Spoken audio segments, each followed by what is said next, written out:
Hello, hello. It's I, the guy who's going to build a microphone today. If everything goes to plan. What? First, need a cup of coffee or two, however many can be in a thermos like this. I mean, the French press here says it's 3 cups. That's a little bit excessive. I don't know if I agree with this.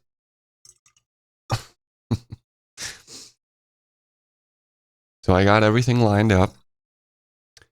I borrowed a soldering station from my workplace. Because I already have a soldering station at home, but it's a pretty crap one, you know? It's the kind of soldering station you'd use to repair a pair of headphones or something like that. But for delicate work like this, I'm gonna need all the help I can get.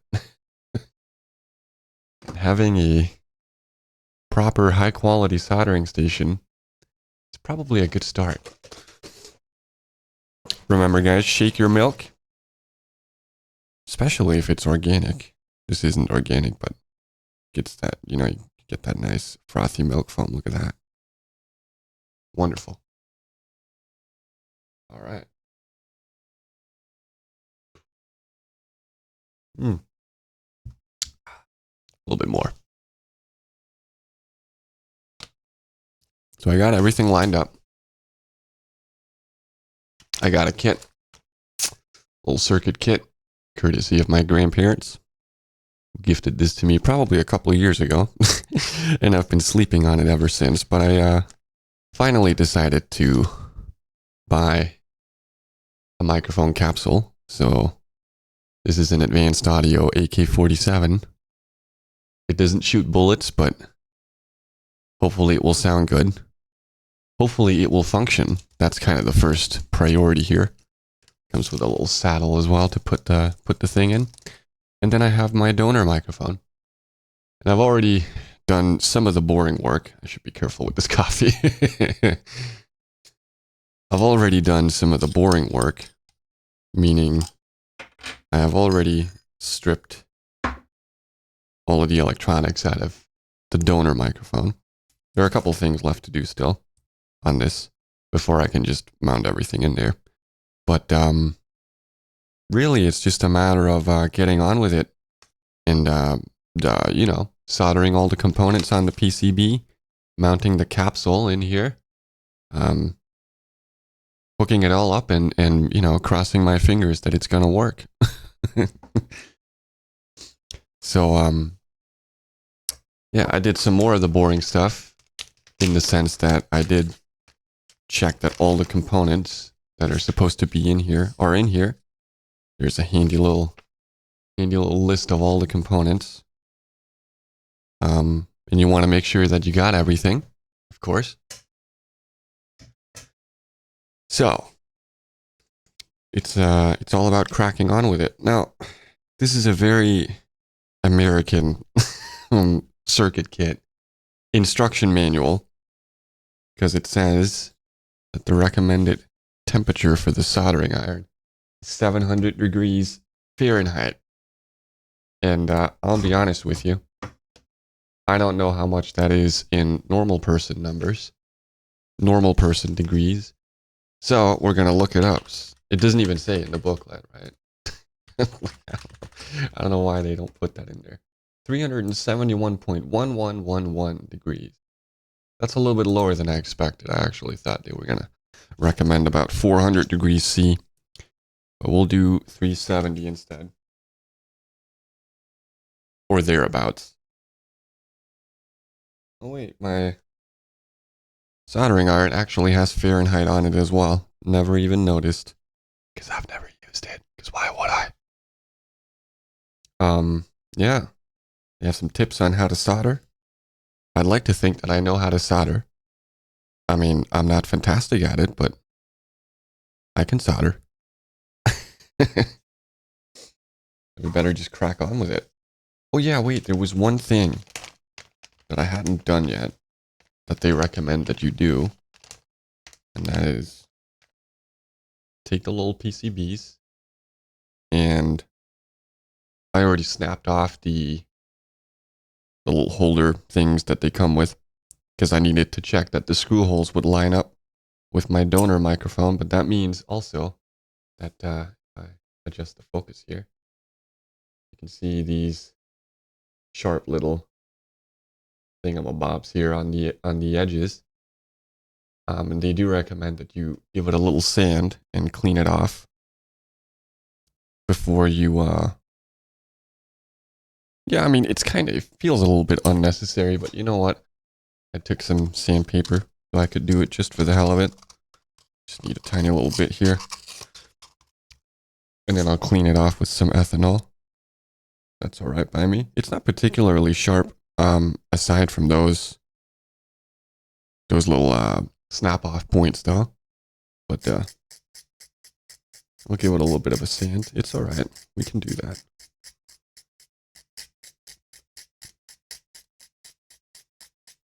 I don't actually have any 99% isopropyl alcohol. And they do recommend that that's what you use, or that you use flux, some kind of solvent like that. I only have 93% denatured alcohol.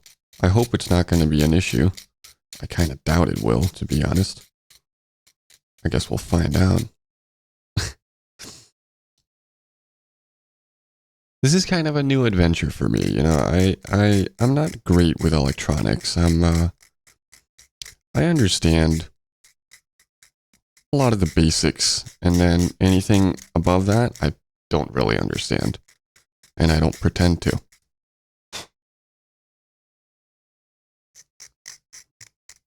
So this is like making soldering components into a through-hole PCB.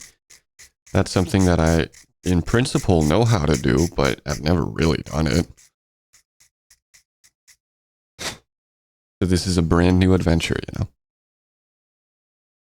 It'll probably, I think it says in the booklet, it'll take a couple hours.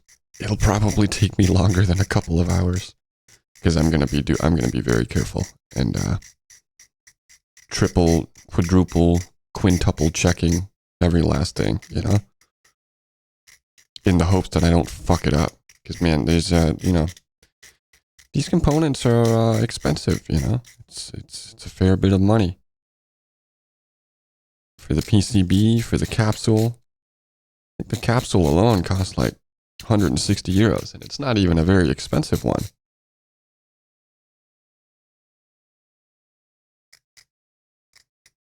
I'm considering also wearing some gloves for this, but I kind of have to clean the whole thing at the end anyway, so maybe there's not too much of a point in that. I think I'm going to use an old decommissioned toothbrush head for my electric toothbrush to kind of scrub a little bit here and there to really clean off the PCB. As long as it's soft bristled. You gotta use soft bristled toothbrushes, guys. Okay, let's try and clean this off.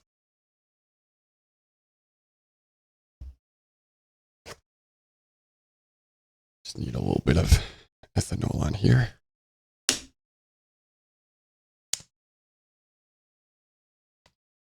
And then we're gonna go pick out some components and kind of get started.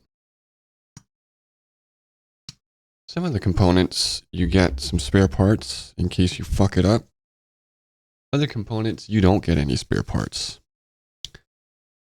So for example, there's a JFET in here. And supposedly it's pretty heat sensitive. So you want to nail the soldering job, you know, right away, hopefully. And if you fuck it up and you break it, that's too bad. You'll have to buy a new one. They don't give you a spare one because it's one of the more expensive components in here, as far as I understand. They do give you some spare other FETs, though. There are a couple other FETs in the circuit, so. Man. I probably should use a lint-free cloth for this, but you know what? I don't mind having Little kitchen roll fibers flying everywhere. I think I'll survive. It's okay.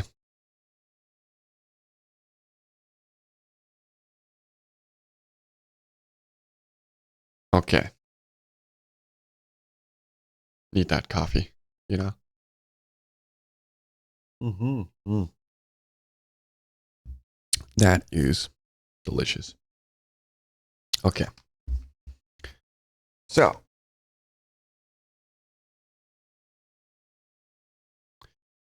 the diode installation is first order of things here.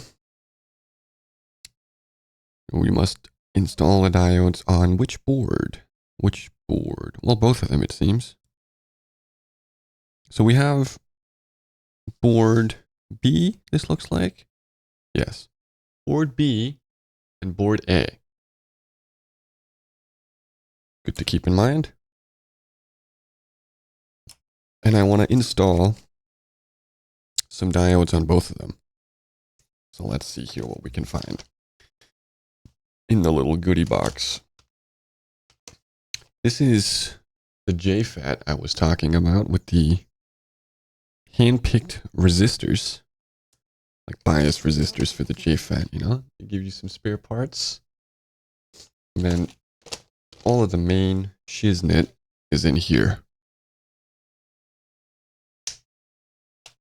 Oh yeah, I should prepare my soldering iron as well. Let's just get some of these components out here.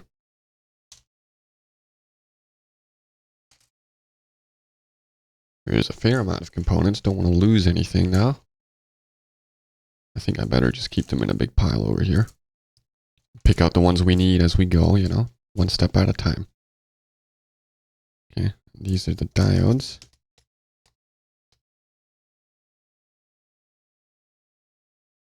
Got a few different ones, and they're marked with text, of course. Very small text that I will have trouble reading, but we'll get it done one way or another. So there are 5 diodes, and here they are. We'll need to identify them and identify where they go. And of course, like I said, prepare the soldering iron. So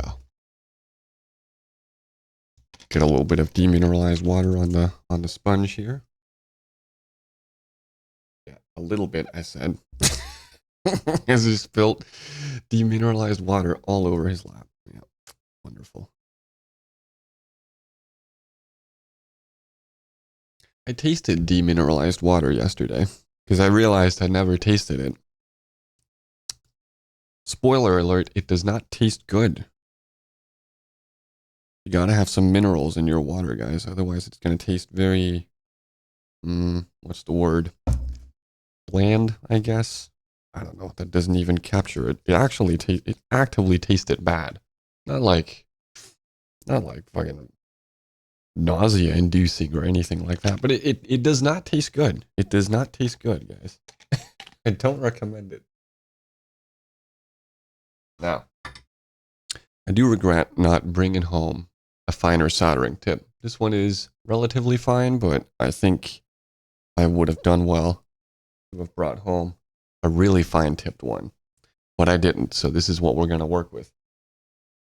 I sure fucking hope that it's going to be enough. That it's going to be fine. Got a little bit of tip cleaner here. Let's identify these diodes while we're waiting for the thing to heat up anyway. I need to take off my glasses so I can see what the fuck it says on it. So, these two here are what? Oh man, very small text. 4148. Yep. The two 1 and 4848 are marked 41 and 48. That is indeed true. Good lord. So 4148s need to go on D4 and D5 on board B. So this is where we're going to start. So where is D4 and D5? Let's see here. That says D5 on it, and that says D4 on it. Okay, good. Now they need to be oriented in a specific way. according to the guide here. So let's observe. Okay, yeah, they have a little black marking on them. There's no way you can see this on camera. They're just too small, but there's a little black marking on one side of them here. And they need to be oriented in a specific manner. I think it's a little bit different on the instruction here. It's probably an older version of the circuit board, but it's nearly identical, just a little bit different. So I think I understand the direction in which they need to point here. So I need to do something I've never done before, which is take a pair of needle nose pliers. I don't know if these even count as needle nose pliers, but they'll have to do. And I'm going to have to bend the legs on these diodes to get them through the holes. Let's give that a shot. I actually have no idea what I'm doing. But you know what? We're just going to give it a shot.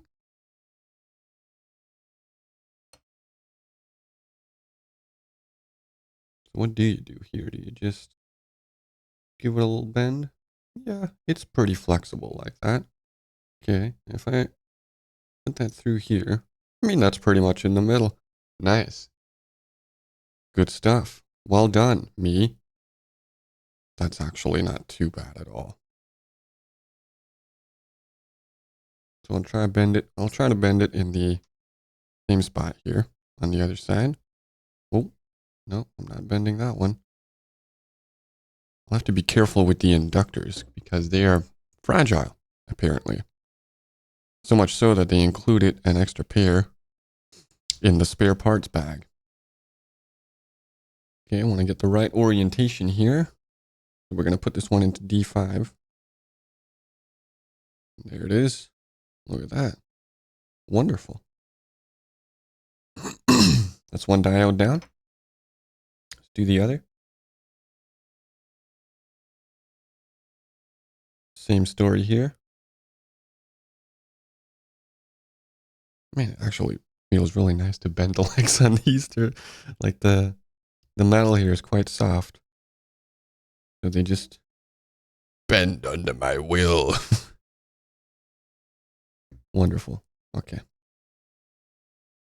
And get that into D4.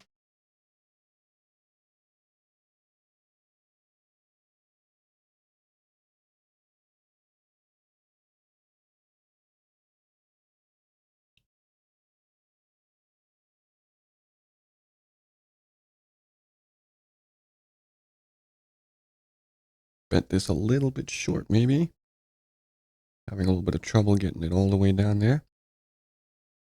Maybe I should take it out and adjust it a little bit here.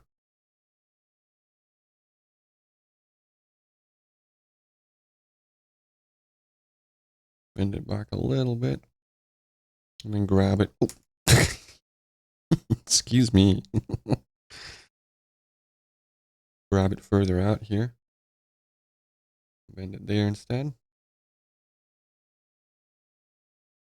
It's not the prettiest, but it'll have to do.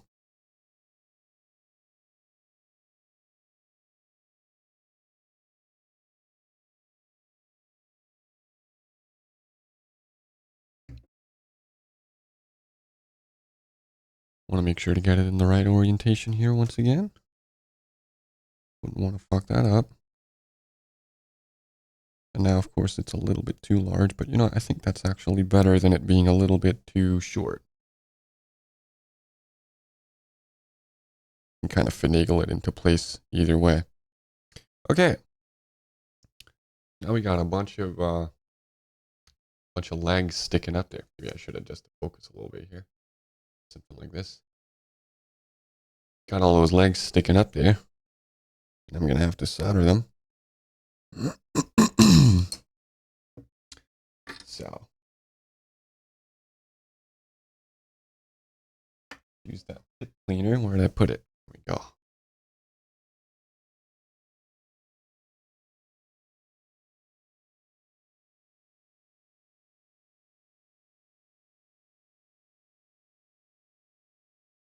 That's looking quite all right. Okay. I'm soldering tin here. Let's just try and, well, let's confirm first and foremost that the orientation is correct here. Sure looks that way. And they're in the right spots. Excellent. Then I will get down low like this and try to solder them on here. Wish me luck. I think this soldering tip is fine, honestly.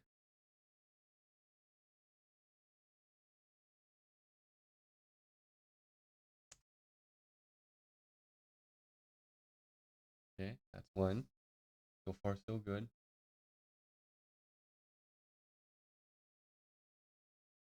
That's not one. Crikey, I need this to be longer.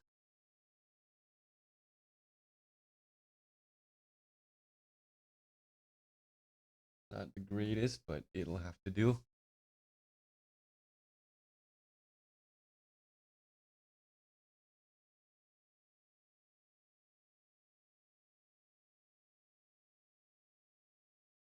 Oh.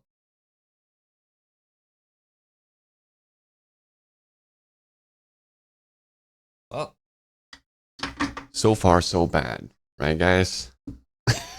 Let's see, you're trying to inspect these real quick, see how bad it is. You know what? Some of them look pretty good. Some of the other ones, not the best, but you know what? Could be worse. Could be worse. I think we'll just move on. Will be a true test of my lack of soldering skills. I'm gonna need some more coffee for this. Look at that, I've already soldered 2 components on here. It's only been 20 minutes, guys.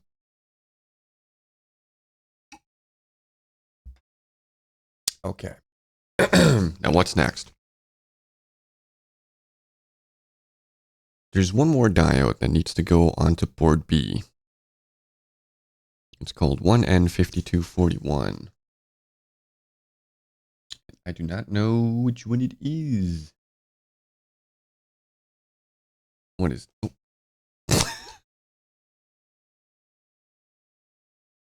Crikey, mate. Okay. Let's see what this one says on it. 1N5241. Okay. That's the one that goes on D3 on board B. Okay. Keep you there. Okay. And D3 is over there. And according to the picture, the little black line needs to point that way. Okay. Excellent. Let's bend the leads.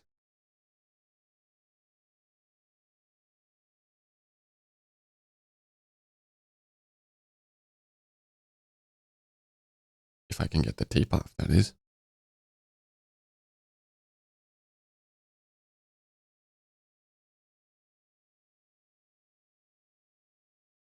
Now this needs to be a little bit shorter, I think, than the ones I just put on, in order to fit in the holes there. Ooh. We'll try this and cross our fingers. You know how it is. Do a lot of crossing our fingers around here.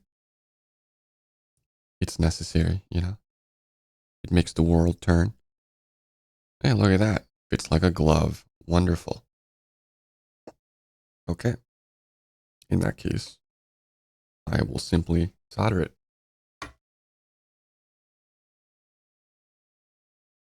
Oh, excuse me. Let's see here.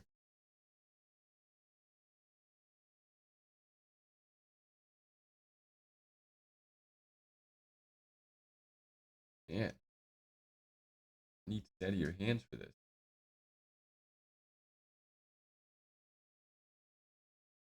That's not good.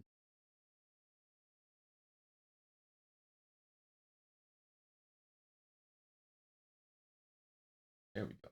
That's a little better. Still pretty terrible, but you know.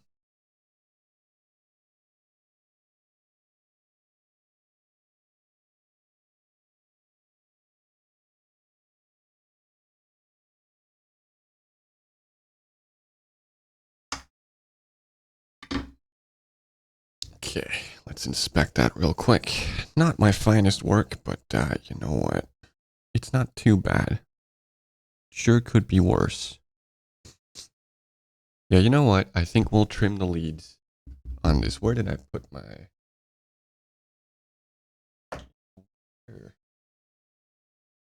Oh yeah, also.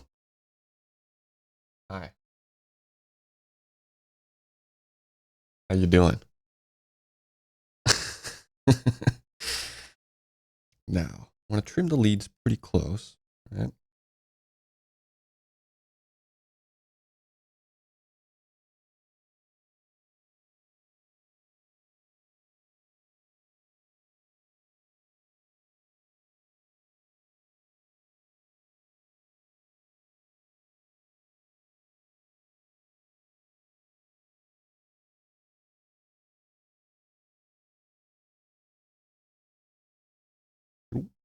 Yeah, the metal for these leads is very soft. I wonder what it's made of.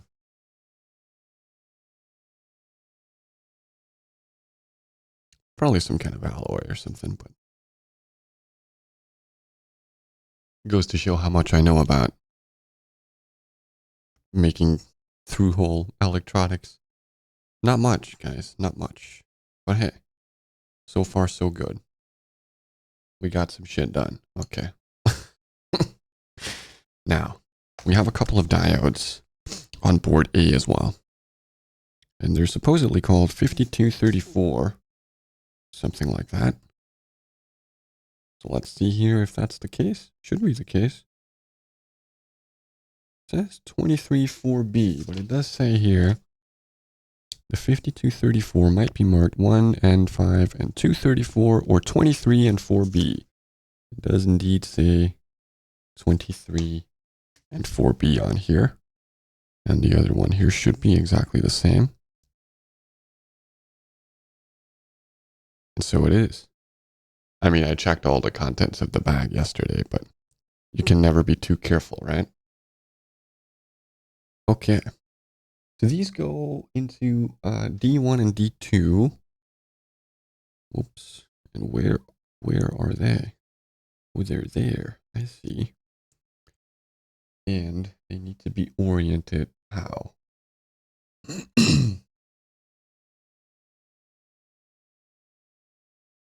Oh, it says the cathode end, indicated by a black stripe, must be aligned with the white stripe legend on the PCB. And there is indeed a white stripe on here. So that tells, because I can't tell which way this picture is turning on the fucking thing. But that's okay. And the spacing needs to be roughly the same for the first two I put on. Let's bend those leads. I'm going to be saying that a lot, aren't I? Let's bend those leads. Oh ho.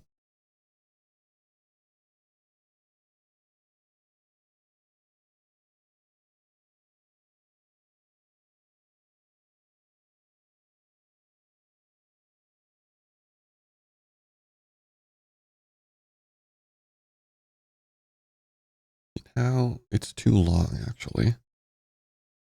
I'm not very good at bending these leads to the right kind of length here.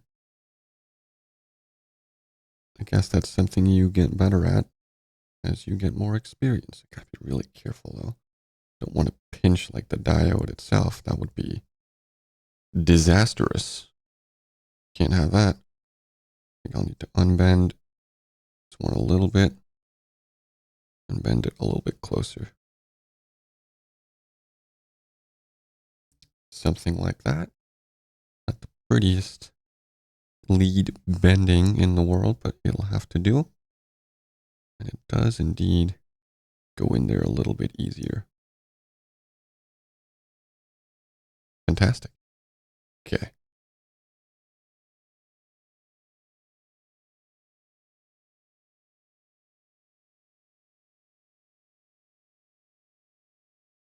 Oh, geez.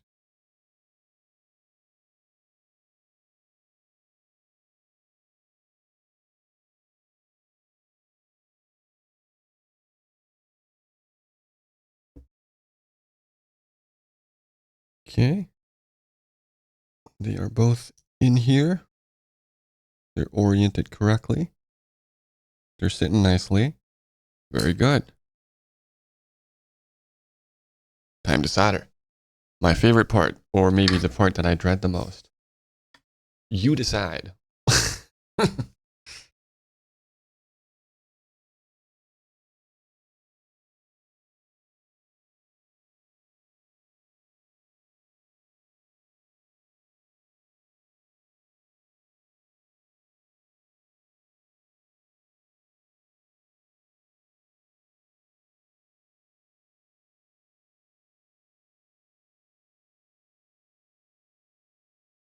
That's better. That's better.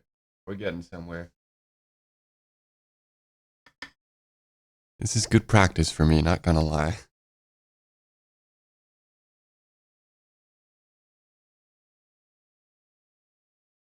Okay.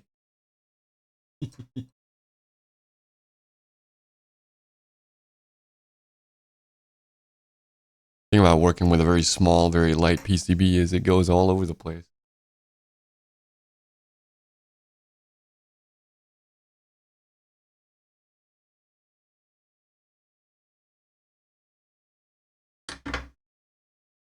All right. Time to inspect. And one of them actually turned out really nice. That's beautiful. The other ones are not too bad. We're getting somewhere. We're getting better, guys. Wait, gotta confirm that they're in the right orientation. I mean, I should do that before I solder them, you know? Which I did, but just want to check everything every step of the way.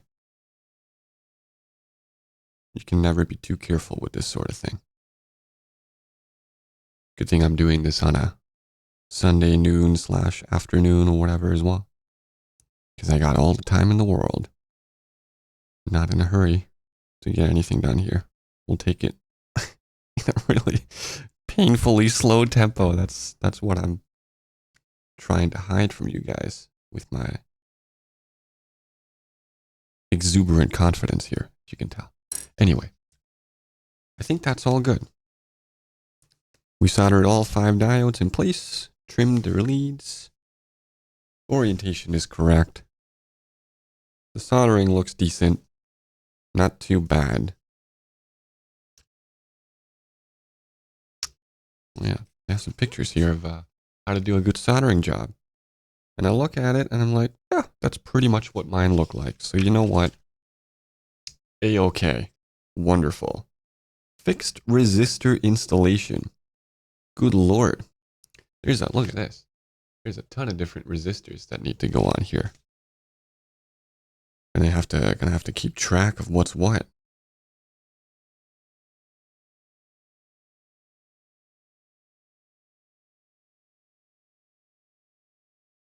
Some of them go on the B board, some of them go on the A board. A lot of them go on the A board.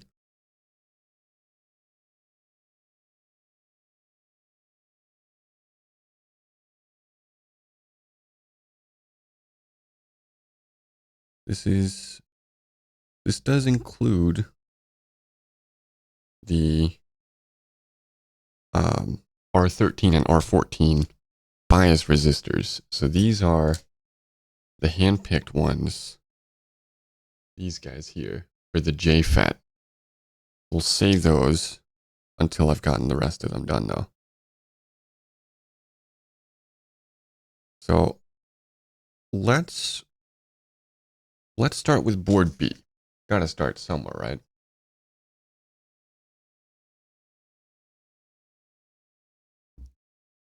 So this is board B, and I need a 1.5 k ohm resistor, a 750 k ohm resistor, and a 1 mega ohm resistor. Where do I find these? We'll see. We'll see. I might have to refer back to the legend on the thing. No, it does say right here on them. Okay. So this is a 56.2 ohm. That's for the A board. This is a 2.21 k ohm. That is also for the A board. What is this? It's a 750k ohm. So that one goes in R11 on the B board. Ooh. What else do we have? Lots of resistors. Lots of resistors. 3.92k ohm. That's for the A board.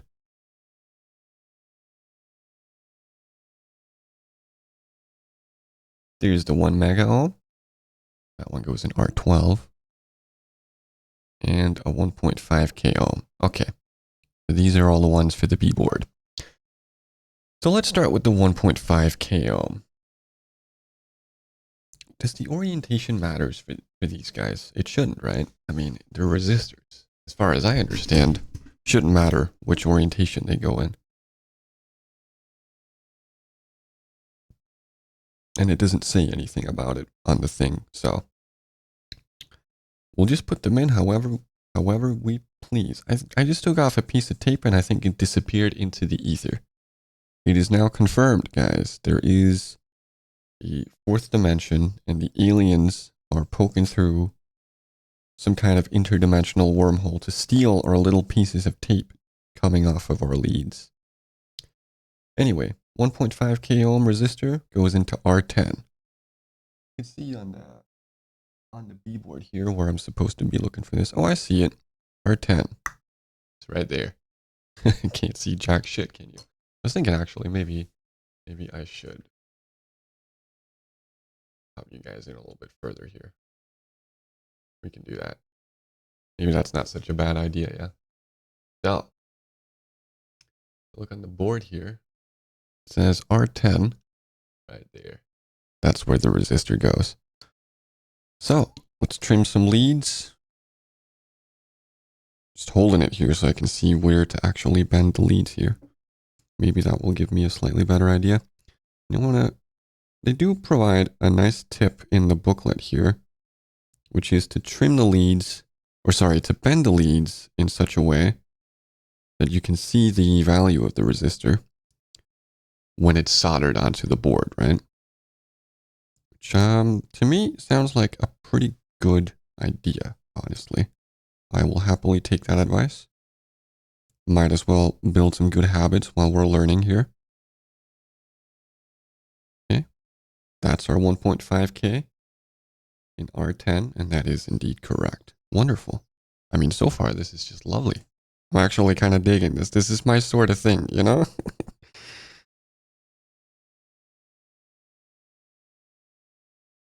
Just finicky, accurate handiwork, you know? Where you're not trying to get everything done right away. You're just taking your time. This is the 750k ohm resistor, and it goes into R11, which is right there. You can see that. Where's the focus point? Somewhere like that. That's where R11 is.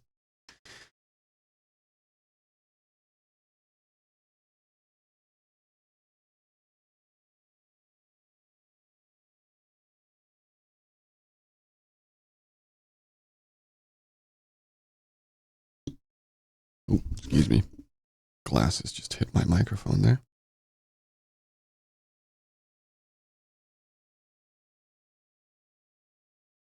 Ooh, pop it in the other way, just so that the text is all facing the same way. It doesn't matter so much, electrically speaking, as far as I understand. But aesthetics, guys, aesthetics. They are important.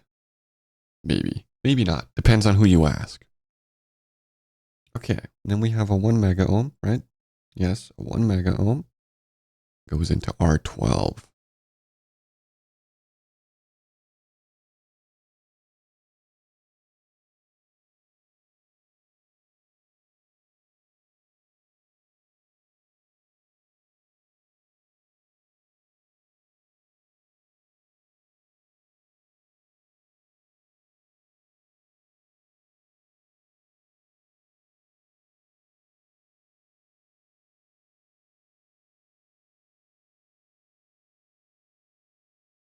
And R12 is right here.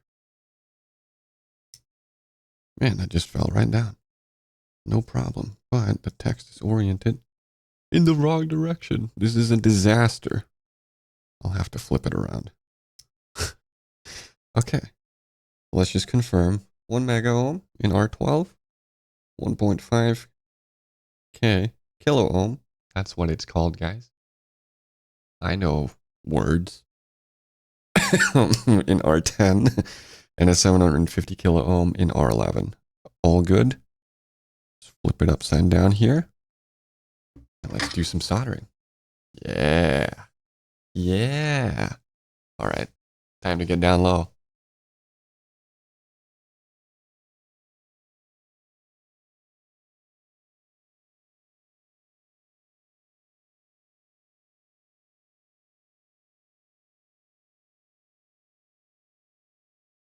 That's okay, I guess. It'll have to do, mate. Oi, mate. Did you know? Bell pepper's got manganese in it, mate.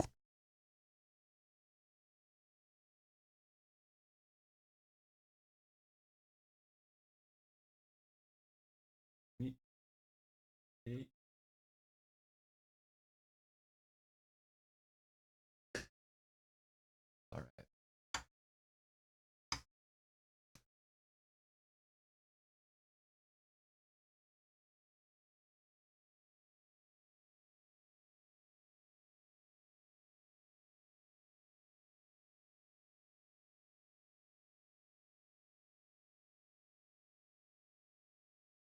That's that fully covered here.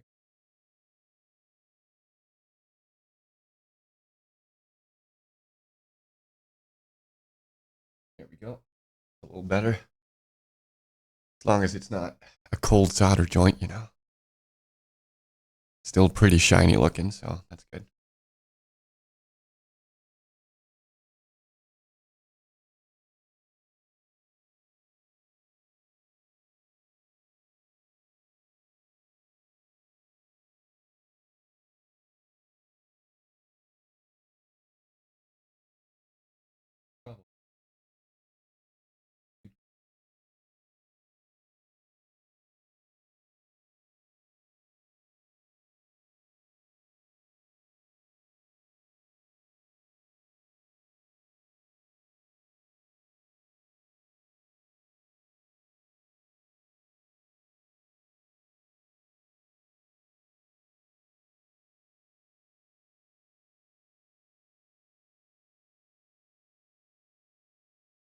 Probably not my proudest soldering work here so far. You know what? I think it's probably okay, right? That one is looking a little bit bulbous there. I definitely just said that. Oh, I missed one. The rest of them look okay though. There's one that's a little bulbous looking, but the rest are looking okay. Let's get that last one I missed here.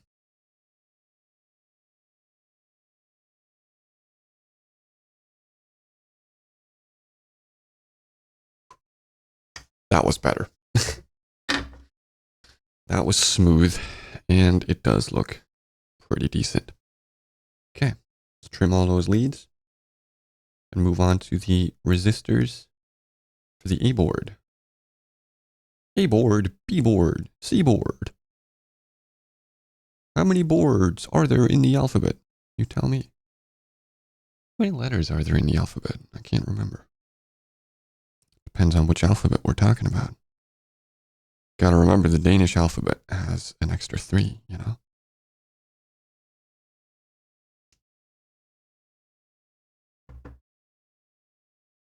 Yeah, it's not too bad. It's not too bad. I'm not concerned that my soldering joints are bad. They could be better, but they're not bad. Look at this, I'm gathering all these extra little leads here. And they rightly point out in the booklet that you should save your leads to make jumpers out of them, which is an excellent piece of advice, I would say, as someone who has no idea what's going on.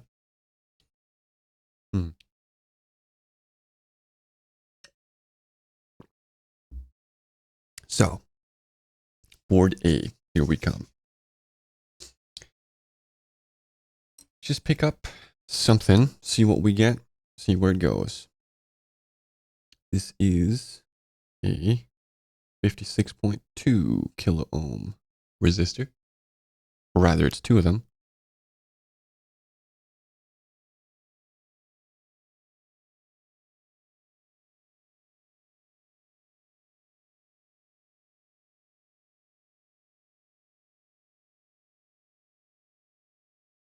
I can get the fucking tape off.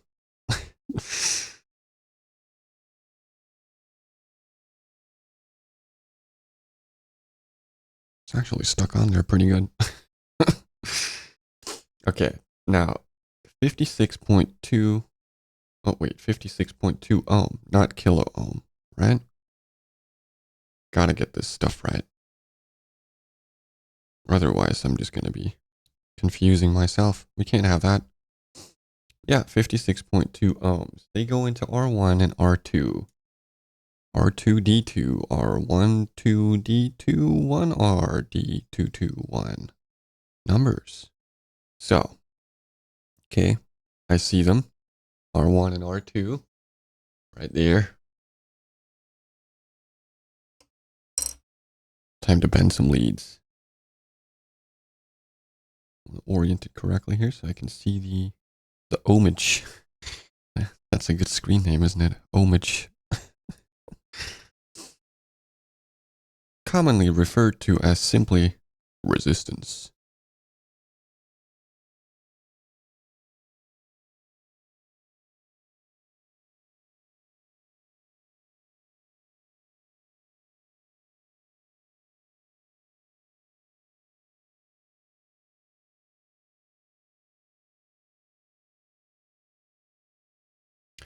How did I orient the numbers here? I guess it doesn't matter so much in the sense that I need to orient them all the same way on either board. Like, so everything on the A board is oriented the same way. And everything on the B board is oriented the same way. But they don't have to both be the same, you know what I mean?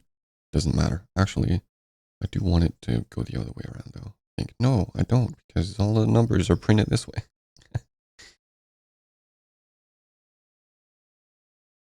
Okay, 56.20 in R1 and in R2. D2. Done. Sitting nicely in there. Okay, let's see what we got next.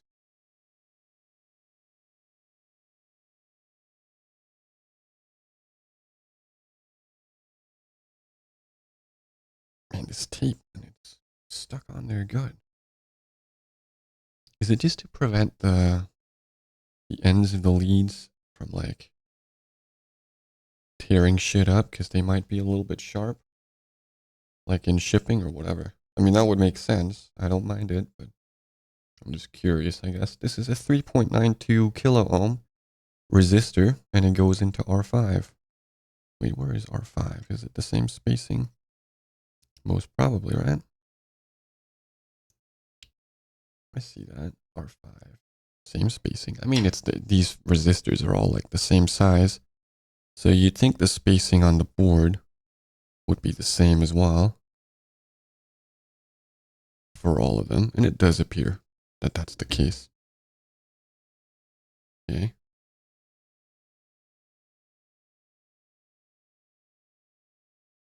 Get that into those R5 holes there. There you go. All done. What's next? We got the 2.21 kilo ohm resistors. Two of them. With the strongest tape in the world. Oh. Wait, why don't I just snip off the ends? Like, I need to trim these leads anyway. See, now that is 200 IQ. Get a slightly shorter jumper wire at the end, but you know what? I think I'll survive. 2.21K. Yes. Bend the leads.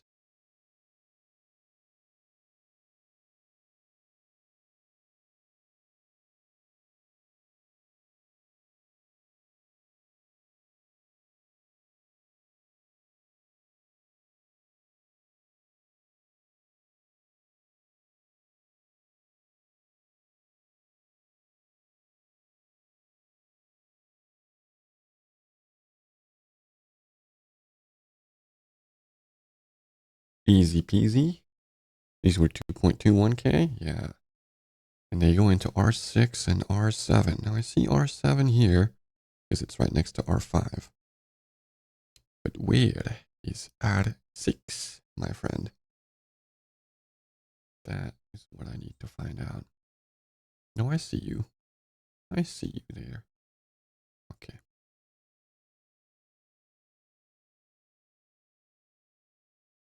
Okay, all done. Very nice. Very good. Now, we have a 100K resistor somewhere. Well, actually, we have two of them. It's probably these right here. Yep, 100 kilo ohms.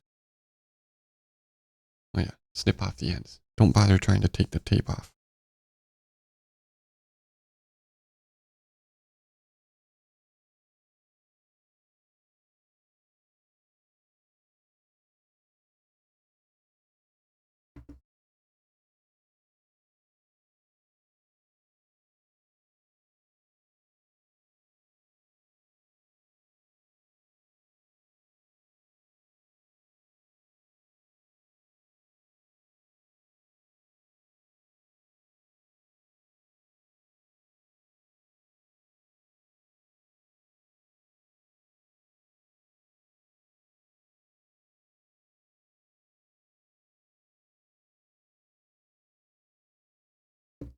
All right, now where do they go? R3 and R4.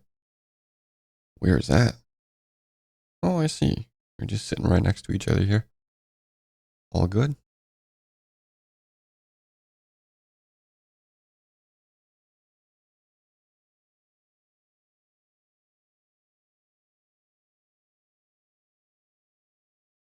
Okay. I think that's it, with the exception of the bias resistors for the JFET. And I will need to get these in the right spot here. So, don't want to mix these up with anything else. Let's just start with one. Keep the JFET in there for the time being. So, this one is a 221 kilo ohm. It says here on the piece of paper that that one goes into R13. So let's just start with that one. R13, where is that? That's there. Gotcha. They're right next to each other. R13 and R14.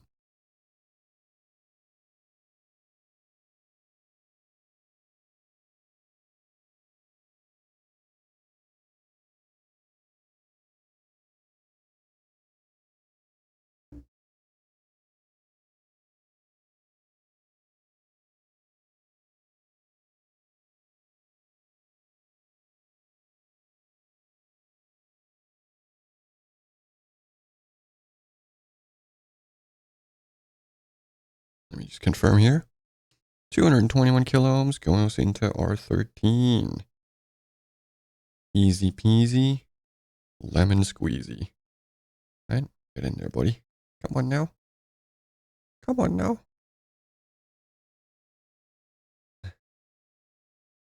Yeah, that'll do. That'll do. Nice. Okay. We got a lot of leads sticking out of this thing now. Look at that. Gonna have a lot of jumper wire left over after this.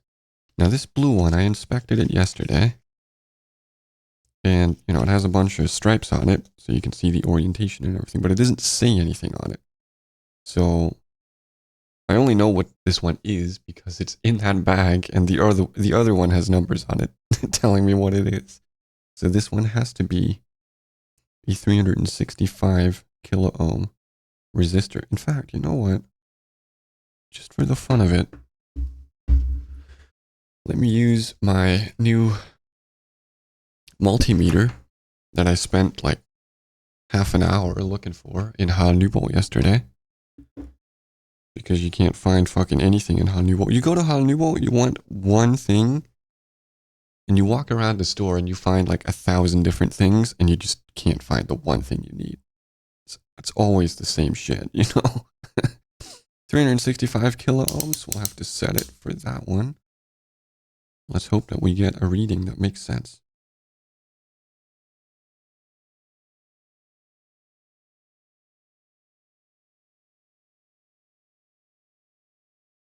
Huh. Very interesting. This is not what I expected. I set the range to 2 mega ohms, right? And I'm getting like 0.110, which means about 110 kilo ohms, right? How does that work? Isn't it supposed to be a 365 kilo ohm? What if I set it to 200 kilo ohm range? Will it even work then? Probably not, right? Now it says like 78 or 80 something. Yeah, I'm not sure I understand how my multimeter works. I guess it's not an auto-ranging one. So I'm not always 100% sure about how to interpret the numbers on this fucking thing. I don't know, what if I just set it to a random ass setting? I mean, it's just ohms, so it doesn't matter. Not gonna break anything if I set it to the wrong fucking range. Yeah, I just get nothing at 20 kilo ohm range. And I don't understand if I set it to 2 mega ohms, why I get like, now I'm getting like 0.088 or something like that. I do not understand. There are many things I don't understand, guys. And this is just one of them.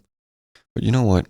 We'll solder it on there because my lack of understanding will not stop me from doing things I'm not qualified to do. Excellent. Okay. Now it's supposed to be oriented in a specific manner, right? Let's see here.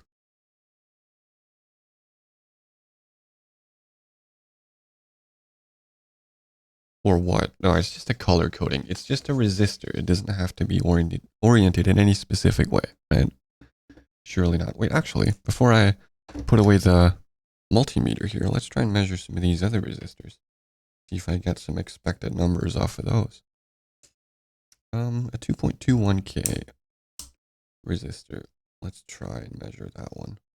Wait, let me take the B board instead, because things are actually soldered on here. So they won't fall out when I flip it around.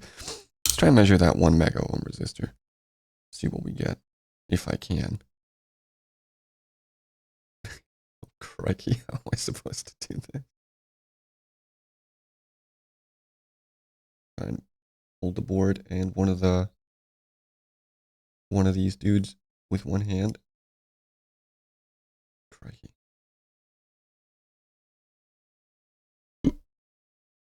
Yeah, I mean, that makes sense, right? That's right around 1 mega ohm. These numbers I understand. Some of the other numbers I don't understand very much. Okay, we have 750K. Try and measure that one. Well, what do you know? 750K. These numbers make sense. That concerns me a little bit because why don't I get the expected numbers for this guy then? That's slightly concerning, I think. But it's probably just due to my own incompetence. So I won't think too hard about it. I will just be slightly concerned. Okay, 1.5 kilo ohms, just as expected. So everything checks out, except for this blue guy here. And I'm not sure why. But at 200K, I won't get jack shit, right? I'll get 100 and 118, 120.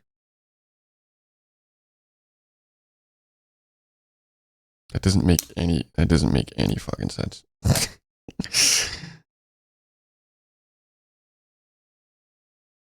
Yeah, if it's supposed to be 365 kilo ohms, that's not what I'm reading on here. That is definitely not what I'm reading on here. Which is highly interdasting. I think this resistor right here is a 1 giga ohm resistor. I don't think I can even measure that on this. Right? The multimeter just won't even, it goes up to 2 mega ohms. But then I put it on here and it says like 0.145 or something like that. Or 0.160, or it just goes up. For some reason, it just keeps going up. I don't know. Very confused. I was kind of settling around. Nope, never mind. It's not settling. It just keeps going up. Right. You know what? I think I just have a shitty multimeter. I mean, I bought it from fucking Honeywell. What did I expect? It's not like I didn't go to YamaFix first, though, and try to get some kind of piece of relatively high quality hardware.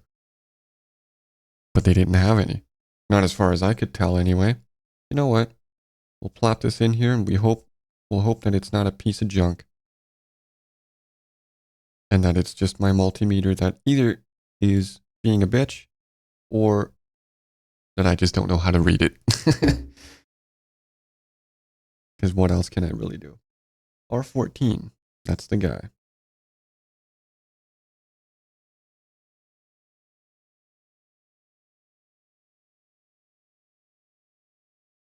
Look at that. Those are components on a PCB. Now, let's just check we got everything right here.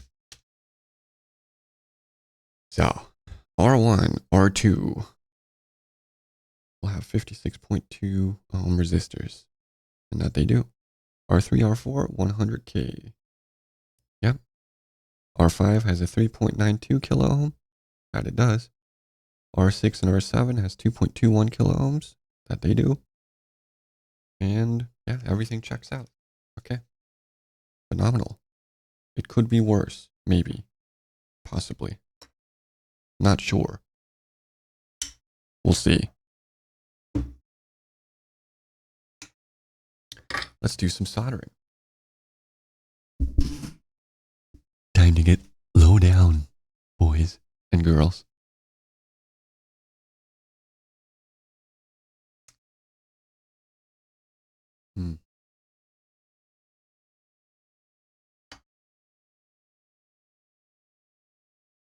Yeah, looking relatively clean.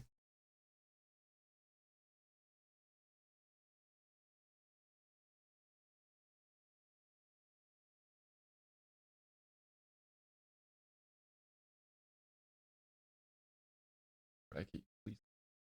Thank you. You know when the solder tin gets stuck on the solder joint you're doing.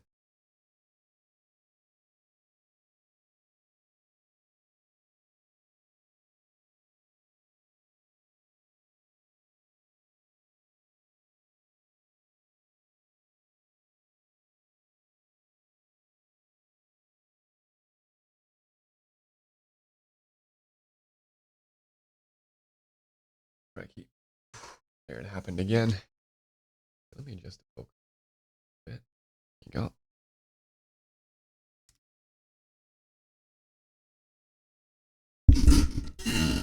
Excuse me for the creaking. That's just my spine. Just kidding. It's not my spine. Don't worry. Yeah, that solder joint right there is looking a little bit sus.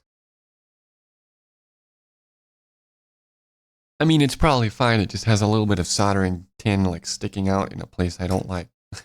You know? Nothing new under the sun, guys.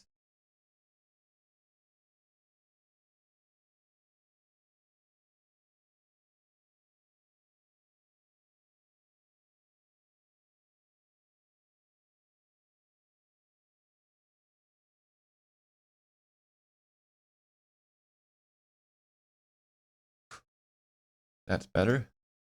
That's not too bad. We'll take that.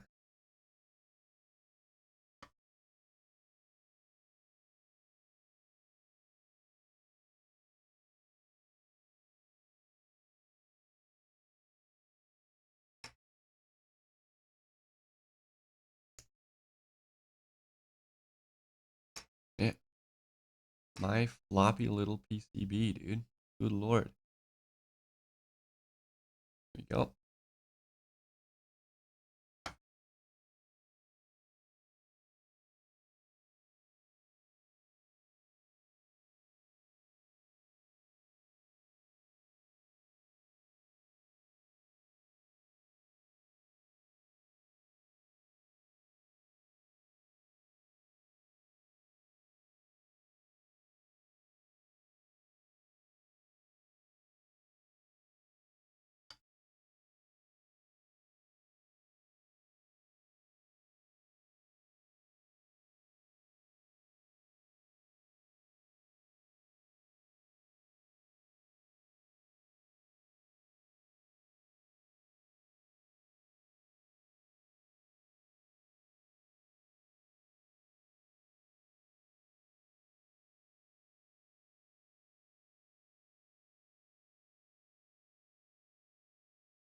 Please, Lord, please.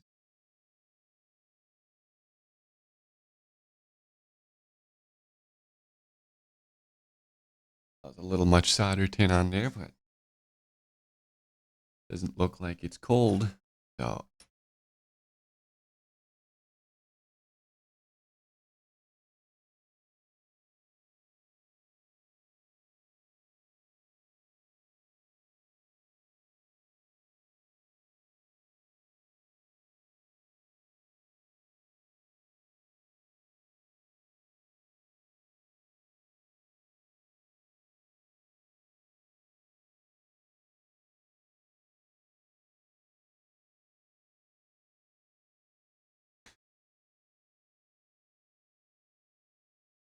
not covering the pad entirely there.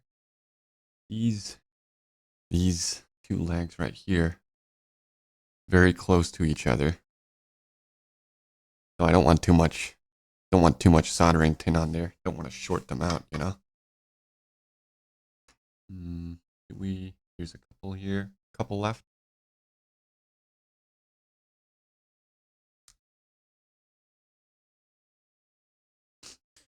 Right.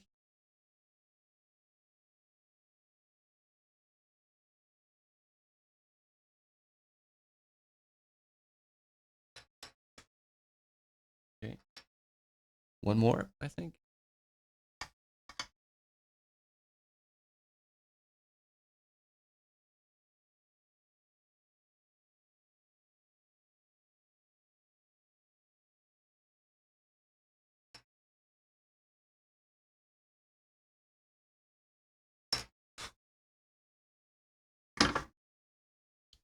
Alrighty.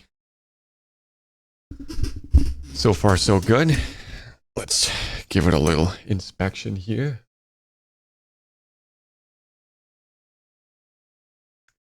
God, I'll use the camera.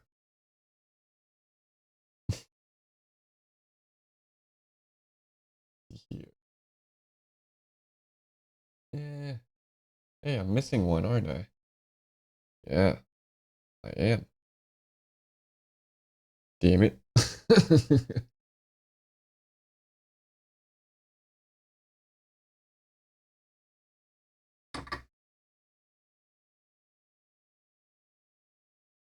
Where did you go? There you are. Nice.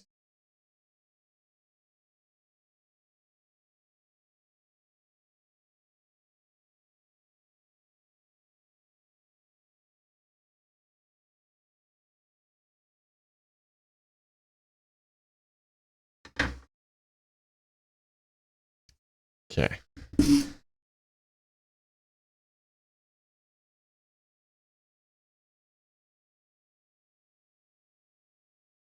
I'm gonna trim the leads on the good looking joints here.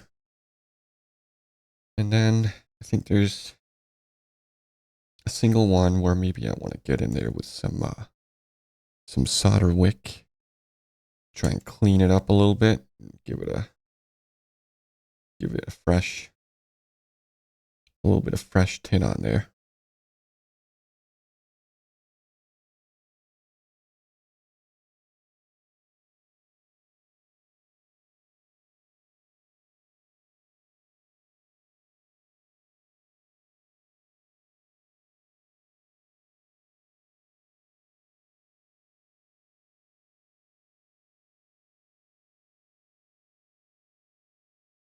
This soldering tip that I'm using, it's not too bad. Like I said, it could be a little bit more pointy or whatever.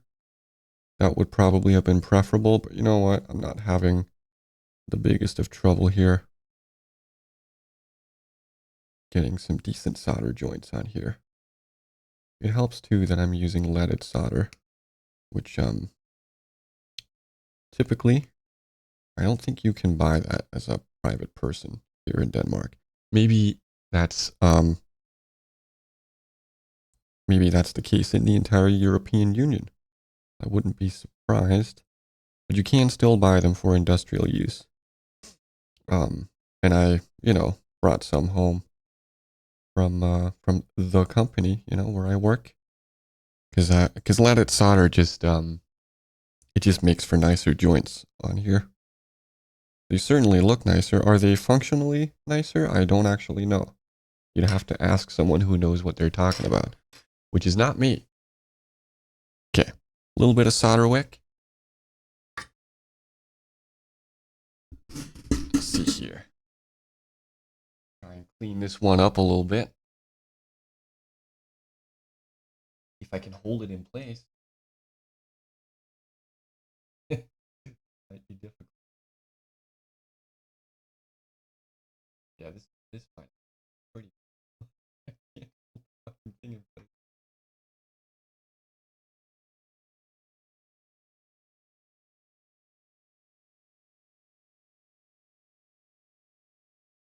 Really hot, really fast.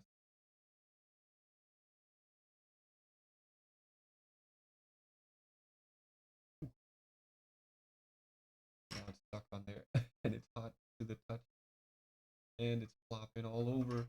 Okay, we got it. We got it. Well, barely. It's still a lot of crap on there. I'm not a big fan. Not a big fan.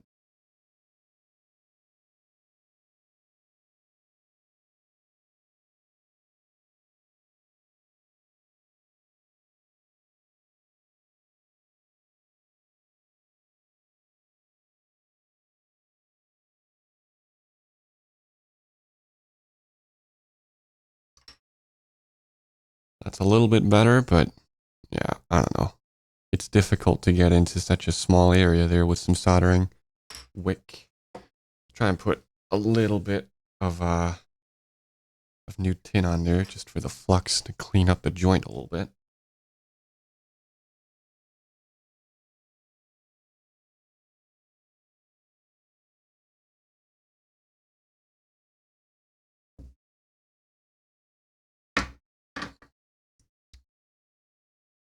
Um, yeah, not the prettiest solder joint in the world by any means. Is it good enough? I don't actually know. Actually, a little bit doubtful. Question is, can I make it better if I try again? That is doubtful, isn't it?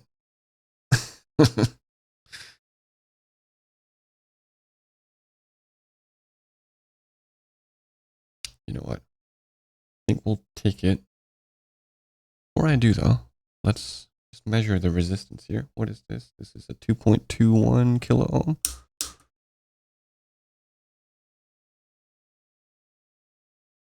To see if there's a connection at all. Be that might be helpful if there is that.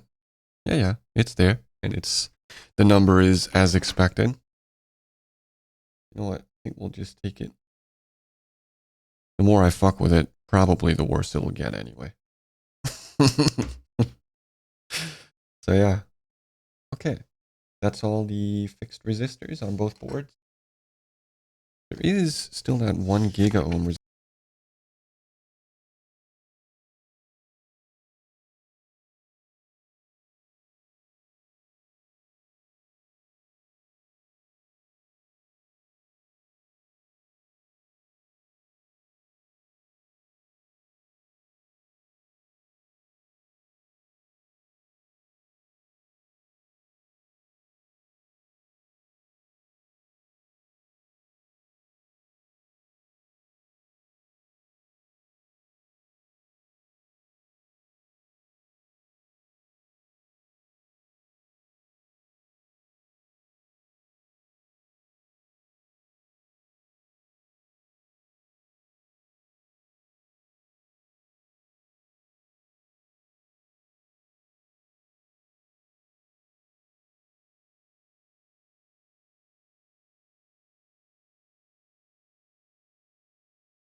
I think we're back. I don't know what just happened. I've been having some issues lately with Voicemeeter, just kind of crashing for no reason. I'm going to try and switch to a different hardware out driver. Okay, we're still good. We're still good for the time being. I hope that doesn't destroy anything. We made it, guys. We made it. We're still back. Fuck off, Voicemeeter. I love you, but I hate you at the same time. Okay. So, it's inductor time. So we got two areas called L1 and L2 on the B board. We're back to the B board. The B board. The B board. And we have two inductors. It's these green looking fellas here. And these are different. So don't want to switch them around. They have color coding on them. We want to get it right. So let's start with this one. This one is blue, gray, black, gold. That's the 68 micro H. The fuck is H? Something that measures inductance. That's right. See, I know what I'm talking about, guys. I don't know what you mean. These parts are not polarized. Either orientation is correct.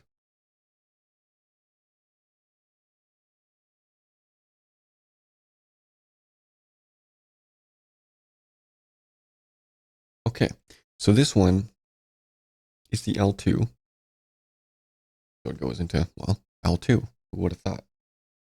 Let's see here. Where is L2? It's right there. Fucking excellent. Oh, yeah. Turn off my multimeter there. Wait. How long do these need to be? Yeah. Something like this. Should do.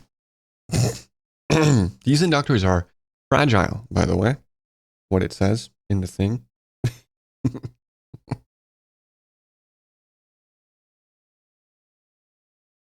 want to be careful with them. Right? This one goes in L2. Yeah, it does. It sure does. Okay. Now, before I move on, I got to take a piss. So I'll be right back.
All right.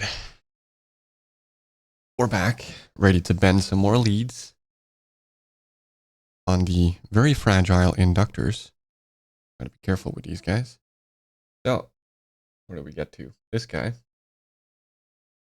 Brown, gray, brown, and gold. That sounds correct. and it goes into L1.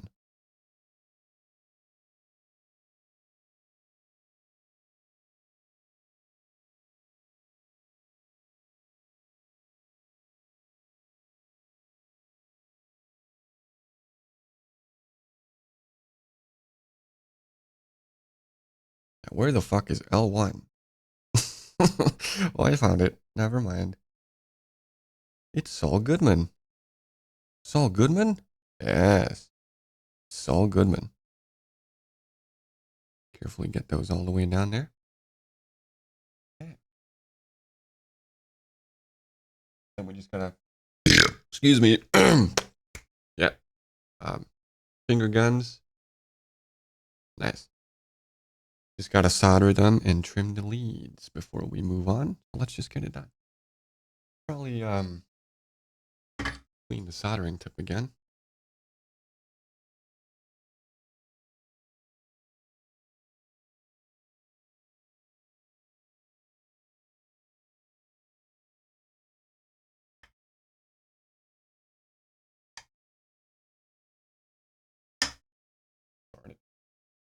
Get off of there.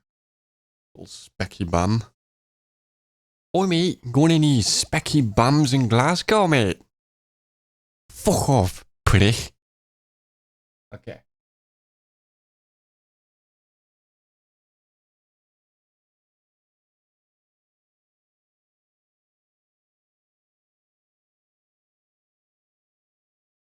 Jesus crikey, mate.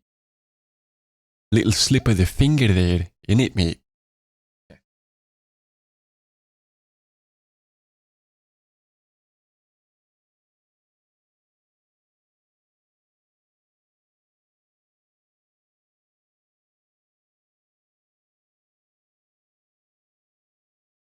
Man, what the fuck? What is that?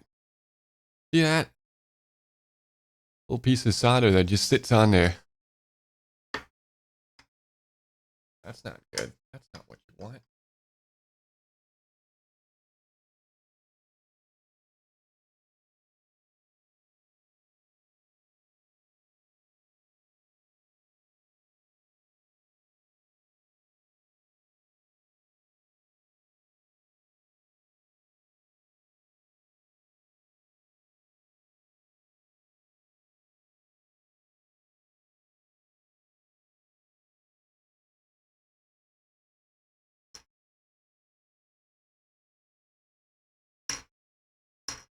Jesus. Nope. He put fucking prick.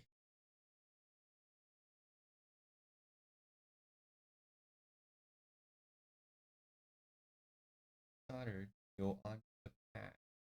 Not soldering. Okay, we got it done, I think. I hope. Now I realized that inductors do inductance, and of course you measure inductance with henries, right? Gotta be henries. So these inductors do 180 and 68 microhenries, respectively. I don't know why, but that's really funny to me. That coffee's speaking, you know, from the depths below. How many microhenries go on a henry? Microhenries. I don't know. It sounds like a fucking meme or something. Okay. Inductors are inducted. Okay. Now we got some ceramic capacitors to install. We got a single one, no, two actually, on board A and a bunch on board B. Now let's see here. I might have to refer back to the legend here to figure out which ones are which. We got a few blue ones. Let's see here. Okay, so there's 4. Okay. This is going to get a little bit messy. Hey, what's up, Joe? Welcome to. Thanks for the emotes, brother. Party in the house. How are you doing, man?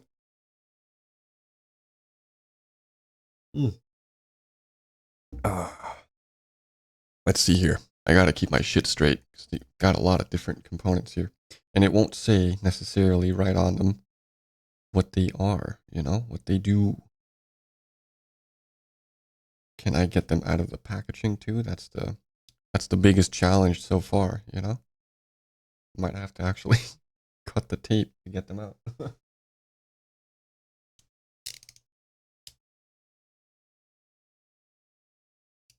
Yeah, let's try that. So I'll need 2 of these on the E board. As far as I understand, just gotta double check that in a moment.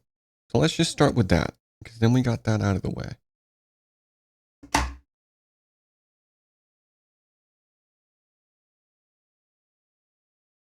Man, this is some pretty strong tape.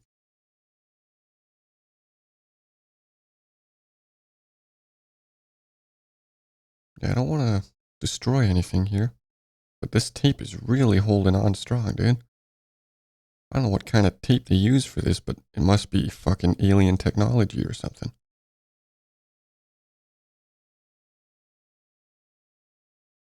There we go. I think that's one. Got a little bit bent in the process, but that's okay.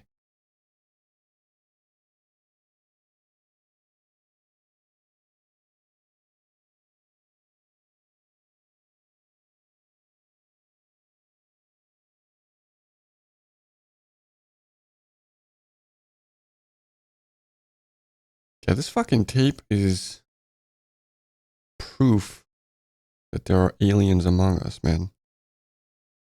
There's no other explanation. I don't care what anyone says. Okay, got these 2 free. So these are 0.022 picofarads, right? Or microfarads? Yeah, it's 0.022 microfarads. Also known as 223J. Is that what it says on them? It sure fucking does. That's good. Let's just start with that, because these go onto board A and the rest go onto board B. So gotta do one thing at a time here, right? So C1 and C2 on board A. Goodbye, board B. I'll see you in a moment. Board A. C1 and C2. I see you there. Does it matter which way these are installed? It does not say anything about that, so no. It does not. It does not matter. Not that I would know how to orient them anyway. There's no way to, like, tell which way they're oriented from looking at them, so, I mean, it couldn't possibly matter. Okay. Let's just get these in there. Unbend this guy a little bit.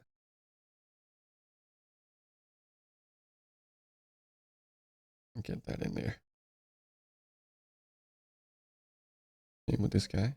These kind of, the leads on these just fit neatly though. Right out of the gate, that's kind of nice. I mean, look at that. They just sit there like that, you know? Pretty cool. And we'll just solder these and get it done. And then I can move on to picking out all the different ones for board B. Because there's like a million fucking ceramic capacitors going on to board B. Let's see here.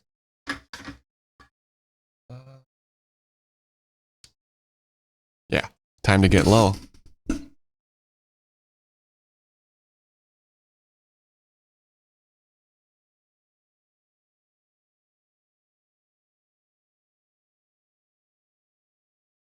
That's not the prettiest. Oh, lordy lord. This is a disaster so far. Wonderful. Just great.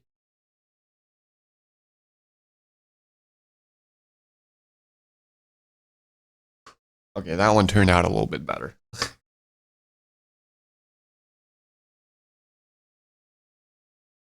Oh boy.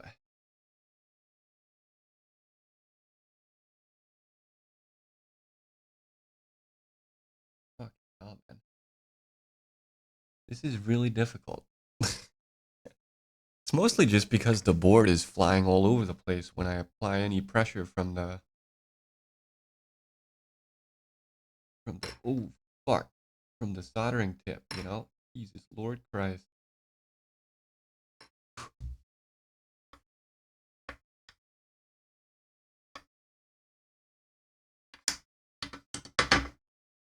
All right, let's see how terrible this is. It looks all right. They're kind of pointing in different directions here, though. Look at that. That looks goofy. Okay. And I don't know. Two of these soldering joints aren't the best, but they don't look cold and they don't look like weird and bulbous, you know? So they just have a little bit too much soldering tin on them. But it's really not an issue, I don't think. So, I'm gonna trim the leads and set it aside. Get on with it on board B. Oh, excuse me. Crikey, mate. How's that chicken? Smooth, dude. Okay. Man. Hopefully I'll get better at soldering throughout this process. I mean, I am. I'm making progress, guys. It could be worse. Okay. Now, time for board B. We got a lot of shit to put onto board B. First, let's start with the rest of these alien tape capacitors here. If I can get them out of the fucking packaging. Thanks, aliens, for your sublime adhesive technology. You could probably build a spaceship out of this tape. I think I found the strategy here, though, to get to getting the components out of the packaging. Now, gotta cut it with the knife and then bend the cardboard like this. You know, maybe. I don't know. It is working, albeit not fantastically well.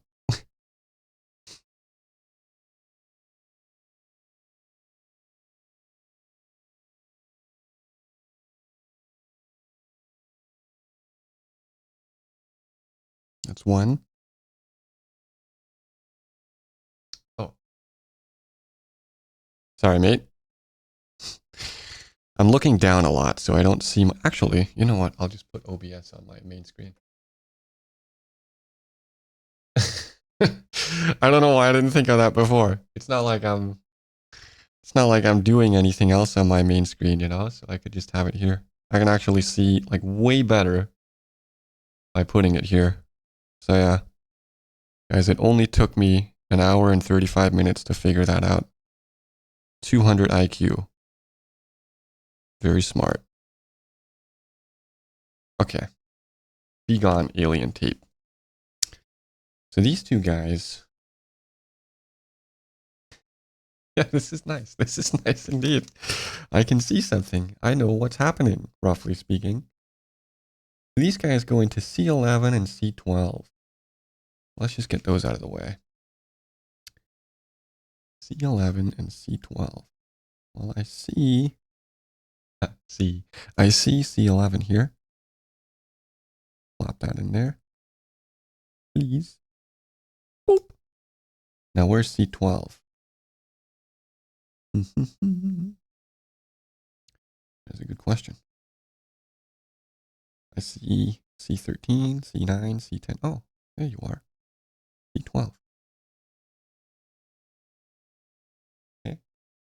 Confirm that. C11, C12, where the 0.022 microfarad ceramic capacitors go. Ceramic knife. One knife ye hand, one life ye heart. What a perfect lie. Anyway, so what's next? We have a bunch of other ones, and I need to find them in my pile of components here. So we got one of these guys. What is this? Who are you? You are a 0.01 microfarad capacitor. Roger that. And it does indeed say, what was it? 103J on it.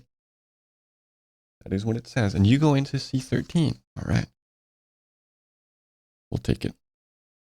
Very short leads on this guy. That's all right, though. There he goes. Oh boy. Oh boy. And then, let's see here. It's time for the orange looking ones. You should upload this VOD to YouTube. Yeah. Yeah, I could do that. You said you could export VODs directly to YouTube, right? I mean, that sounds rather handy. I might do an edit first, though, if I'm not too lazy.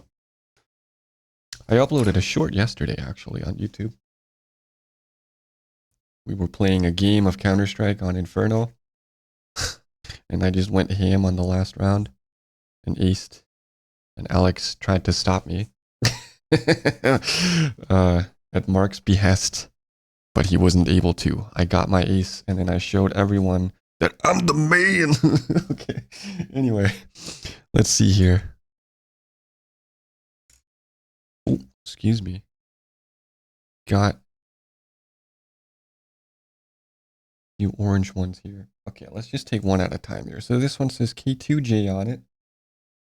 And that's C8. The 27 picofarad capacitor goes into C8. Where is C8? CJ! All you had to do was put the damn ceramic capacitor into C8. I found it. It's good. We're good. Right? Yeah, that is correct. That is correct. Okay. And then we got 689. 689 is a 6.8 picofarad capacitor, and it goes into C9. Go Cloud9.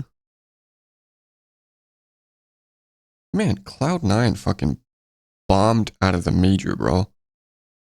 I really expected them to make a deep run, but they didn't. Not very, anyway. Did they even make it to the elimination stage? I can't remember. Who can even keep track? This is the 102, which is 1,000 picofarads, goes into C10. There you are. I think that's all of them, right? I believe so. Yeah. I think I should just duly attempt to solder them if I can flip this thing upside down without everything falling out. Well, we're trying. Now, who can keep track of all the different teams and what they're doing, you know? I was glad to attend the major final, though. Look at this.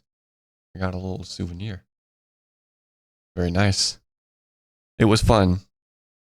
And I liked seeing Navi win. Like, even though I was rooting for FaZe kind of a little bit, I'm always appreciative of an underdog, you know? And Navi was definitely the underdog. They had a lot to prove. And I'm really glad that Alexi B got to win a major, you know? Because I think Alexi B is a fucking galaxy brain, you know? What a phenomenal fucking brain for the game, you know? I think he deserves more success than he's had.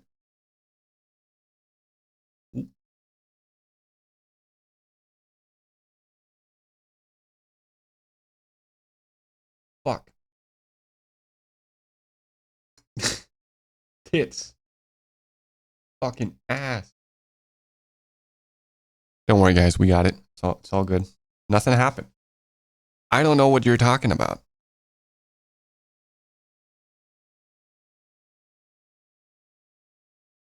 Oh, shit. How do I get to you without undoing different soldering joint? Oh, man. I shouldn't have drunk so much caffeine. My hands are shaking. Well, that actually worked out pretty nicely. That's not too bad. We'll take it.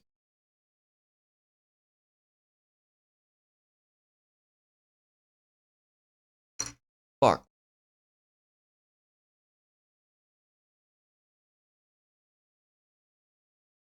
Nope. This is really difficult, man. This motherfucker is sliding around. All over the damn place. We're getting it done, though. Against all odds. Fuck.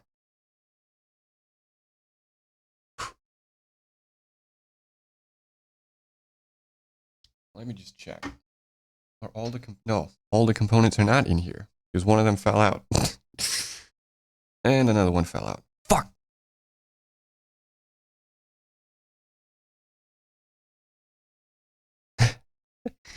Thanks, Joe. I appreciate that, man. I do try, you know. I do try.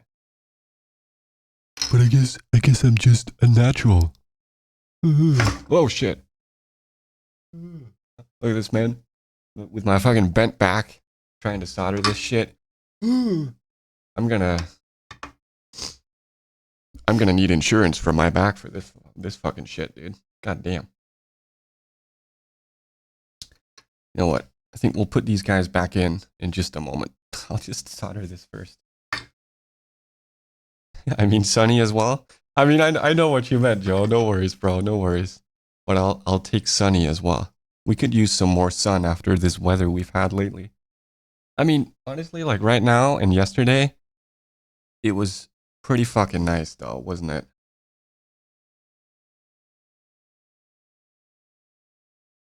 Fuck. That's not a very pretty solder joint. Oh fuck, that's a lot of solder.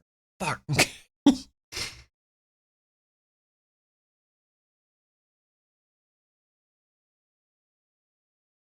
Come on, get down on the pad. Thank you. Man, these are ugly, man. These solder joints I'm doing are ugly, dude.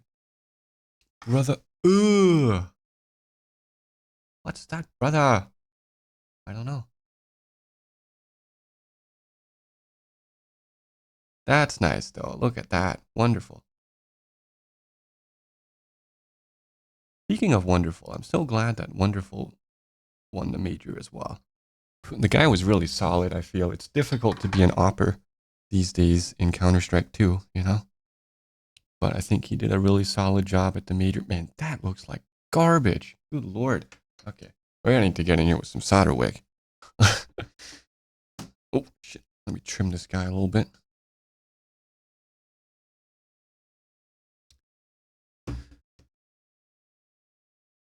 Yeah.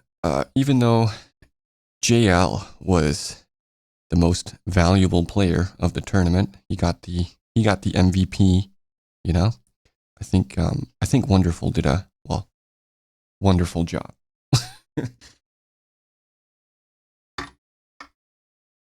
But to be fair, like JL went fucking ham. Holy moly, dude. What a monster performance from him.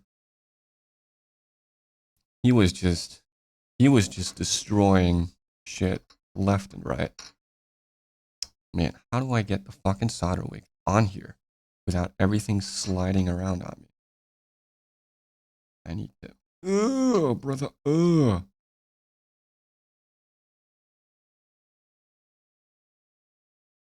Fuck. Fuck. Get off of there now. Ah! Brother. Ugh. This is hard, man. It's hard to use soldering wick on a thing like this. It's easy enough when the thing isn't, you know, moving around all over the place. Fuck. But this thing is. Maybe I should have secured it to my table with some fucking epoxy or some shit. God damn it. It is very difficult. I feel like I need 3 hands. I think you can actually buy something that they call a third hand for soldering that can like hold things for you. Man, let's see here. Did I clean that up a little bit? Maybe a little bit. I don't know.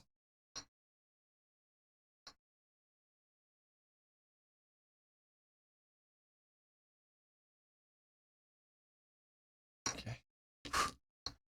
That took off a little bit. A little bit of soldering tin. Not as much as I would have hoped, but you know what? We're just gonna plop a little bit on there.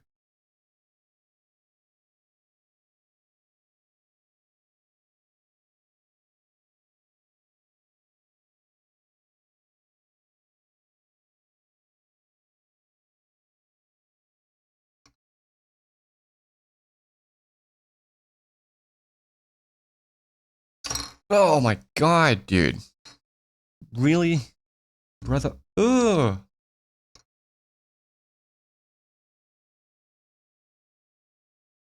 Man, that is hot fucking garbage.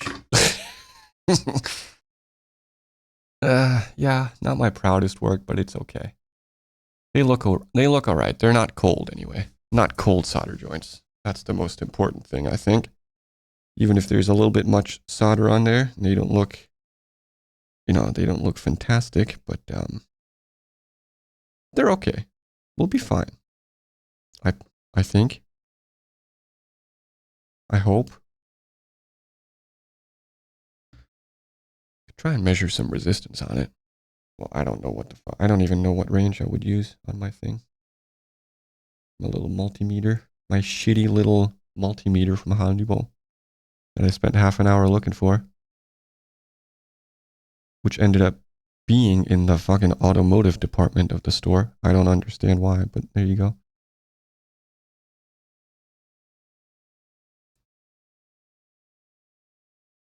Yeah, it does make you wish for a high quality auto ranging multimeter when you start using one of these fucking things.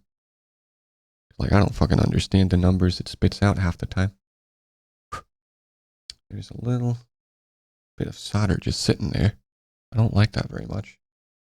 Is there anything I can use? Something relatively soft here just to... There you go. Get that off. Get out of here. Stray solder.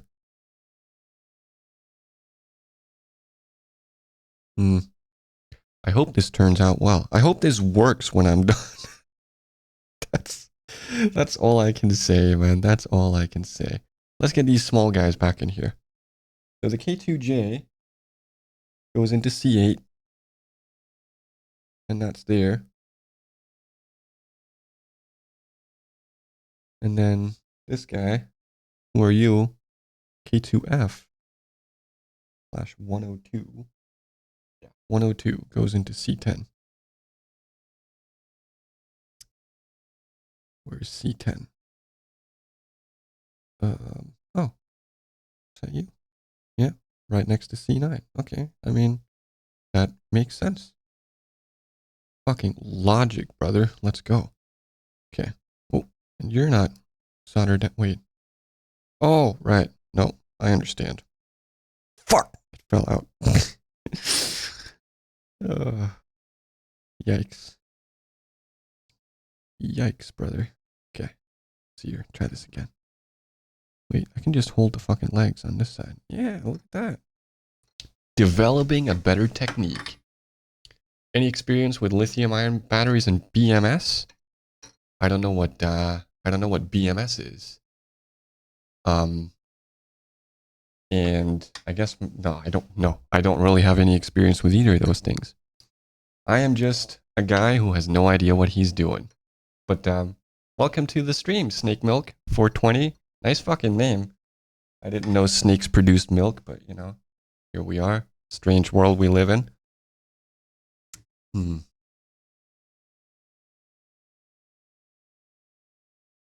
see here. That one.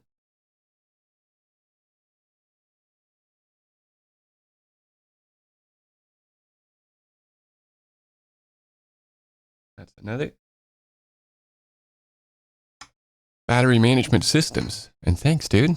Oh, thank you, man. Thank you for tuning in. Battery management systems. No, I don't know much about batteries, to be honest. I don't know much about electronics. I'm just, like I said, like a guy who has no idea what he's doing. Just jumping into it for the fun of it. And hopefully I won't destroy anything. Because, oh, excuse me, these components and the microphone capsule and everything that I'm working with here cost a fair amount of money. So I'm hoping I don't completely destroy everything. Magnets, man, how do they work? Dude, you should ask Insane Clown Posse. They might have the answer, or maybe they're just the ones asking the question. Just asking questions, guys. Fucking magnets. How do they work? How do magnets actually work anyway? Isn't it like you got a bunch of shiznit in the material, and then they all align the same way, and that creates like a strong magnetic field or some shit? That's why you can magnetize like ferrous metals temporarily, right? Using a magnet, basically.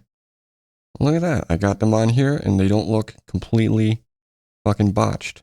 My soldering work here is okay. So far so good. Okay, what's next? Transistor installation. Yikes.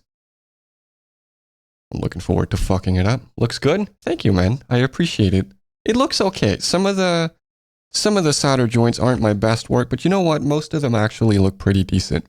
It helps that I'm using leaded solder. It makes it look like I'm better at soldering than I actually am, so.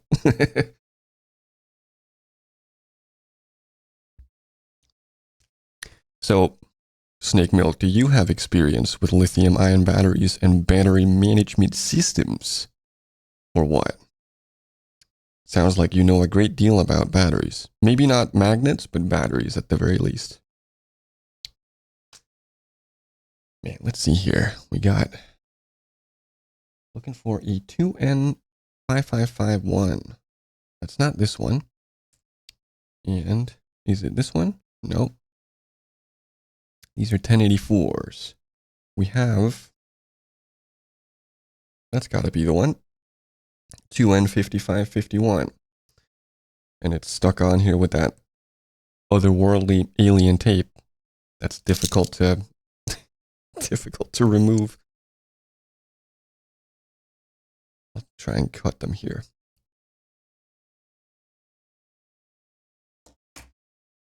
I will try to make my own battery pack sometime in the next month. That sounds wicked cool, dude. What is it for? Like, what are you gonna power with it, you know? Sounds also dangerous. If you're gonna use lithium-ion batteries, that could be spicy. Make sure to wear protective gear, you know? See, this tape is just stuck on here with otherworldly interdimensional alien technology, man. Okay, now, how do I orient this guy here? Let's see. Match the orientation is indicated by the silk screened outline on the PCB.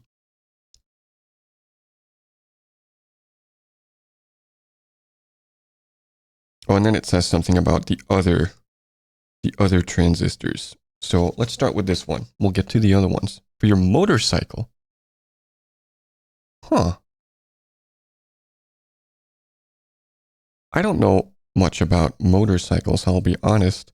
Is the battery pack in a motorcycle, is it just like, you know, your car battery or whatever? Just for powering on some of those kind of fundamental systems that you need in order to, you know, get the ignition to work, or what is that for?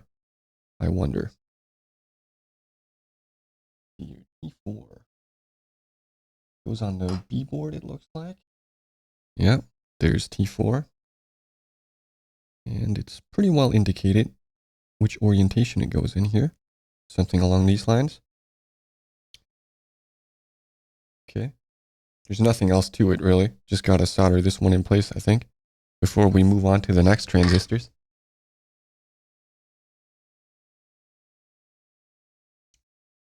Gotta get down low.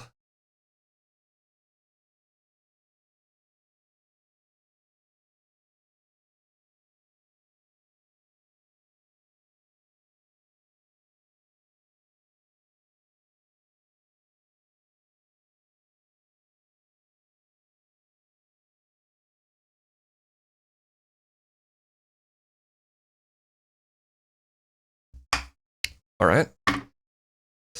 That went pretty well, I think.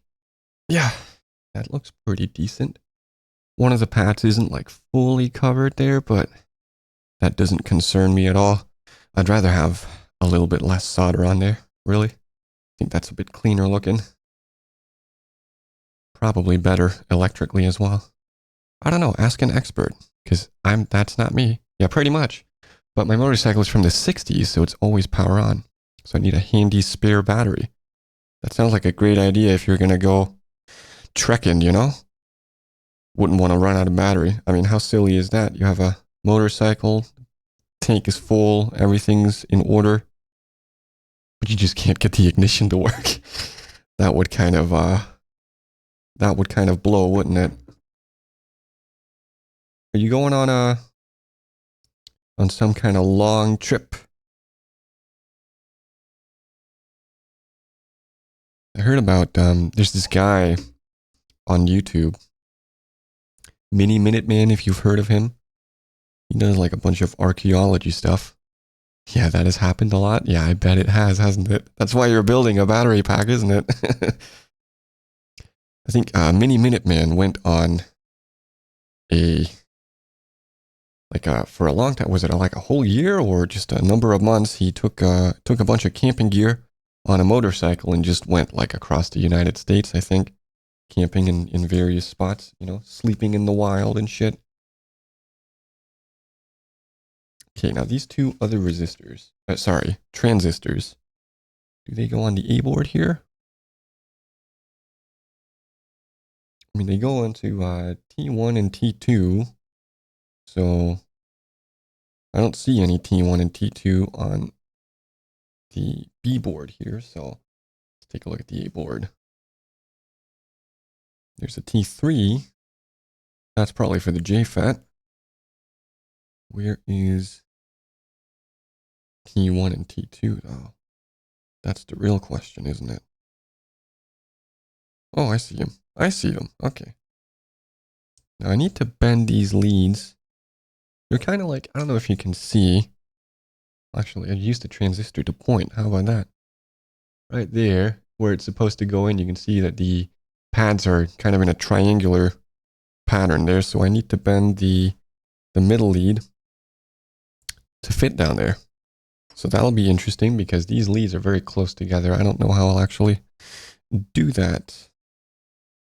Maybe I can just, they have like a little indentation on them. Maybe they'll bend at that point naturally if I just grab it at the end here.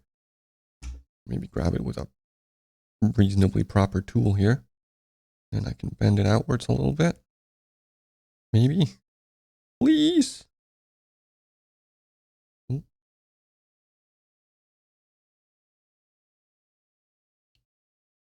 I'm not a huge fan of that. It's kind of not bending at the point where I want it to bend. That's a little better maybe. It doesn't need to be bent very much. It doesn't matter if it sits a little bit high above the board as well. That's okay. It wouldn't fuzz me too much. Yeah, I mean, something like that. That should work. Look at that. Professional soldering iron wielder at your disposal. And then it should just fit right in there, right? I got it pretty much perfect. Yeah. Wonderful. Look at that. It does sit a little bit high above the board here. But I don't think that will be an issue. What does it look like on here? They definitely sit a bit closer on the instructional manual here, you know? Maybe I'll revise my strategy a little bit here. Try and get it down a little bit closer. Don't want to bend and unbend too much because then I'm just going to break the leads, of course, but you can mess with it a little bit, right? Before you move into dangerous territory. Don't want to break the FETs. I think there's actually a spare one of these particular FETs. Or, well, I don't know if they're FETs. They're just transistors, right? But they're probably FETs, I guess. I don't know. Do I look like I know what I'm talking about? Come on, guys. I clearly don't know what I'm talking about. Okay.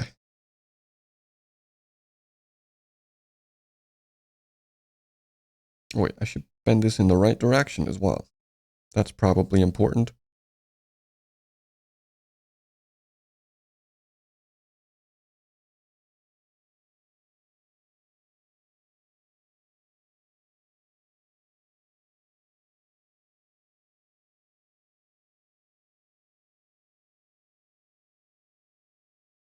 That's not too bad.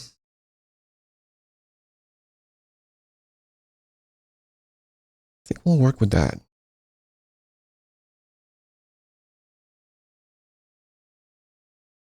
Yeah, not too bad. It sits a little bit high above the board, but I'm just gonna press it in there a little bit. Yeah, that's not bad. You know what? I think we'll take it. I did put the right resistors on here. Yeah, I did. Okay. Let's solder a little bit. Clean the tip as well.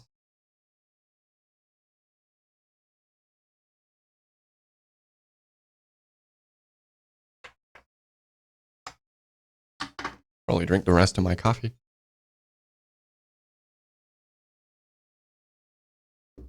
Make sure I got those shaky hands. It's very important. So I can solder. Caffeine-induced shakes. Coming right up. Oh, man. That's better.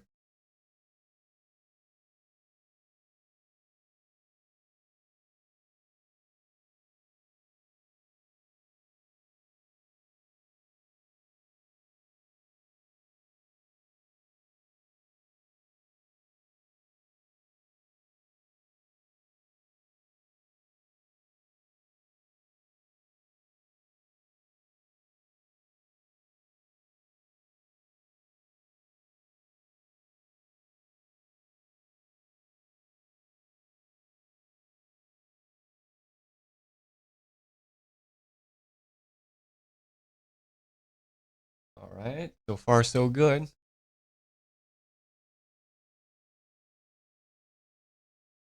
Only me and Mr. A in here. Who's Mr. A?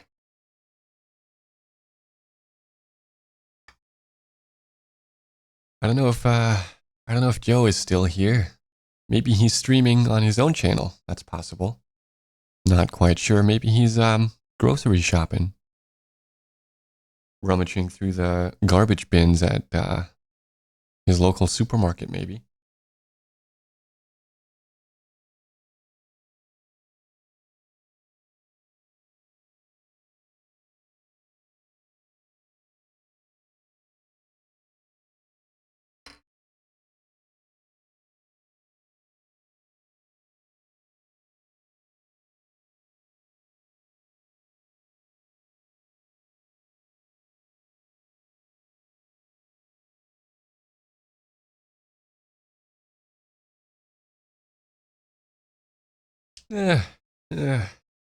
No, he's not here. No, yes, he is here. I don't know. Maybe one day he will be able to decide whether he is here or not. I don't know. It's looking a little bit sparse on one of these legs here. Yeah, I think I need a little more soldering tin on there. It's not really covering the pad all the way. Let's try and give that one a little tiny bit more.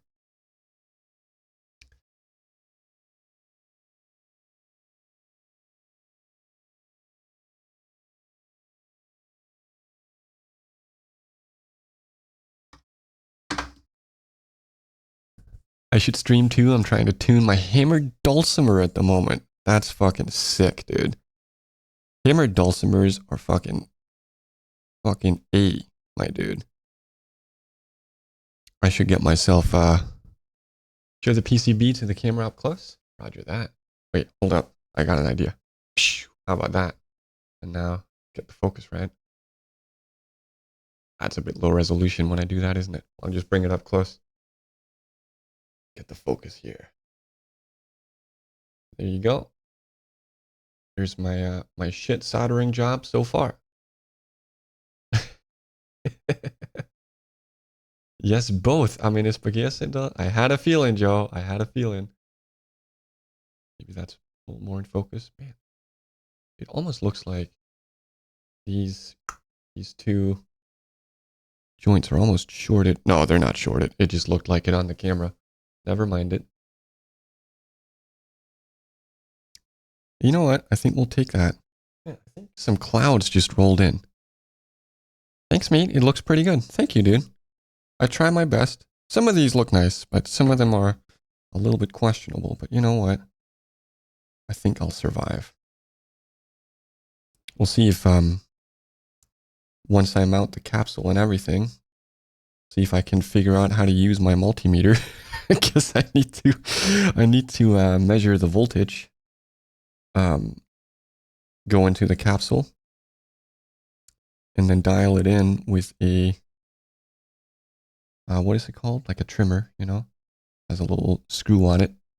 Some are a little bulky. Yeah, they're not all great, but I'm having a hard time getting in there with the solder wick to try and clean them up a little bit. So I'm a little bit hesitant to do that. It seems like my technique is improving over time here, though. I don't have the finest soldering tip either. Should have brought one that really comes to a point, you know? That would have helped a little bit. Wouldn't have made up for my shitty technique, but it would have probably helped a little bit. Anyway, that's those transistors, right? Yeah. Okay, there's a whole page on high frequency corrective EQ, which I won't need because I'm putting in a K47 style capsule. So I want to just, well, actually, I should probably read it still just to make sure I'm doing it correctly here.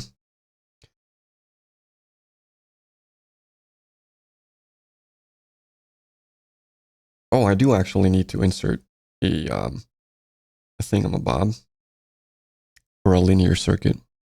Yeah. Personally, I would rather leave them as they are. Better not to overheat the PCB. Exactly, right? It's like, especially when you start putting the transistors on there, like when it's just resistors and stuff like that, it's not that big a deal, right? You can mess with it a little bit, but once you get into the JFETs and the transistors and shit like that, you want to be a little bit careful, right? You don't want to overheat those and destroy them. That would be a real shame. So I need to insert a 470 picofarad thingamabob at C14. I sure hope that's included. It would be very strange if it wasn't. Let's see here, 470 picofarads. Okay, what do we got back in the legend here? There, it's one of those red WEMA caps here.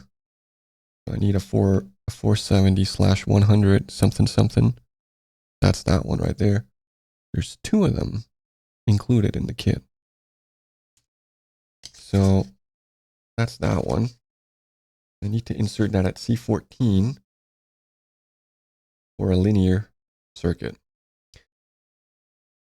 C14, are you on this board or are you on the other board?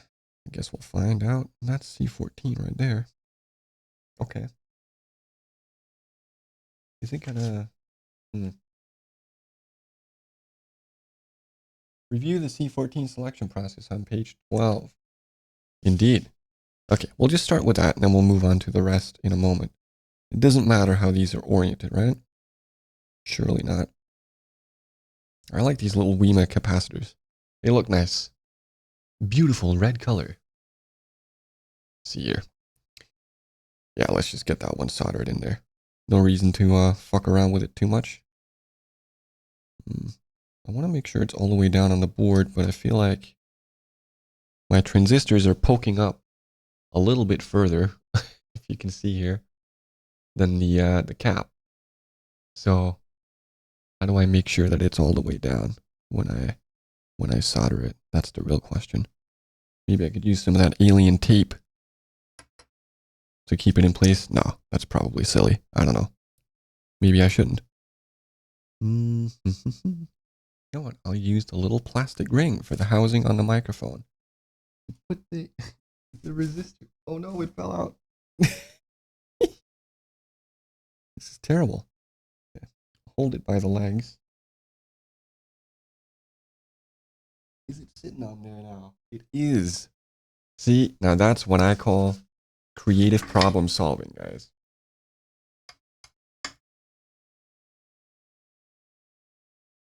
All right, let's try this.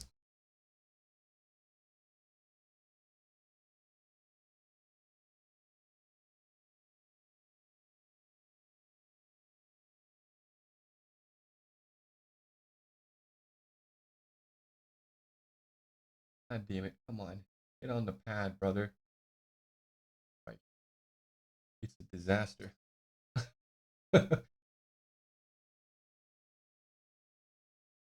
Genius. That's right. Witness my 200 IQ moves.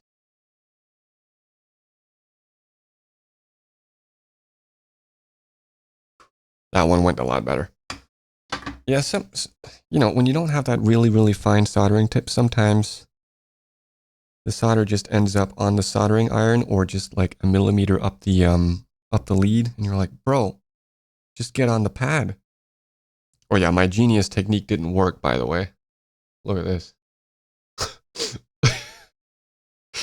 It's just sitting there in a really aesthetically non-pleasing manner. But you know what? If it works, right? Oh boy, now I'm starting to say that. That's when you know this is gonna go bad. If it works, right?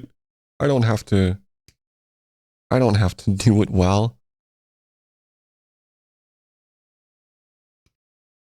I'm just gonna half-ass it and hope it works. No, I'm gonna try not to. Yeah, I don't love that soldering joint. It's not great.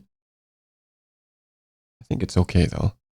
Good thing it's hidden inside. Yeah, it better be hidden behind a fucking metal tube, so no one can see my incompetence shining through here. Okay, what's next? We got a bunch of, oh yeah, they're called film capacitors. Is that because they got some film on the inside, right? These are high quality capacitors, right? These WEMA ones, I think they have a good reputation. Okay, so 0.1 picofarad WEMA capacitors at C3 and C4. Is that on this board? It sure looks that way. So we need some 0.1 microfarads. Let's see here. Where do I find those? Got a bunch of different ones. There's a 0.01. That's not the one that I need. 0.015. The fuck does this one say? 5600 something something. That's not the one either. Gotta be this one, yeah. These guys right here. These very tall ones. They say 0.1 on them, so it's gotta be right, right? Wait, hold up a second. The ones on the picture here say 0.1 and then 100 down below there. These ones say 0.1 to 50. But what does it even refer to? Gotta go back in the legend here. Wait, am I misreading this? No, it's 0.1 picofarads. Where does the 0.01 picofarads one go?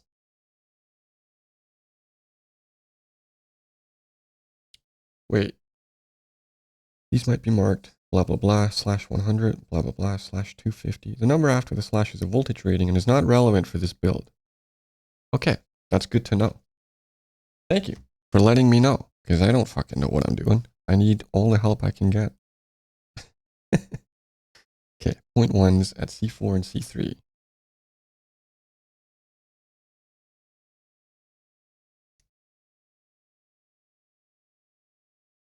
See here, hold on to these legs here as I flip it upside down.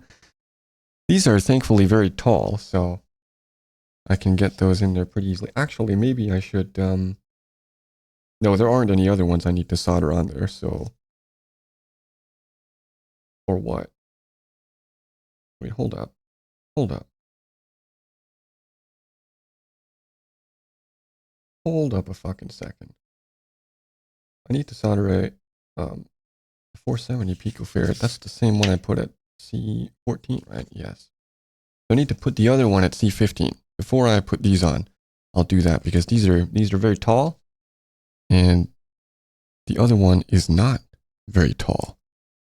So it'll just keep falling out of the fucking holes if I don't solder this one first.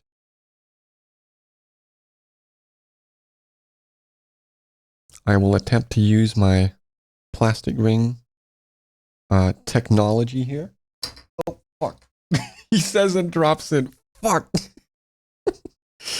The orientation doesn't matter, so I'll put the text on the outside so you can read it. Might be good. Fuck, dude, how do I... These leads are so short, like I can't hold on to them. Maybe I'll do this. Nope. Crikey, bro.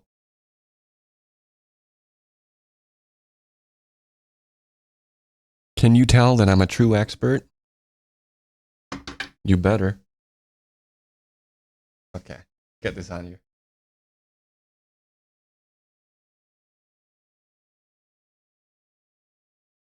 God damn it. It immediately fell off the fucking plastic ring. Now, can't. Now it's stuck on the fucking thing. God damn it, brother. Off.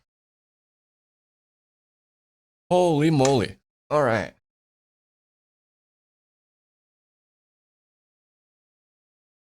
Right. Getting a little bit cramped on this board.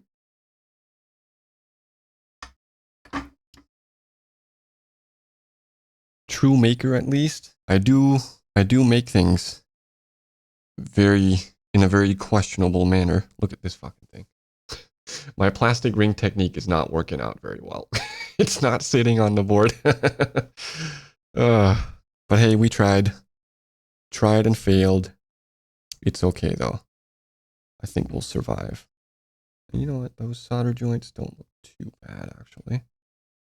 There's a little bit of stray solder, but I can get that off a little bit later. I'll have to scrub it all down and clean it with some Did I even try to trim that lead? I mean, there's solder on it. Probably not. I might crack the solder joint if I do. I'll just leave it on there. It's okay. It's not very long, so I'll survive. Okay, and now we put in these two dudes, the two tall ones here, at C4 and C3. Double check that real quick. Yeah. Point ones at C4 and C3.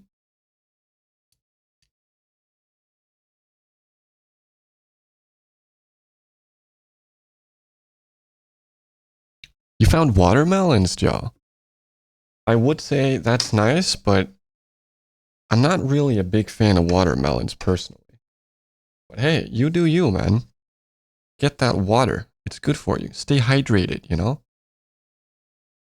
Yeah. Fucking thumbs up, brother. Okay, try this. Get that in focus real quick.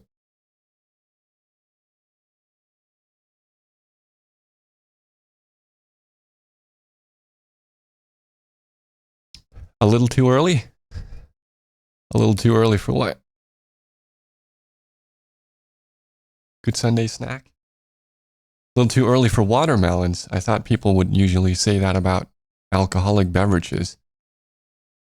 But hey, what do I know? Maybe you found a watermelon with a high alcohol percentage, which would make for an interesting Sunday afternoon anyway.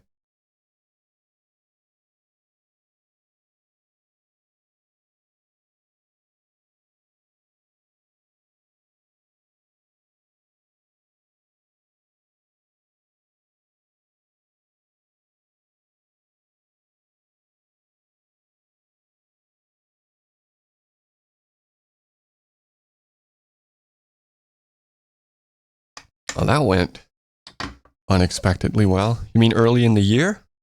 For watermelons? I don't know. When are they in season? I guess I can figure that out using my brain from what you've said. Probably in the summer, I presume. I don't know. I don't really like watermelons, so I don't exactly stay up to date. Could go for a strawberry though. Yeah, I mean, could do that classic Danish dish, quote unquote dish, where you put cream on strawberries and maybe sugar if you're feeling fancy. Fancy. That's the word. Well, this went pretty well actually, putting these on here. I'm happy with that. Oh, now I gotta put the switch on. So the switch, no. Not local. Just Jag med flu. You know what I mean? Holko is fucking awesome though. Holko is my favorite, brother. Okay, let's see here. What the fuck is going on here? So these leads have numbers apparently, but I don't see any numbers on the switch. Well, there are plenty of numbers, but not. Jag med flu? Yeah. I love Holko. Me too, brother. Holko is the fucking bomb. There are plenty of numbers on this switch, but there aren't any numbers indicating which leads are which. Thankfully, oh, Jesus. I do have some good documentation here to work off of. Thank you, microphone parts. Very nice. And in fact, see, it says right here, lead 4, lead 6. So they have given the leads numbers, even if they don't appear on the actual component itself. So I need to kind of bend those over back on themselves. The photo shows these bent into U-shapes, but this is not necessary. Okay. Maybe I'll bend them into U-shapes regardless. But before I do any of that, I think I'm going to take a piss. Again, it's the coffee, you know, it's the coffee. What type of microphone are you making? It's a condenser microphone with a linear Schoeps style circuit, and the capsule that I'm putting in it is this guy right here. This is an AK-47, not the one that shoots bullets, but just a condenser capsule from Advanced Audio. And all of it is going inside this donor body that I have with, you know, all this shiznit. So it's going to be like a kind of a U47 FET, not clone, but style microphone. I'm looking forward to it. You know, the components for all this sort of thing they're very expensive. Well, very expensive and very expensive. They're expensive for the average person. For what they are, they're pretty affordable, I guess, for the potential quality I'll get out of this. We'll see if I can get it to work at all. But first, I got to take a piss. I'll be right back.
Sorry if my chair hit the microphone. That tends to happen when I get up. It just spins around and goes, you know what I'm saying? It happens to me all the time. Okay, so bend these leads into a sort of U shape, right? Yeah.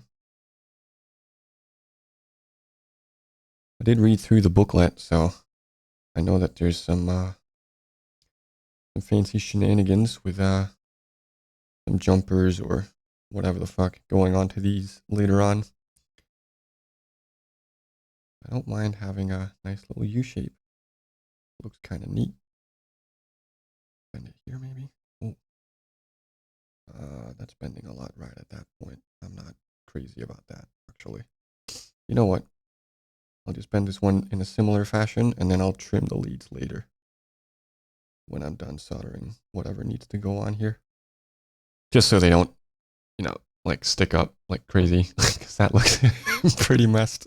You know, we'll survive. We'll survive. Okay. Where's my board? There it is. So, switch goes in here.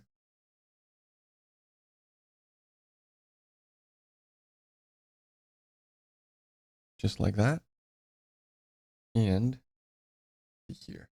Just read this whole thing here. Solder the switch tight against the A circuit board. Optionally, fix the switch in place with blue masking tape while soldering. Alternatively, solder one gold leg at the rear side of the switch to tack the switch in place, then press down on the switch with a finger while reheating the soldered joint to seat the switch flat against the board. If you try this trick with one of the tin-plated leads at the front of the switch, you will burn your finger because the metal clip at the front of the switch is connected to those front leads. Okay, they got all kinds of cool tips. I did mention something about using some masking tape to hold it in place. I think that's what I'm going to do. I will be right back. God damn it, stay in there. See if I can get some tape.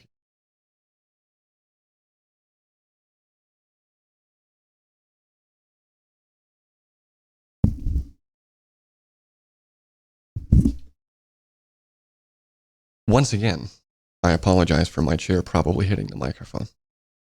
It happens to me all the time. Okay, let's just stick this guy down one way or another. Oh, this masking tape doesn't stick very well. Good Lord. You know, sometimes you get masking tape or painter's tape or whatever, and it just barely sticks at all to anything. Kind of annoying, honestly. Why can't they just make it good? Just make it good, guys. Come on. Yeah, this shit is barely sticking at all. Good Lord Christ. What a load of shit.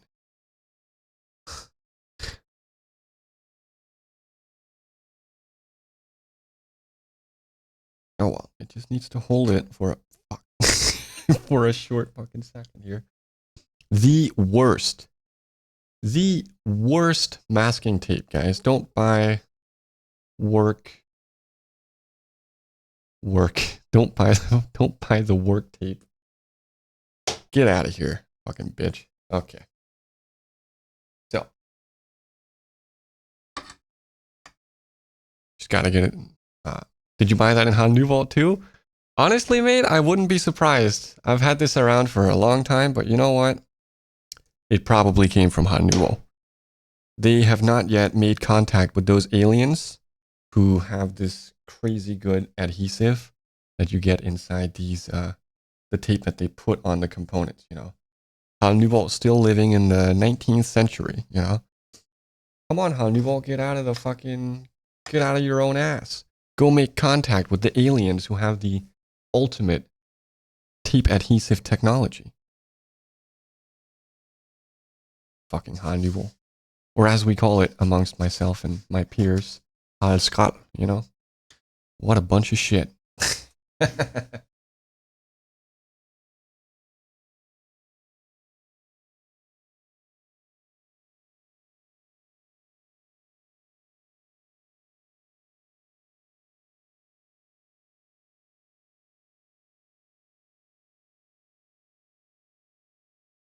More on there, maybe?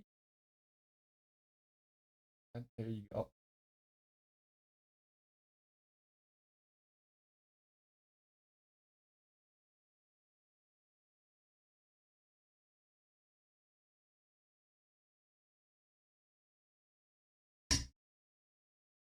Harold Garbage, also known as Harold Garbage in my best French.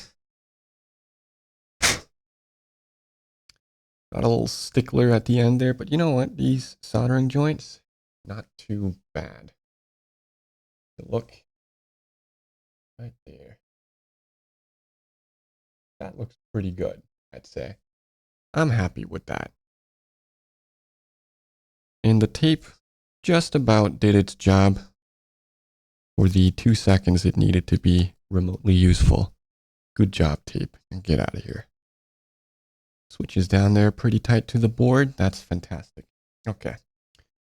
Trim the leads, trim the soldered leads, but yeah, do not cut leads 4 or 6, of course, because we'll need those later. Don't need to trim the tin leads, because those are very short. But I'll trim these gold looking ones.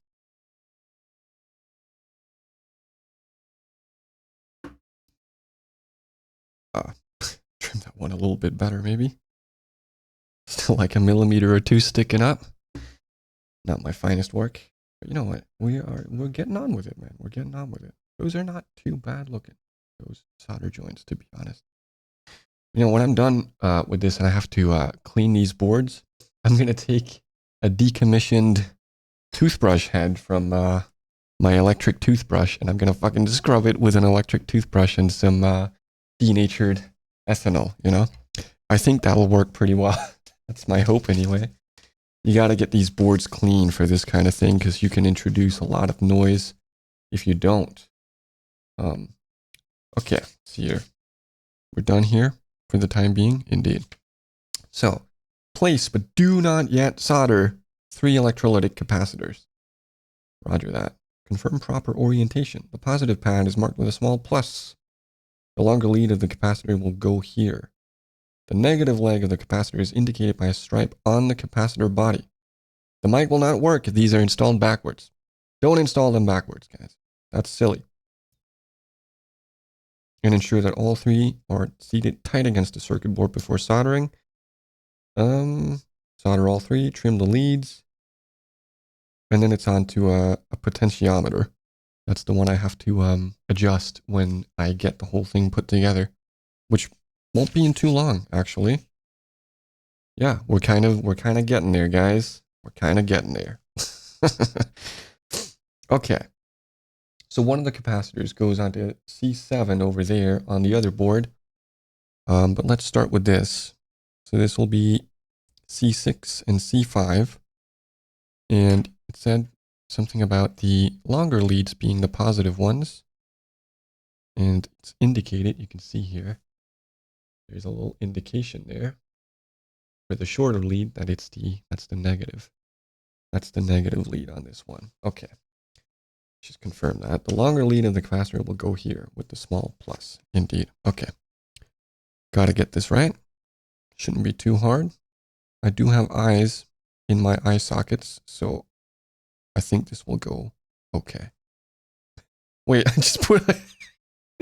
just took a random capacitor and put it in here. Maybe I shouldn't do that. Maybe I should put the right component on there as well. Okay. So, what have we got? 330 microfarads. This one goes into C6 and C7, which is on the other board. So, yeah, C6, you go in here. Just solder some random caps on there and cross your fingers, you know? What could possibly go wrong?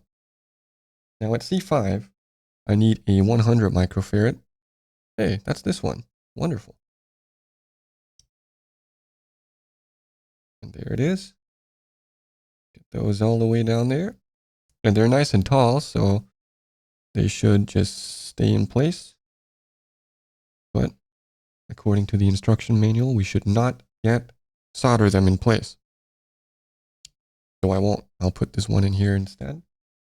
For the other board, it's a 330 microfarad, and it goes positive lead there, negative lead here. Good, good, good. All good to go, right? Oh, geez. This one won't stand up on its own, though. Just prop it up with something. Maybe like something like that. That'll do. Okay. Before we solder, just see here. Yeah, I mean, shouldn't be too much to it. Let me just check. I got the orientation right here. I mean, I sure did. I sure did. Fuck it. Let's get on with it. Harold Garbage. My favorite store. Not. Sorry for the creaking. That's just my back.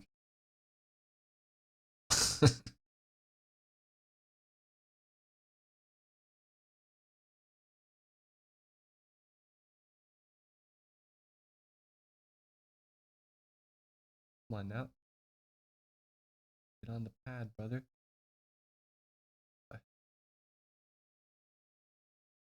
Solder is being uncooperative. Oh man, that is off. Good lord. Oh, and there it goes. Absolutely terrible.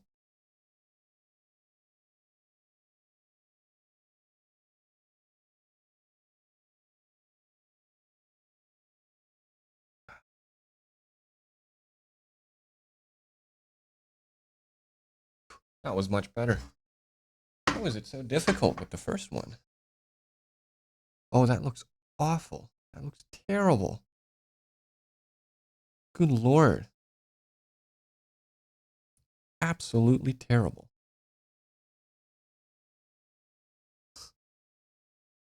I think I'm going to have to redo that one. Crikey. I feel like the soldering tin just wasn't getting on there.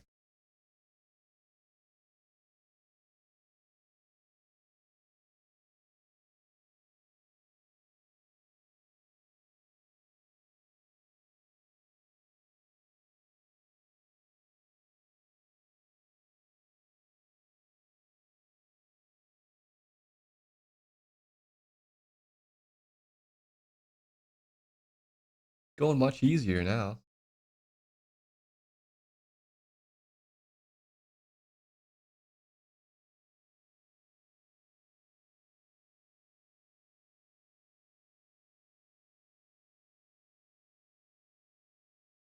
Relatively. Come on now. Oh boy.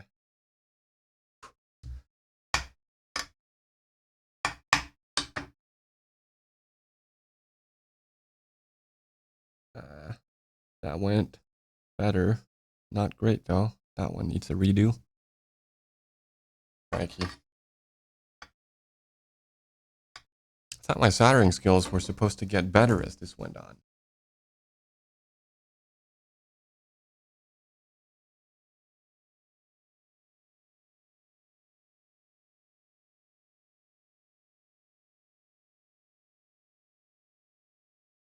Oh no, off. It's not getting down on the pad.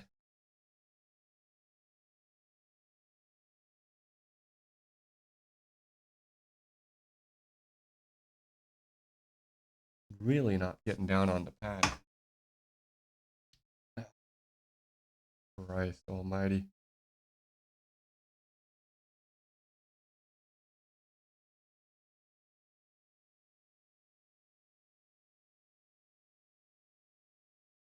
There you go.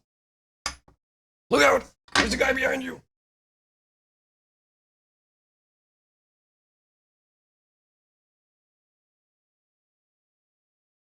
Where is he, Conger? Is it you? Are you hiding outside on my porch? God, that looks terrible. Holy moly. Yeah, finally, I missed him. Right. Finally got the soldering tin down on the pad, but like in the process, I put way too much soldering tin on there. Not terribly happy about that. Not gonna lie. And if I snip it, like on the soldering joint itself, I could crack the soldering joint, right? Not a huge fan. Not a huge fan. And this one looks even worse. Yeah, that is terrible. I don't want to overheat the PCB. So now I'm at a bit of a loss here about what to do. Is your new mic going to sound good? I hope it's going to sound at all. I hope it's going to sound anything. If, you know, if it sounds good too, I mean, that'd be nice. We'll see. But if I can make it produce sound at all, then that's maybe not a success, but it won't. Not Conger, please, please, please, brother. Oh, fuck. Clean this up. What a disaster.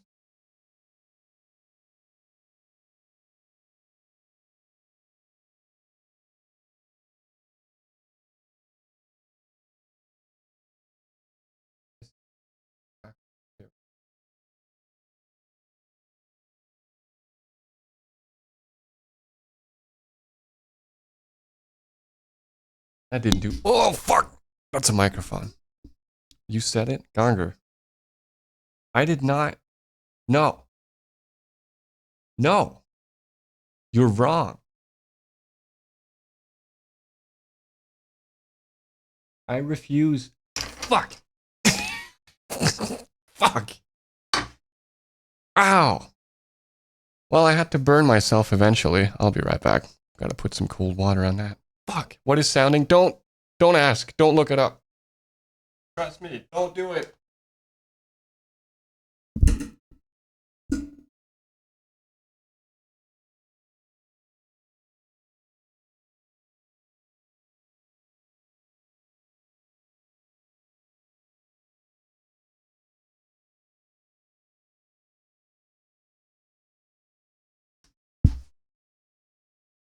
Please explain. No, I refuse.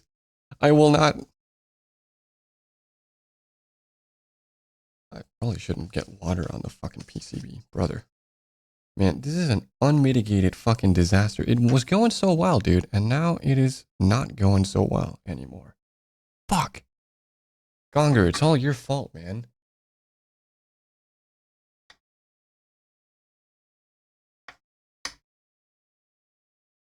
Trust me, Snake, you don't want to know. You don't want to know. If you don't know, good for you. How do I fucking suck this fucking solder up?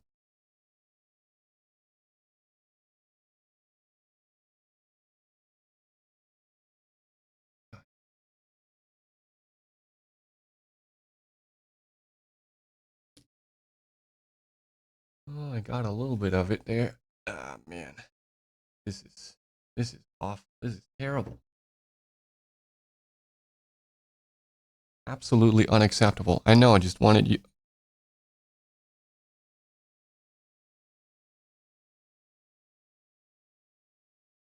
Nice try, buddy. Nice try. Ain't falling for that one. Oh, man. Fuck. Oh, fucking shit. Ass. Fuck. Hey, I did it. You just have to swear a little bit while you're doing it. Okay, now just a little tiny bit of fresh tin on there. Just for the flux.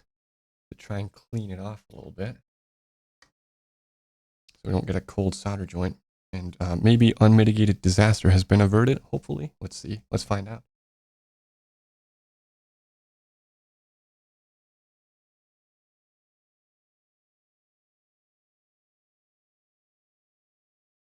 Bro, come on.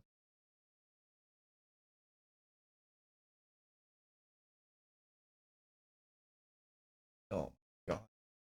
Why won't you get on there?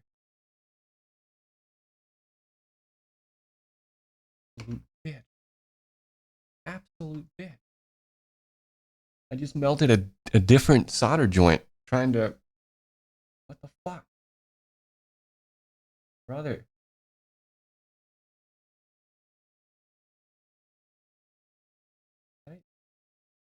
Can I please? Please.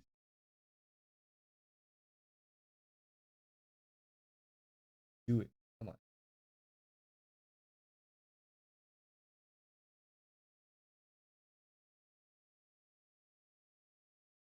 Please.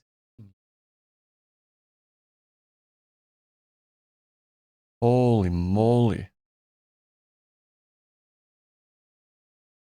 I mean, it's looking okay now, so I'll have to take that.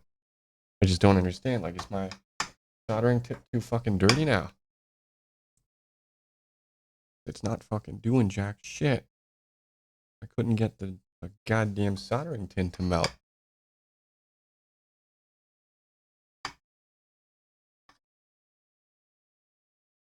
Brother. Ooh.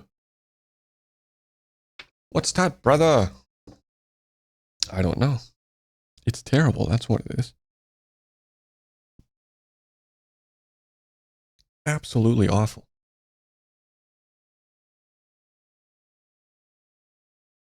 We'll move on.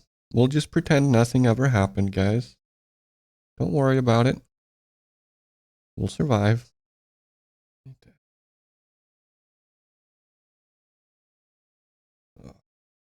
Oh, yuck. Ay, ay, ay. Señor. No lo puedo creer.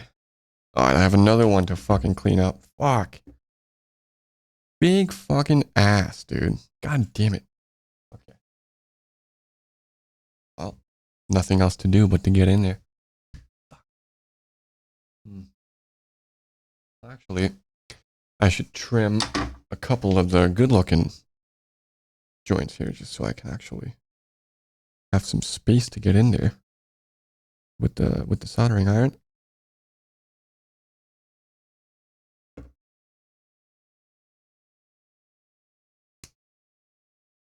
All right, just this one soldering joint there. That's looking awful. Absolutely terrible. Oh, and this thing is gonna move around on me. Oh, here we go. Here goes nothing.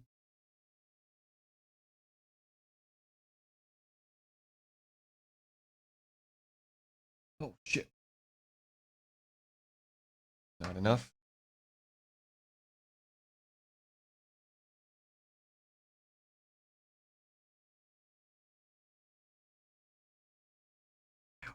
Fuck. Soldering fucking wick gets really hot. I mean, it makes sense. It's fucking copper. It's gonna get hot when you put a fucking soldering iron to it. Who would have thought? Okay, little bit of fresh solder tin on there.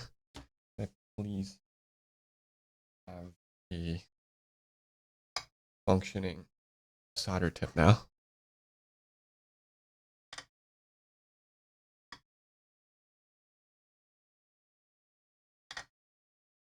That will actually melt the solder tin. That'd be nice.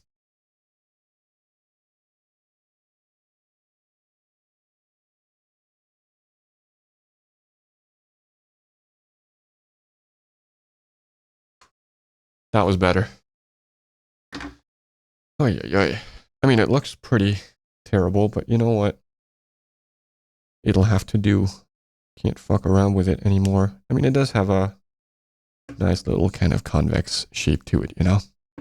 There's just too much soldering tin on there, but it's not too bad. I think we'll survive.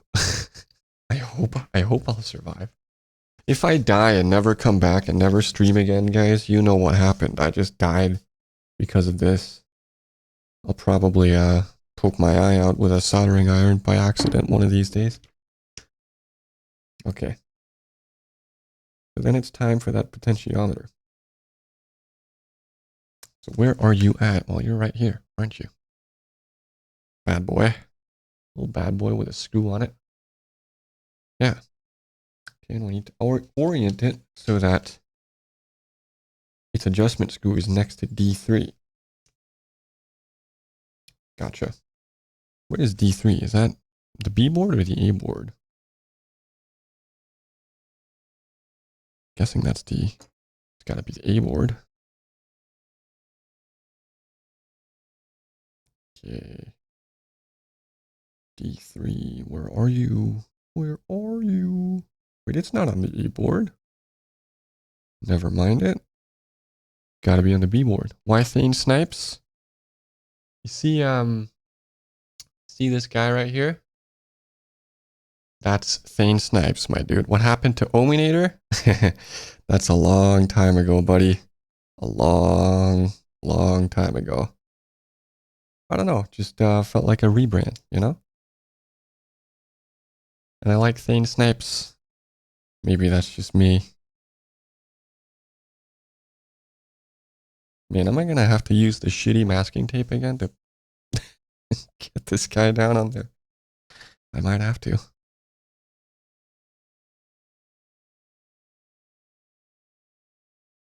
Yeah, I've gone through more than one rebrand over the years. I don't like calling it a rebrand. I sound like a fucking, you know, some dude who does marketing or something. But, you know, I guess that is what it is, though, right? But I should probably stop it, you know? I think I've settled. I think I've settled on Thane Snipes, you know? I like Thane Snipes. It's good. You can respect that. Cheers, mate. I appreciate your respect. Respect, man. It's so yeah, this guy is that's Thane Snipes. And it's so okay, I'll explain to you the origin of Thane Snipes here, yeah. so in Mass Effect 2, brilliant video game, one of my favorite games.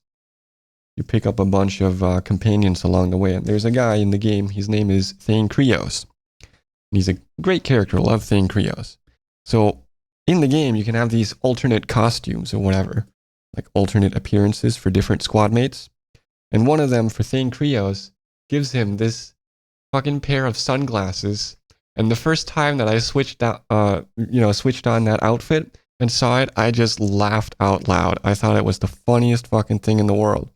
And the more I looked at it, the more I thought, man, Thane Krios with a pair of sunglasses like that looks like fucking Wesley Snipes, from Blade. And so that's where Thane Snipes was born. And I just like it. I don't know. It's nice. So I took it to heart. And now I'm fucking Thane Snipes, I guess. so that's that. Gotta love Thane Snipes. Now what do we got?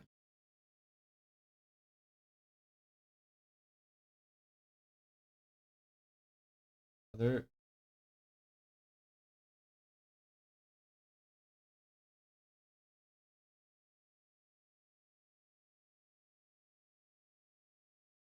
Crikey. Get the fuck on there, you fucking prick. Word. Oh, man. We'll get there. One of these days.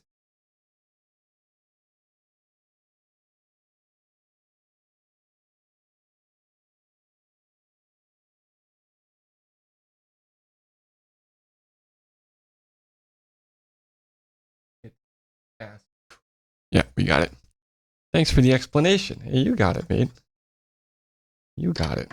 No skin off my nose, It's good it's good conversation, We all love some good conversation.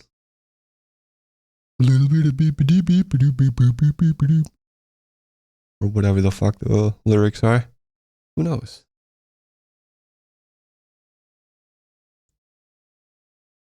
I had Blade is an S tier movie. WOD shit right there. What's WOD? Oh, World of Darkness. I gotcha. See, I'm a nerd, guys. I can roll with the nerds. Hello, fellow nerds. I'm also a nerd. But yeah, Blade is a lot of people attribute that whole trench coat, electronic music aesthetic to The Matrix. And I love The Matrix. It's a brilliant film. But Blade came first. Blade fucking made that fucking aesthetic up. And Matrix just kind of went, took it and rolled with it. But yeah, Blade is pretty S tier. Like the first one, I have seen the second one as well, but I can't remember anything about it. Sup, bitch? What's up, Alex? How you doing, man? Good to see you here, buddy. Hope you're doing well. Okay, we got the potentiometer on there. Let's see here. What's next now? Oh, it's the JFET and the 1G resistor. The 1G resistor. The dreaded 1G resistor. Okay. So, bend lead 3 of the J305 to the right at 90 degrees. The bend should be within 5 millimeters of the transistor body. He's building Shiznit? You're goddamn right I am. I am building Shiznit and destroying my back in the process. Because I'm sitting here, look at this, I'm sitting here like this. Oh, brother. That's how it is. That's just how it goes. Wouldn't want to do this for a job, man. I'm going to destroy my back doing it. But hey, we'll figure it out. Let's see here. The bend should be within 5 millimeters of the transistor body. Place the J305 at T3. The bent lead should contact switch lead 4. Yeah, that's the one. Wait, hold up. So now we're talking about the A board. So that's lead 4. This guy right there. And the JFET goes in there in T3 right next to it. Let's get the JFET out. Get over here. Yeah. You know what I'm saying? So this leg right here needs to be bent at a 90-degree angle close to the body of the thing. Man, these pliers are not really as thin as I would have hoped. They're also honestly kind of shit quality. Like, I like Felge's like their power tools and whatnot are like of a decent quality, but all of these hand tools, honestly, they're kind of shit tier. I think it's the last time I'm going to buy any Felge hand tools or whatever, manual tools. They just kind of suck, dude. I don't know why, but they fucking stink. Okay, so let's see here. Pop the JFET in here with the little leg. Whoops. Excuse me, sir.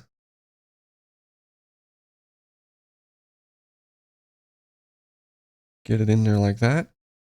And let's see here. Trim off the excess length of J305 lead 3. I'll do that after I solder it on, yeah? Probably. So leads 1 and 2 go to the PCB so that the bend in pin 3 does not touch the surface, of course. Don't want to short it out. That would be silly. Okay. And then before I solder lead 3, they want me to locate the 1G resistor.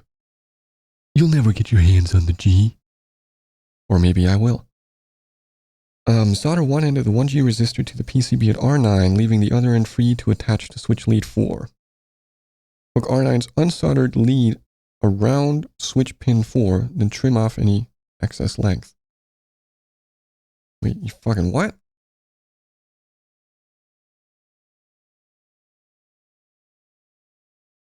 Hold up a second.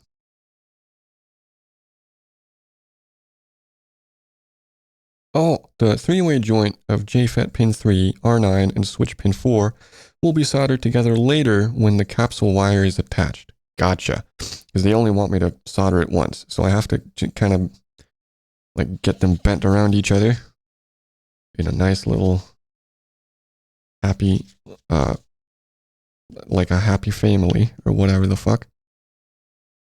And then we'll solder the mic capsule and lead 4 of the switch and lead 3 of the JFET and the other end, the R9 1G resistor, all in one go. Okay. So that's like the last thing that we do, kind of. Okay. They want me to trim off the excess off of lead 3 after kind of getting it in contact with lead 4. Maybe I should just get lead 3 then out here onto the top like that, so that it's just kind of sitting there like that.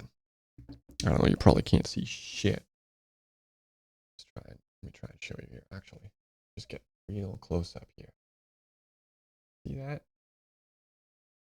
So, JFET there. Holy fuck, this is hard. JFET there. Lead 3 is coming out and making contact with lead 4 on the switch. And it's kind of sitting there nicely. And they want me to trim the excess length. And yeah, maybe I should. Excuse me. Focus and shit. I think I'll just leave it for now. I'll just solder lead 1 and 2 on there, on the PCB, and then we'll trim lead 3 later on, when everything is kind of getting in place, I guess. Maybe. I don't know. We'll see. Oh, and for this is, you know, the JFET is heat sensitive, so I want to really clean the soldering tip and clench my fucking butt cheeks for the soldering job. Try and get it done cleanly in one go, you know? So, wish me luck, guys. Here we go.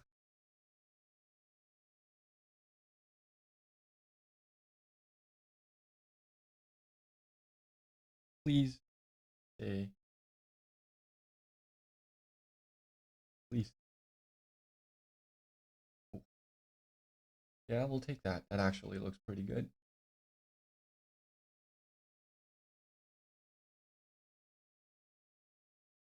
All right.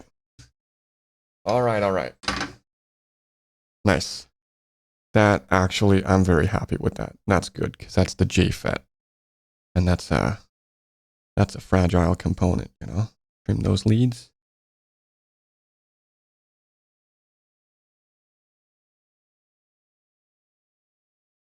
Yeah, that's looking pretty nifty actually. We'll take it. We'll take it. So now it's time for the 1G resistor. This guy right here. Let me just double check. Well, actually, it has color coding on it. Brown, black, gray, gold. Brown, black, gray, gold. That is indeed what's on there.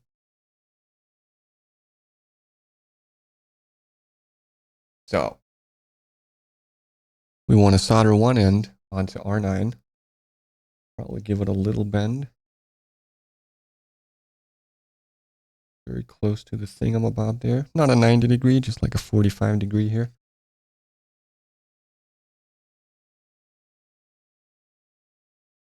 Put it through there. And then, yeah, I mean, this will work out nicely. This will work out nicely. Oh, fuck.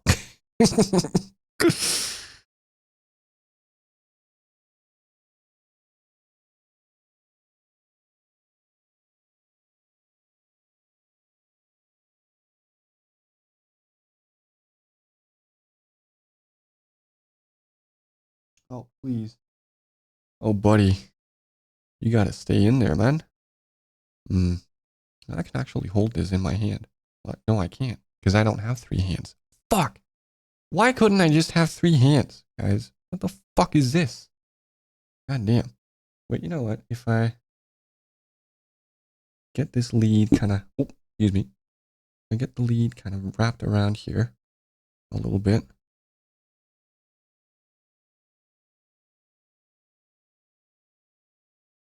Hope I'm not doing something really stupid right now by doing this.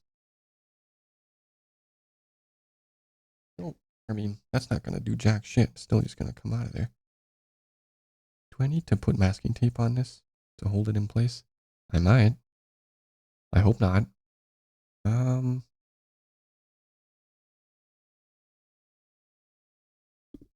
Oop. Keep hitting the microphone with my glasses. I apologize profusely. I actually managed to kind of get it hooked in there now. So we'll solder it. Clean the solder tip too. Don't want to fuck this up any more than I already have anyway.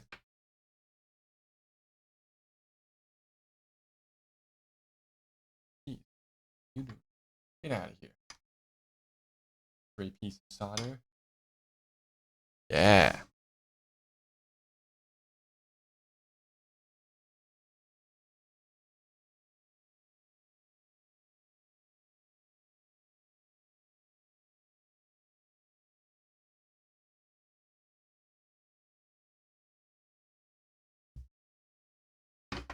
Oy, oy, oy. Clenched butt cheeks. Did the job. Okay. Excellent. That's actually looking pretty good. I'm quite happy with that. Oy, oy, oy, oy, oy. Senor. Trim the lead. Okay.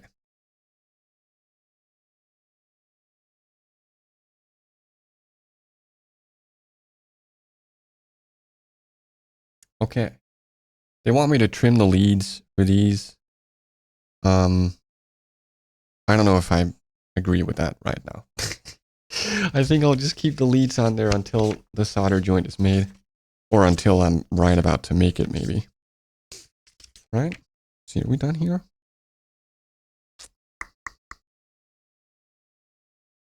think so.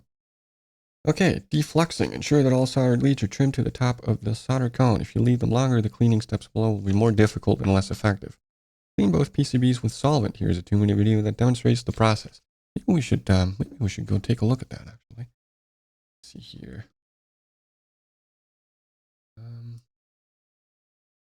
Yeah.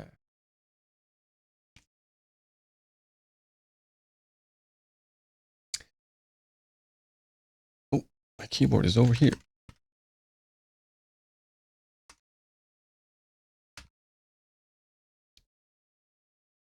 Type in the link here and see here. How to clean printed circuit boards. Do tell. This video demonstrates our preferred way of cleaning flux residue and oils off of a circuit board after soldering. Do tell. It needs only 3 ingredients.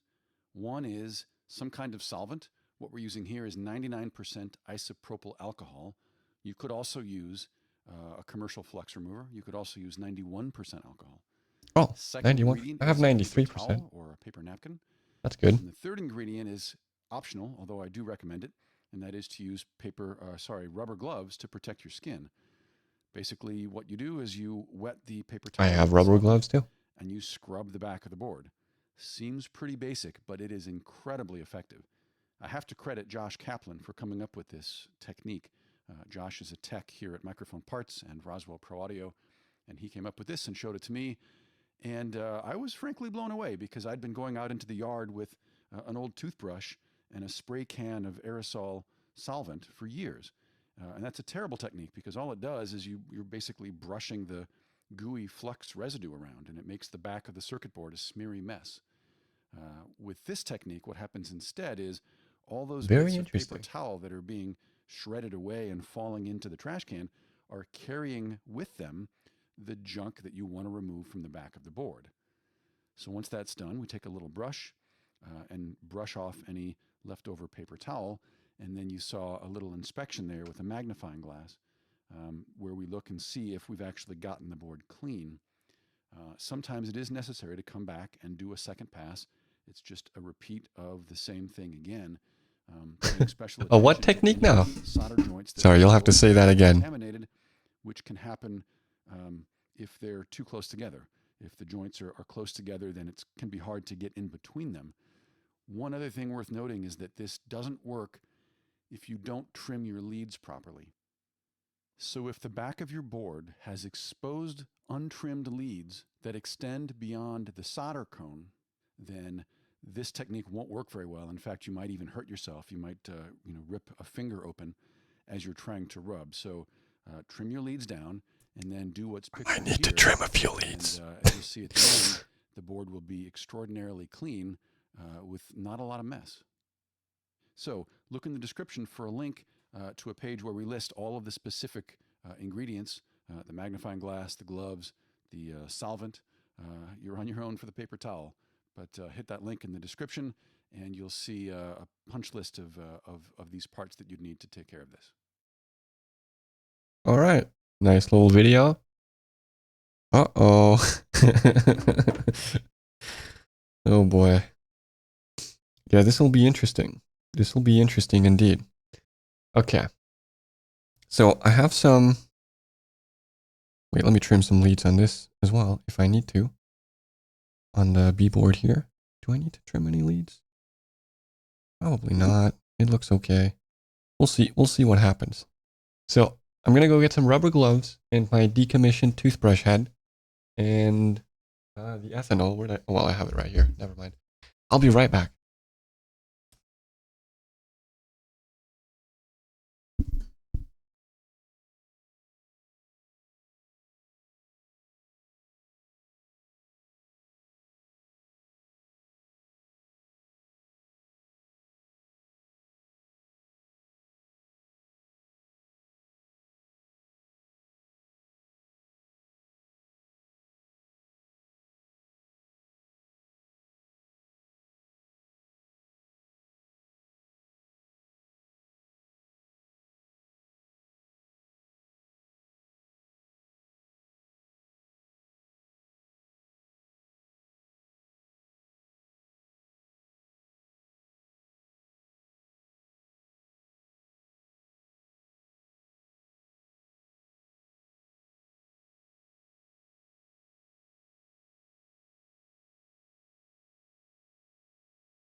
Fucking poggers.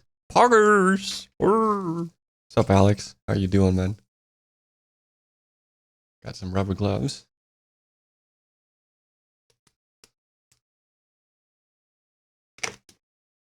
Oh, man. These are always annoying to get on. Feel like you're about to do a colon inspection on some poor sod. Whenever you put these on, you know? You know how it is. You're good? That's good to hear, man. Am I alright? Yeah, I'm doing great, brother. A little bit nervous that I'm gonna fuck everything up, you know? Because, let's not pretend like I know what I'm doing, you know? But I'm also hopeful that it'll turn out nicely. That would be good. That would be good. Guess we'll see pretty soon. We're really getting towards the end here, right? Gonna clean the PCB. Then I gotta mount the capsule and do a couple soldering joints, and then it's time to get the multimeter out and plug it in and shit. You're still coughing and a bit nervous for tomorrow. Wait, what's happening tomorrow? Oh wait, never mind. It's the 8th tomorrow, isn't it? Yeah. Oh shit. Hit my fucking monitor. Good lord. Yeah, I can understand why you'd be nervous, mate. But I believe, and I mean, I know you do too. You got this, brother. You got this. Okay. Let's try this out.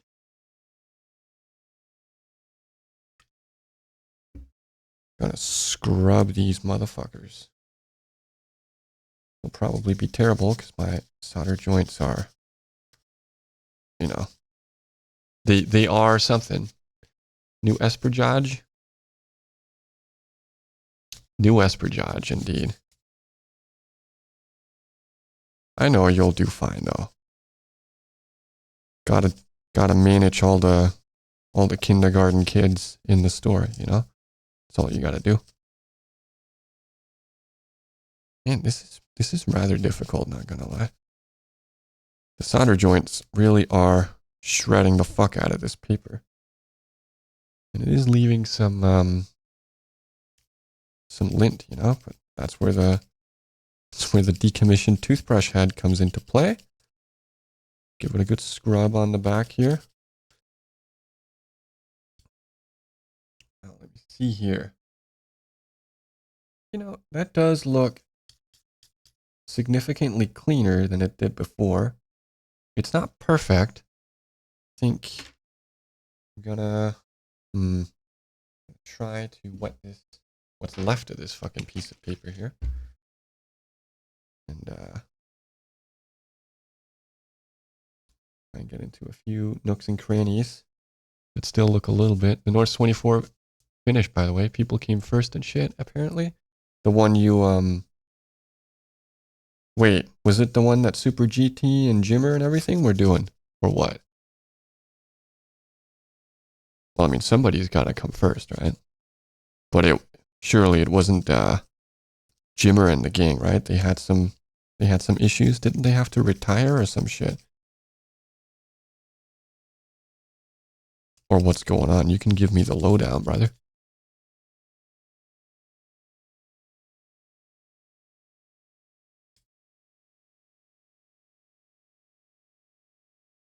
That's looking better. Yeah, that's not too bad.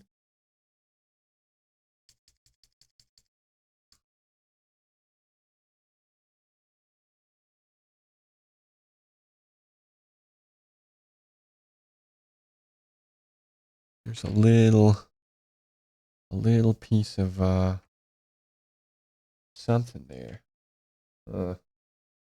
What can I use to get it off? Something that's not gonna destroy the fucking PCB. I know, I'll use this fucking hook knife. No, I'm just kidding. Oh, it's on ACC.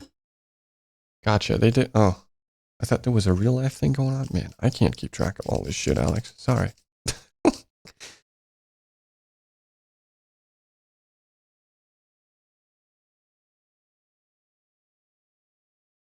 Just a tiny little splotch of tin like sitting on the board that I want to get rid of. It's not going to affect anything really. It's just not so nice looking, you know. I have an idea.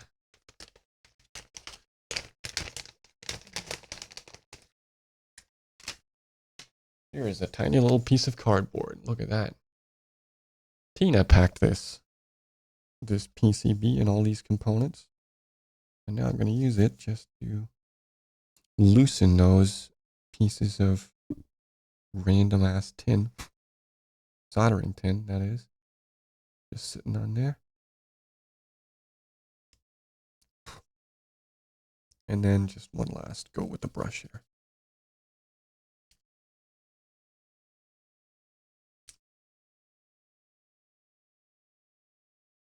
All right, let's put this one aside. And then we'll do the same thing on the B board. Now, comparing the B board to the A board that I just cleaned, this does look significantly dirtier. So, see what we can do with a little bit of kitchen towel here. Making a big old mess, but you know what? We'll survive.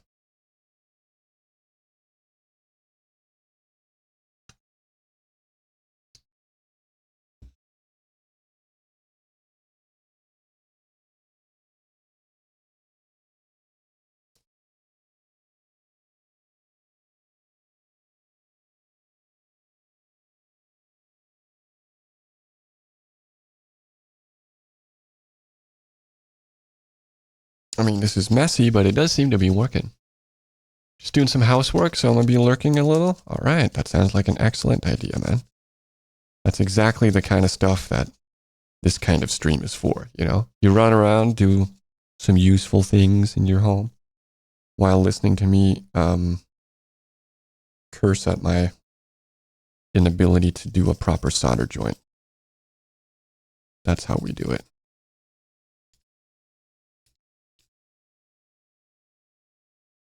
Now, see here. Do a little inspection.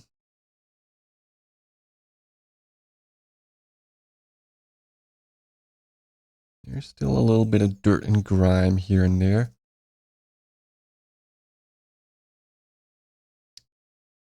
Use some more ethanol. That's what the guy at the bar said. If you want me, shout me. Roger that. I'll keep that in mind, Alex. Cheeky bum sex? Question mark? Or is that not yet?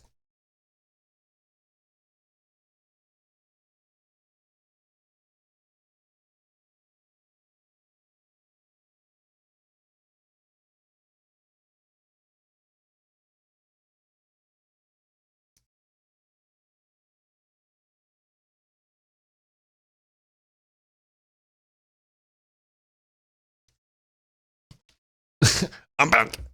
I heard cheeky bum sex. Oh, look at that. Joe heard it too. Everyone's clamoring for some cheeky bum sex, isn't it? I mean, I can't blame you guys. I'm in high demand, I know.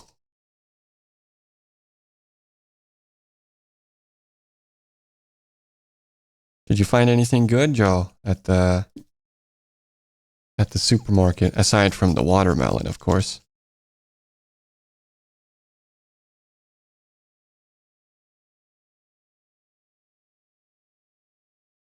Oh, that's looking cleaner. That's nice. Very nice.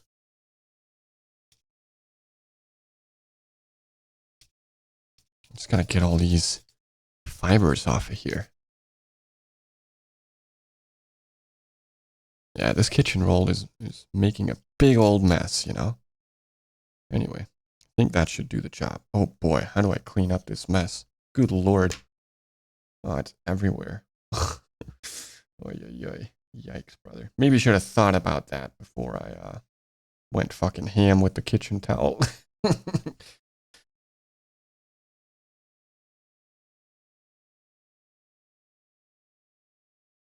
Get rid of the worst of it here. You're curious to know too what Joe got at the store? Well, you got strawberries, and you're gonna make tortellini tonight. That's lovely, man. You having anything special with that tortellini? Or is it just, like tortellini with fucking ketchup or something on it? Not that I would blame you, by the way. Sometimes it do just be like that, Okay. This is looking all right. You know what? I'm not too dissatisfied with this. I think there's a good chance that it will actually work. So that's nice. Let's see here.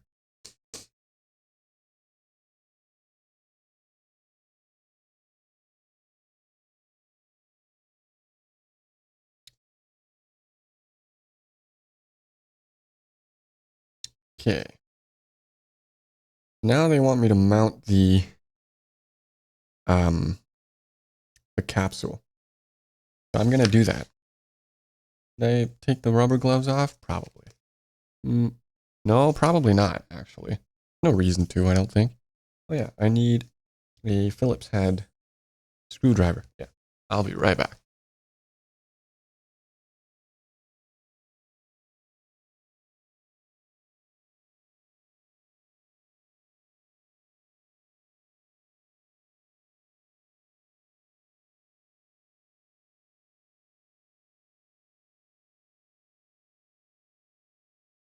Gonna make an improvised tortellini with parmesan and a side dish with patties?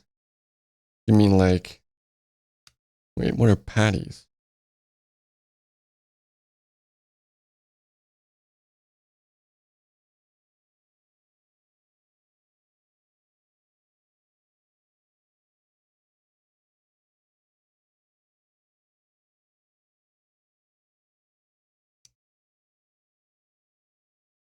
And of course, strawberries.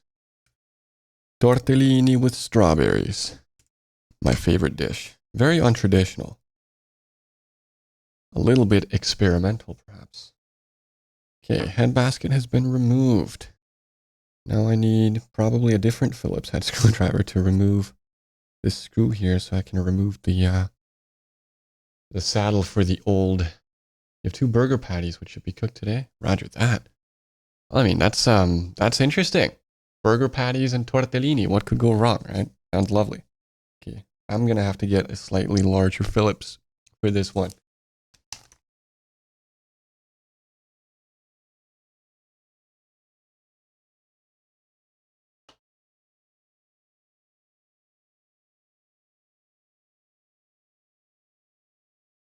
Okay, I think we're in business. See here if we can remove the screw without stripping it.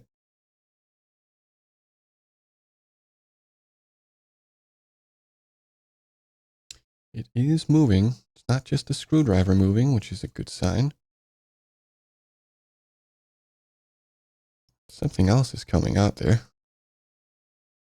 What is this? Are there insects living in my microphone? No. Just a little bit of random crap. Maybe not on the same plate, but why not? Screw it. Get experimental. It's Nordic cooking, bro. Yeah. Anyway, what is this that's on here? They put some kind of tape on it or some shit. Or maybe it was glue once. Now it's just a giant piece of shit. Anyway. Oh, hey, screwdrivers, stop rolling around. Fucking bitch. Okay, now I want to remove these standoffs here. It doesn't really matter, but they're just kind of a leftover from the,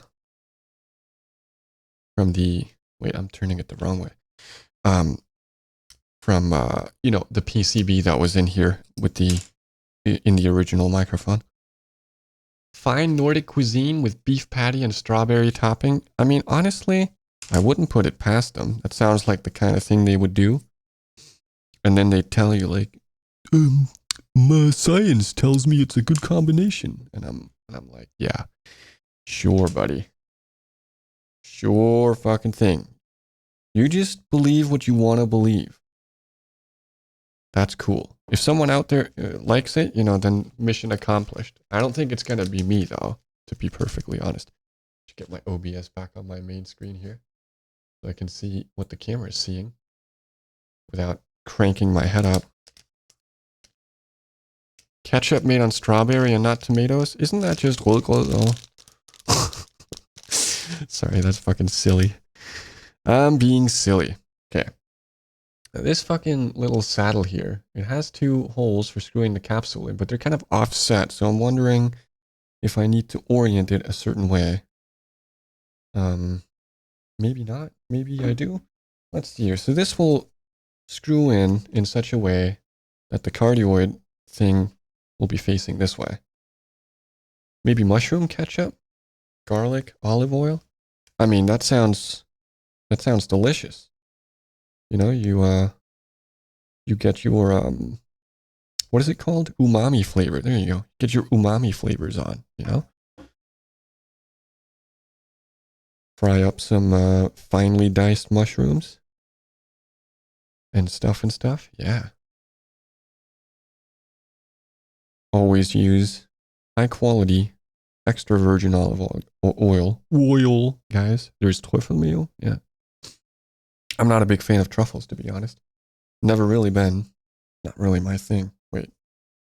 Yeah, so this will go on that way. So, I mean, it doesn't really matter which way I point. Jesus Christ. Someone's making noise out there. Doesn't really matter which way I point the diaphragm. I mean, it's a dual-sided capsule, you know? I don't like truffle, to be honest. You and me both, Alex. You and me both. Okay, now how do I get the capsule out of here? I'm going to very, very carefully grab the... Oh, the whole... Oh, no, there it is. Kind of-ish.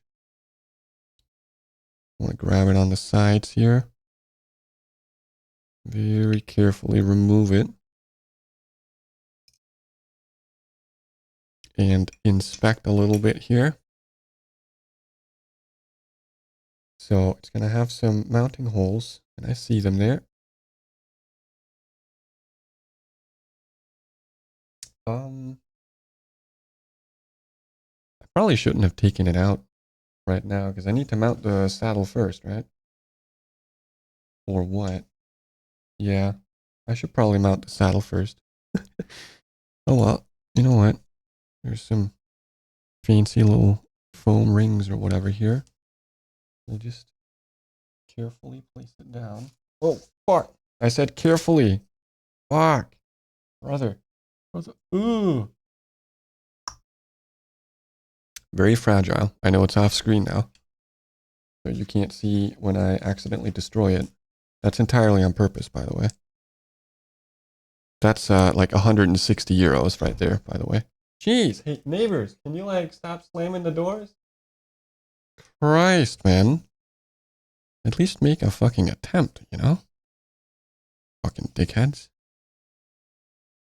Okay. So. We'll just screw it in, man. We'll just screw it in. Fuck it. It doesn't matter which side these holes are on. It doesn't matter which side will be designated front and which one will be rear, you know? Who cares? It doesn't matter. I am very understand. Yeah, I bet you are. I bet you are, Alex. And they do recommend that you put some adhesive on the screw to keep the saddle in place. And I'll be honest, I just thought, you know, like I don't really have anything that I could, I mean, I have epoxy and shit like that, but that takes a long time to dry. It's not really very suited for this purpose, I wouldn't say. So, you know what? I'm just going to screw it in and align it here and call it a day, I think. Don't really need to glue it down. That feels a little bit excessive, you know? So the saddle is in. Now, probably read a little bit on here what they recommend.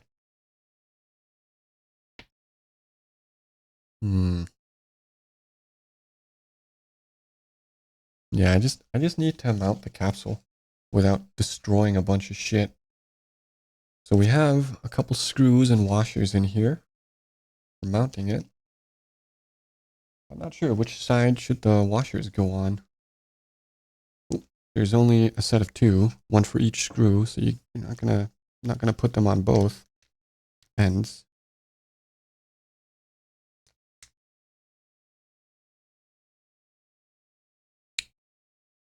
Can I do this with fucking gloves on? I mean, these are some very small screws, you know? I feel like the washers should be on the outside of the saddle here, but put the epoxy in the oven on 60 to 100 degrees. Eh. Ain't nobody got time for that. Besides, if I had rapid epoxy, I might use that instead. But I'm not going to use any adhesive. Baking something strong. Yeah, I bet. Dinner served, guys. American epoxy. Get your carcinogens right here. Okay. Don't want to drop this fucking washer. Get it on there. And I'll put it on the outside. And we'll just hope that that's good. I don't know.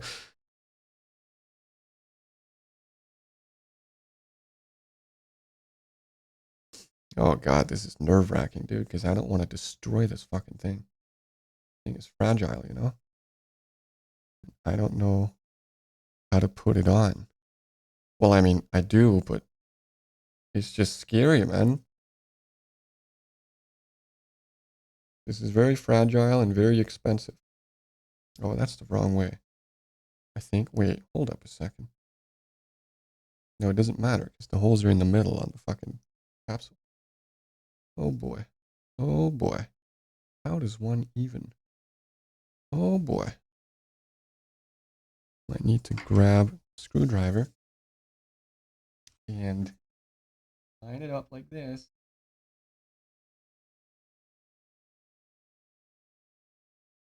Yeah, that's the way to do it. Get it on there. And now, it can kind of rotate, but it won't fall. Okay, like out of the thing. Now let's prepare the other screw here. If I can grab the washer, there we go. Oh, don't want to hold it over the fucking diaphragm though. Imagine dropping metal objects onto 6-micron thick mylar, I think it is. Wouldn't want to be that guy who did that, you know? Screw that. I know I'll be screwing something in just a moment. Okay. Get it in there. I can't see shit. I'll just have to I'll just have to feel my way forwards here. Yeah, this is I actually can't see what I'm doing, like at all. Good lord. Oh crikey, dude. Hey, hey. Oy, oy, oy, senor. Yeah, this is a little bit precarious, not gonna lie. Oh, fuck. I'm scared. Somebody help me. This is scary.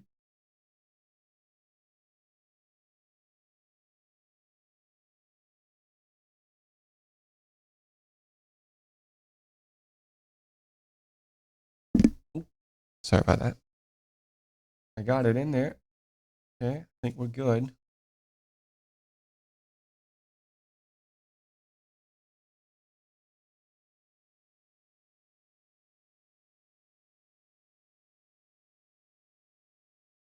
Whew. That was fucking nerve-wracking, dude. Good lord. Now I feel like my wires here are kind of just pointing upwards, which is not really what I had in mind. I wonder if I can just move them. Is that too? Maybe not. Maybe I can't. Maybe I can't. Oh, there's another screw hole here. Maybe I should reorient it a little bit then. That might not be a bad idea because I want those wires to be as short as possible going down to the PCB. So yeah, gonna get real nerve-wracking again. Oh boy. Lucky me. Okay.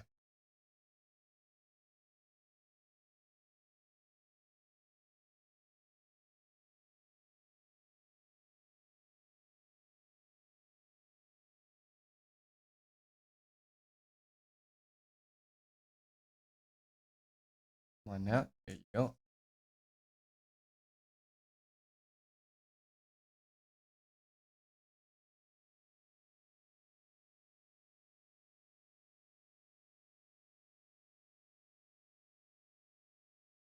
Okay.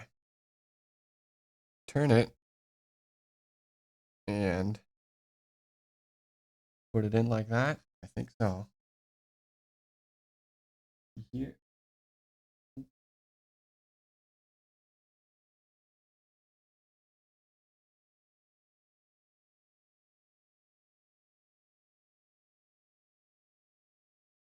Get that aligned there with the hole, please. Oh my lord, please. Okay, in there. Sorry about that.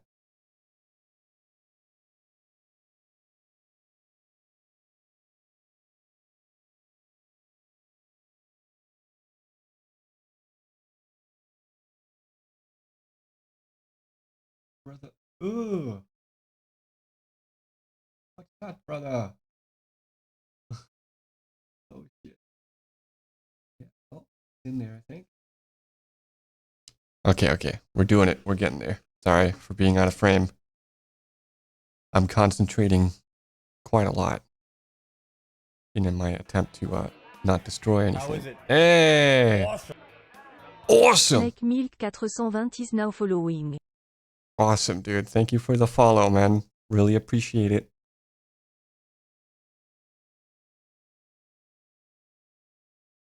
Lovely to see, man. Lovely to see. Okay. These wires are all intertwined here. Man, it looks fucking weird. Like, look at this. It's like offset in the saddle. But like there's no way to like change that. Because the screw holes in the fucking saddle are just offset, you know? And they're in the middle on the diaphragm, so on the capsule. So they'll just be offset no matter what you do. Guess that's just how it's designed. Okay. So now I gotta get the wires threaded through some holes and shit. And diaphragm on this side will be the front.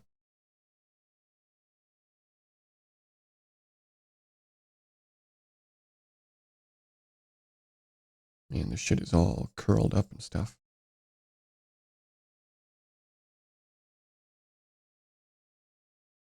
I don't even know what following means in Twitch. Made the profile just to watch this video.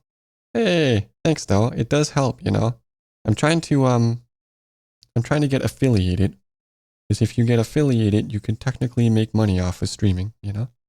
And I don't know, I wouldn't mind having a little side gig. I presume that you are someone who came over from my Facebook profile.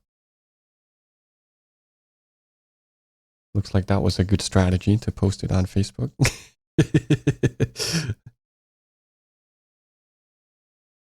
But yeah, following it's just a number. It'll give you notifications on your Twitch homepage when I go live and stuff like that though. That's mostly it, really. Maybe you'll even send you emails though, which if you don't want that, you can tell them to fuck off. Okay, so let's see here. I gotta thread these wires through in a way that makes sense. So we'll have the front come through here.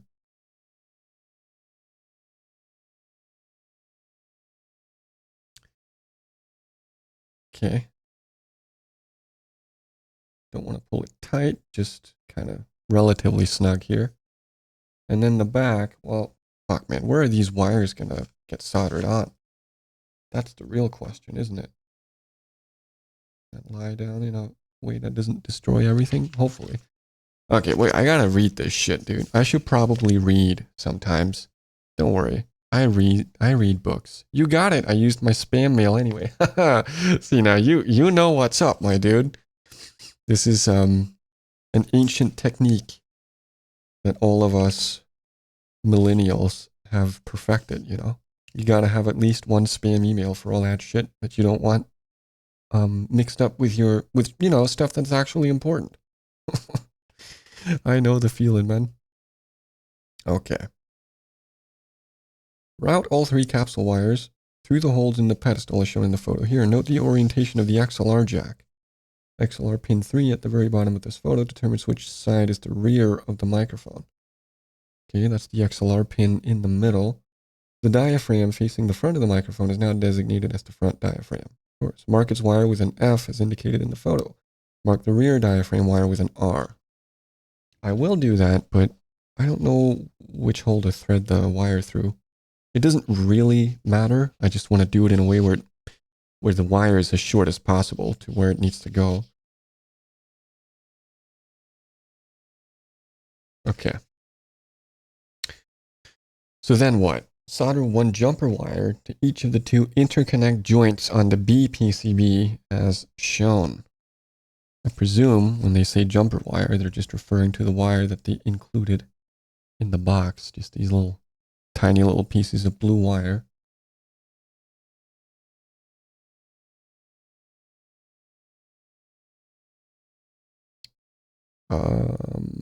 Okay. This is going to get confusing, I think.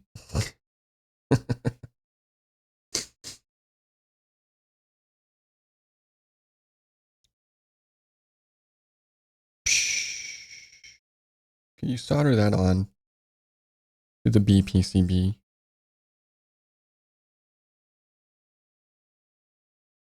And then you mount the B PCB. Okay.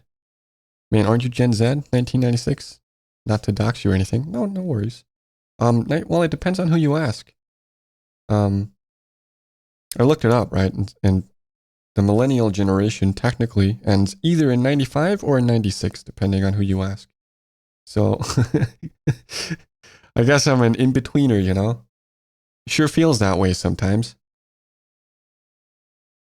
Not that it matters anyway. You know, humans are very good at putting things into discrete boxes that don't really belong in discrete boxes, you know? It's the same thing we do when we talk about like race, for example.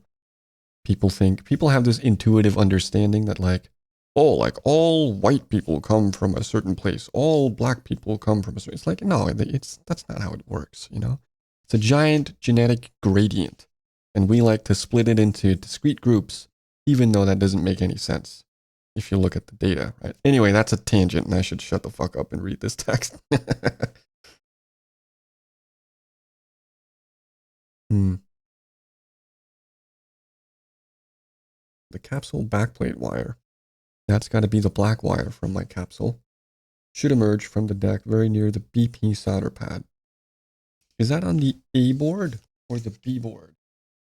The BP solder pad. I don't see anything on the A board that would indicate such a thing. Ground B, PB, BP. Okay, the BP is going to be at the top there. Okay. Man, this is going to get mega confusing. Crikey. Crikey, mate. And it's only like 3 wires. How could I be so confused about 3 fucking wires? That's the real question. You are right. What does it matter anyways? Yeah, I guess.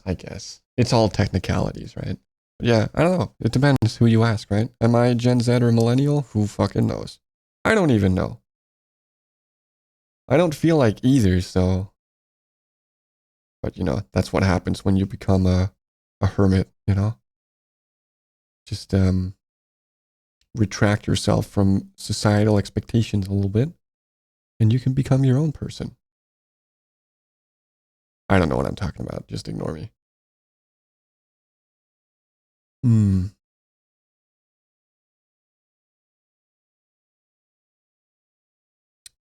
Crikey. I don't want to fuck this up now. This is like the final stretch, you know? Oh, I just went to a different scene. Oh, Joe is sitting in the stream room. I didn't even notice before accidentally going to a different scene. Hey, you know what? I'll join for some company. Why not? Sup, Joe? Sup, buddy? Just chilling. Also, like more genetic difference in some Northern African and the Southern African. Oh yeah. Africa has a crazy amount of genetic diversity. Much more than anywhere else on the planet. So I'm just talking to chat. Joe, what's good, man? Ah, cool. Yeah, I've been watching. Yeah, I can tell you're in my chat, man. I appreciate it. Man, I love this kind of project streams. You should, dude. Do you know Adam Savage? yeah, of course. I mean, who Okay. doesn't, man? Anyone who knows anything about anything should know this man. He's a legend. I mean, yeah, right. And you know his YouTube channel called Tested. Yeah. Yeah. I don't That actively is watch what it, but I know it. No, but that's what I'm actually looking at right here on the screen. I'm like, this is tested on a mini budget. Yeah, hell yeah, dude. This is like what he's doing. Here in my right? workshop, dreaming about Lamborghini Yeah, and reading books. exactly. Oh man, I don't want to fuck this up. I really don't want to fuck this up. I gotta. You've been saying that the whole day, man. Yeah, true. But the thing is, I might have already fucked it up and I wouldn't know. Okay. So let's see here. Let's just take this one thing at a time. Solder one jumper wire to each of the two interconnect joints on the B PCB as shown. So there is a little thing here labeled PB right there, and then there's a ground B here. And I need to put a wire on each one of those. Now, I should get this out of the way so I don't accidentally destroy my 160-year-old capsule. That would be very regrettable. My soldering iron's been in AFK mode, so to say, for a little bit. So it needs a little bit of time just to heat back up here.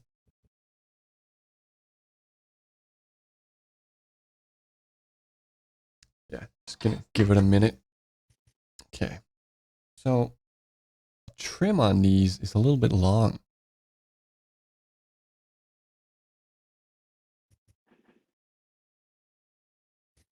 But I can trim, well, I don't need to trim them on the other side. As long as they don't short anything out, it's not a problem.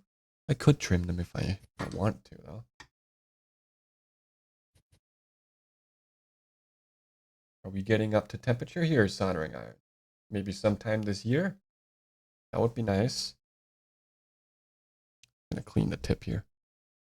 Remember to clean the tip, guys.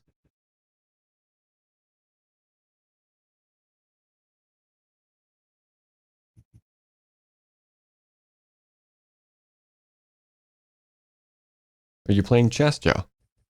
Yes. Ah, that's why you're not responding to Snake Milk in the chat. I'm such a nerd. What's she saying?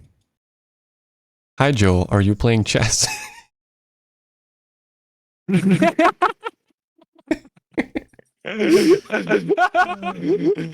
matter of fact, I am. Indeed.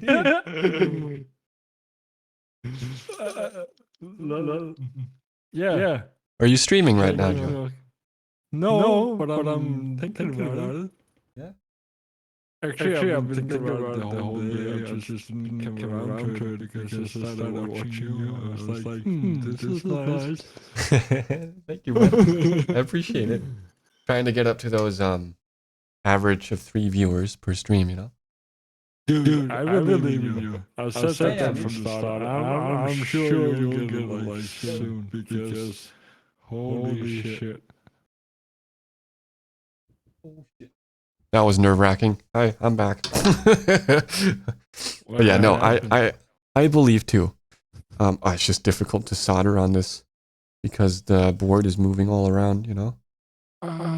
Dude, one thing I've been thinking about, Yeah. actually in the stream, one of the, like jewelers, they have them, and they are like, they are weighted, and then they're Oh yeah, like, a this third is hand? like- Yeah. Yes.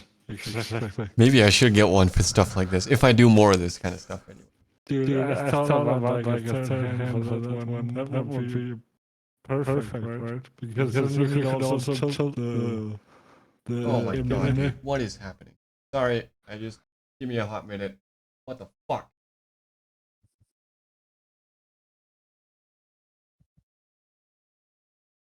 brother. Ugh. Oh no. Oh, this is terrible. Oh, yikes. Well, Yikes. fucking yikes, brother. Wait, I can place that. Like, no. Fuck. This is terrible. I'm gonna need to get in there with the solder wick. I fucking shorted it out.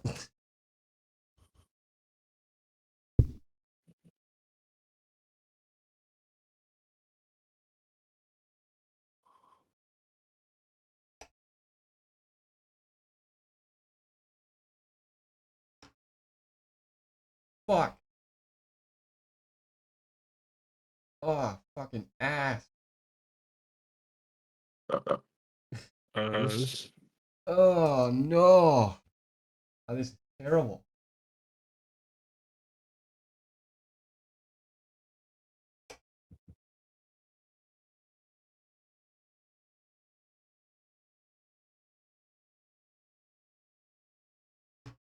Oh shit. Bro. What is this?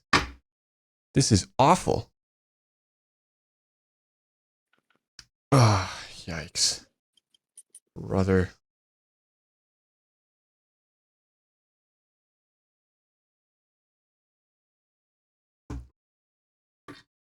Man. I'm going to turn up the temperature a little bit on this soldering iron. I don't feel like it's doing what it needs to do at 371 degrees C or whatever the fuck it is. That's It is. annoying. Yeah. I really need this guy to pick up that excess soldering tin. You and Joe should come to Copenhagen soon and have some brews with me and Maunus.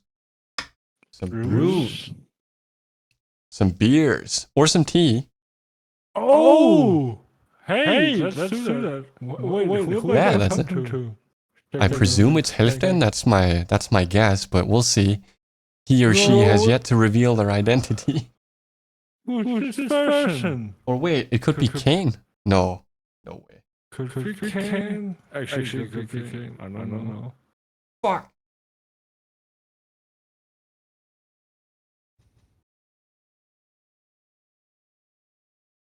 What you doing? I'm trying to reverse this fucking short, man. Fuck. This is awful. I got too much stuff. Oh, I got it. God damn it. That was intensely awful and terrible, and I hated every second of it. But we're back. We're good. No, it can't be Kane, because Kane doesn't have a fucking... Yeah, babe. Heart. It's Hilton, isn't it? It's gotta be Hilton. Because Kane doesn't have a fucking bike from the 60s, and he wouldn't make a fucking, like, battery pack on his own, you know? That's something Hilton would do.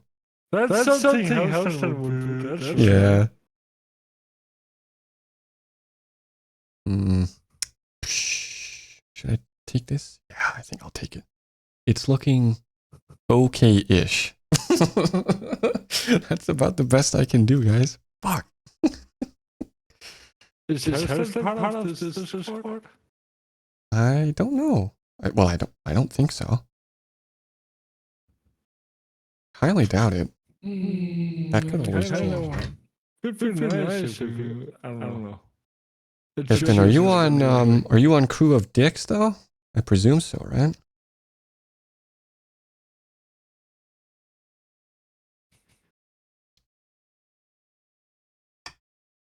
Aw, thanks guys. Of course, mate. Of course. It's been a while.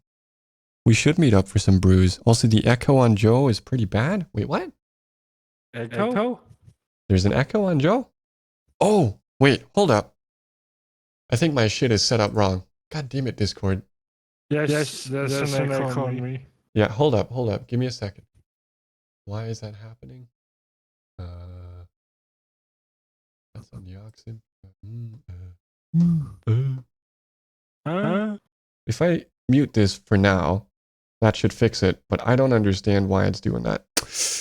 God damn it. On crew, but rarely on. Yeah, you and me both, pal. I don't go there much. I should though. I should sometimes, because it's where Kane and Daniel and and Hust and all those people hang out. But I mostly just hang out in here, with all my international friends. Where the fuck did the wire go? Did I drop it on the fucking floor? Hold up. No, I have it in my hand. That's why. Classic mistake. Okay, and this one goes on to ground B, right? I fucking lost track because it took so long for me to undo that fucking short. God damn.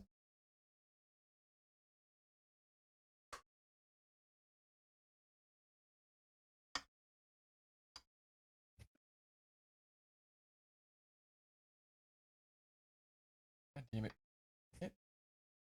Get off of my soldering tip. Thank you. Okay. Now, how do I... Bro. Like, I want to put the wire in here, but I don't want it to go all the way through. And now it's just kind of sitting there nicely. But as soon as I put the soldering iron on this guy, it's just going to fall all the way through. And then I'm going to start melting the fucking insulation into the soldering joint, and I'm going to hate myself. But you know what? What else can I do? I don't have 3 hands. Fuck.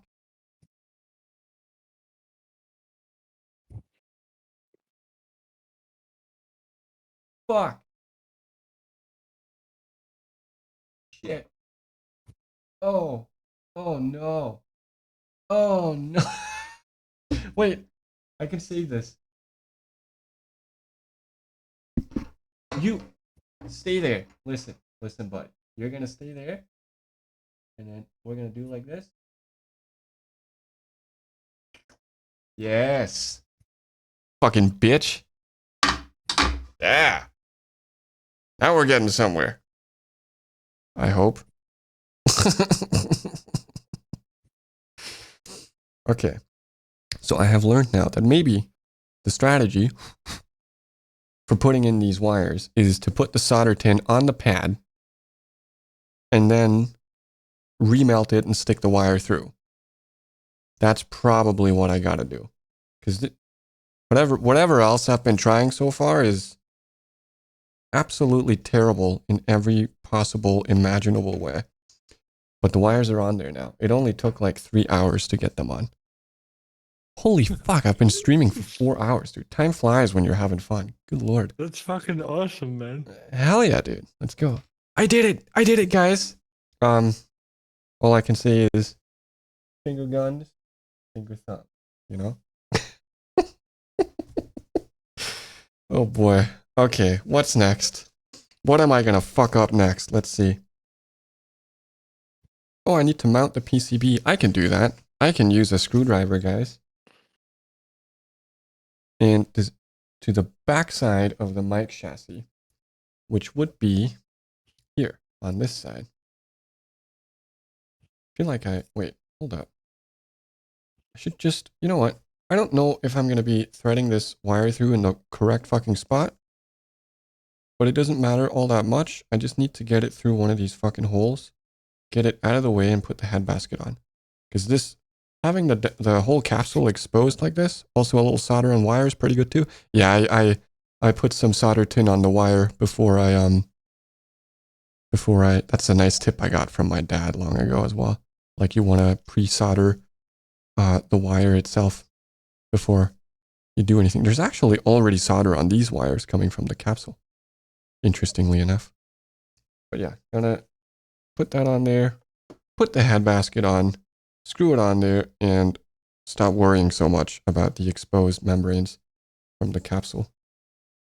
I just didn't know where I want it to thread the wires through, you know, because there's like 4 different holes you can go through here. But you know what? Fuck it. It doesn't fucking matter. Just don't ruin anything. That's the goal. Don't ruin anything. That's the goal for today. Don't know if I'll be successful, but we'll find out.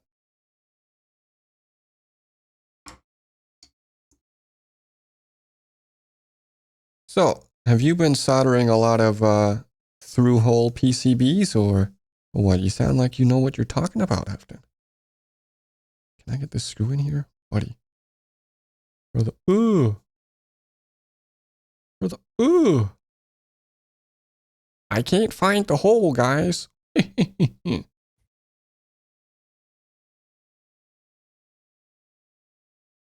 There we go.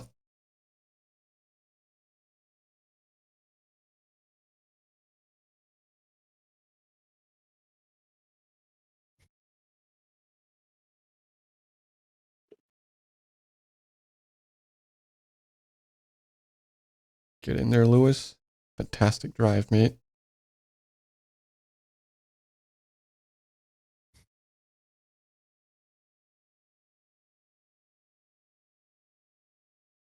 I can't wait to plug everything in and find out that it doesn't work. It's gonna be so fucking good, dude. Yeah, I had that job where I made drone planes. Oh yeah, of course, mate. I remembered you told me about that. You did a lot of through-hole PCB soldering on that. I mean, that sounds pretty fucking nifty, man. It's a nice skill to have, you know? I do a lot of, well, not a lot. I do some soldering in my workplace as well, but it's not through-hole components onto PCB and stuff. It's pretty basic, really. So this is not something that I have a lot of specific experience with. Can you see the diaphragm in there? Almost, kind of. This is a dual layered grill on the head basket here, so hard to see through it. Okay, and then we mount this guy on the backside of the thingamabob. Now, I think they came with their own screws, but it doesn't really matter. I just need to use screws that fit, which would probably just be the ones that came out of the original PCB, which I'm pretty sure are these. We'll see if they fit here.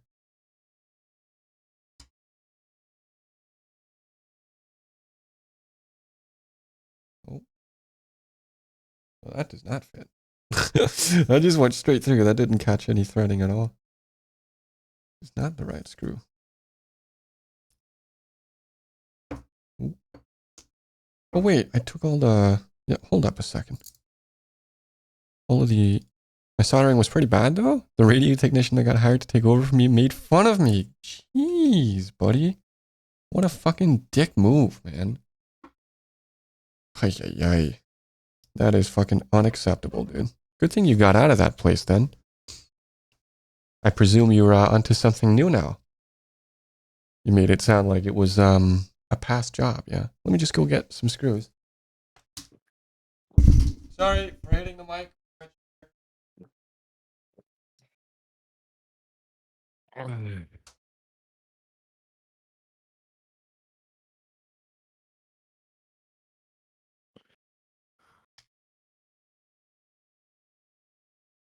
put all of the original PCB and shit and stuff.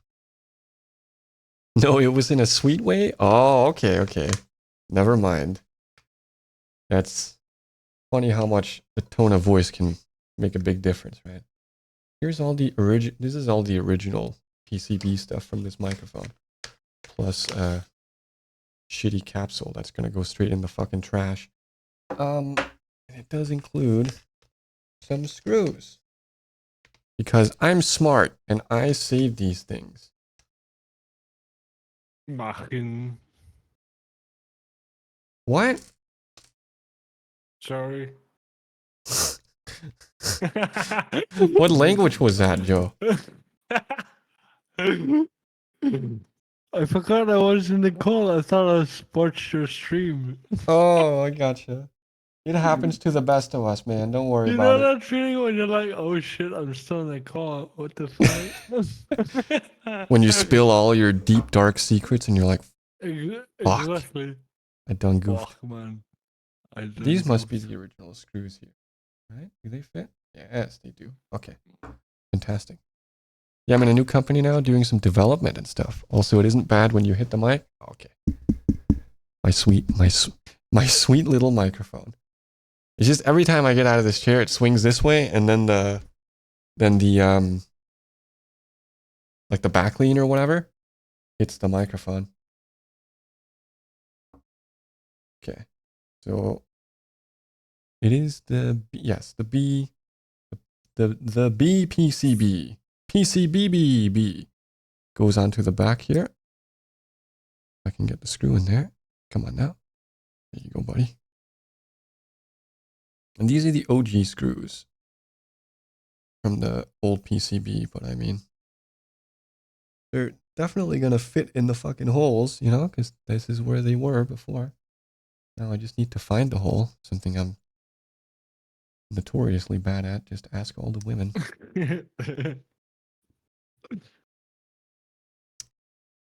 Oh, brother. What's that, brother? Actually, can't find it. Wait, am I using the... No, this is right. Okay, this is correct. So what kind of stuff are you... Well, I'm not going to ask for details because obviously you don't want to dox yourself, but you're developing stuff now. Is that like software development or like developing like hardware products or what's going on there with that? This has got to be the wrong hole, dude. That's what they tell me every time. Poor fucking women. This has got to be the wrong hole. That does not look nice. When I try to line up the other one, it looks all crooked and shit. Let me try this one here. Oh yeah, that's better. That's better. Don't worry, guys. I found the right hole after all. Took a little bit of searching, but we're here. Come on now. Come on.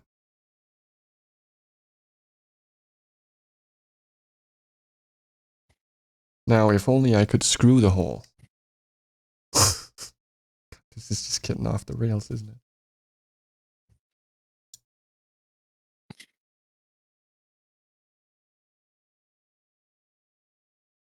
Oh, lordy lord. There you go. I found it, guys. Wonderful. We're not dead yet. That has yet to come. Ooh. I can smell rain in the air. You know what I mean? Like, it's not raining yet, but it's going to. I can feel it in my fucking bones, you know? Dude, that's right. You feel the same? You said it, dude, as soon as you said it, I was like, yeah, could start raining. Yeah, right? Yeah. A single product for a startup. They have a dumb product they want to make into an IoT thing. I just came back from China last week looking at a factory too. Good lord. You're fucking moving up, bro. That sounds fun. What's an IoT? I have no idea.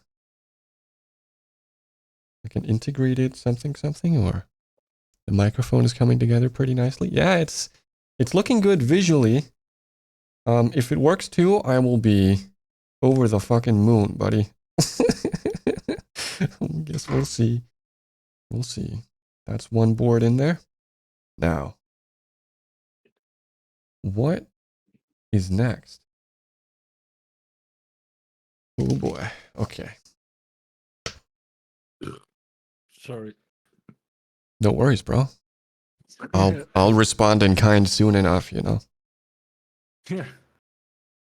Hello uden, as they say. Oh yeah. Which I have no idea how to translate. Nah, fuck that, man. Forget it. The capsule backplate wire should emerge from the deck very near the BP solder pad. So that's the black wire from the capsule. Internet of Things. So like Bluetooth connection for their product. All right. So are you like programming little, what are they called? Fucking, I forgot. The name escapes me right now. You know what I'm talking about. Little integrated computers and shit. You're like turning their dumb product into a smart product. That sounds fucking dope, man. Always good to learn something new, you know?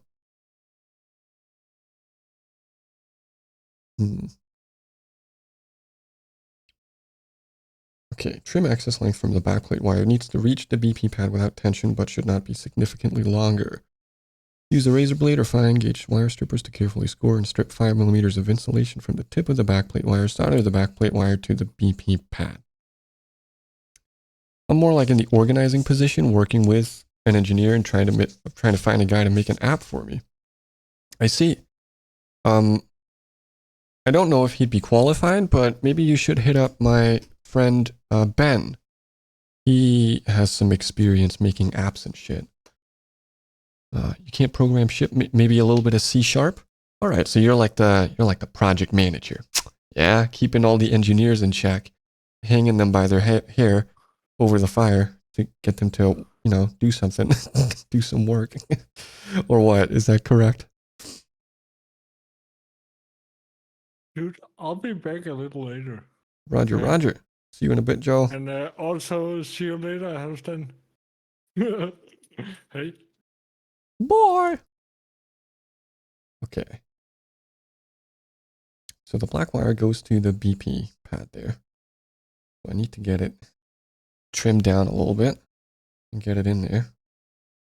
Don't want to trim it too short, but I think something like just cut off a centimeter or so. Right? Something like that. Right, mate. There you go. Oh. Get back here, you little rascal. Yeah, exactly. That is actually my position. Nice. My friend Ben is actually also a project manager. So I guess he's doing the same shit. Trying to avert catastrophe from all the engineering monkeys, No offense to engineers, The chat is mad slow?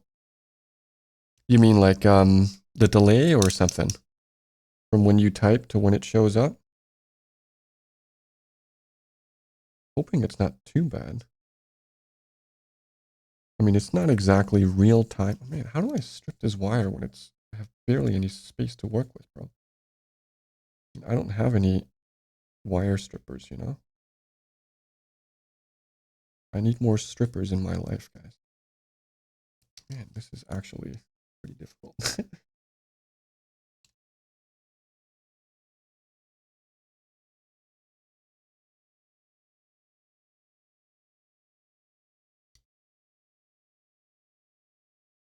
Oh, got it.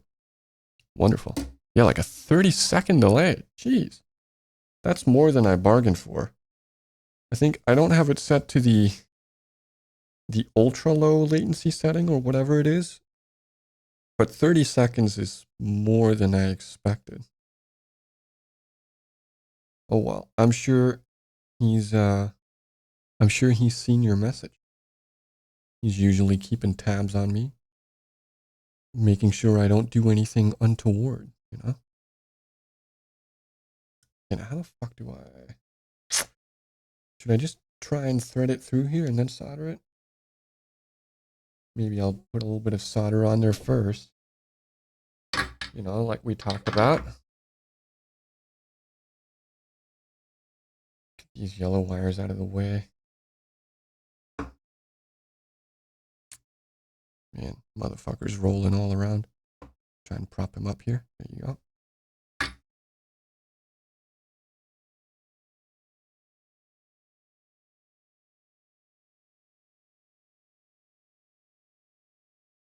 Okay, let's get a little bit of soldering tin on. Oh boy. Oh.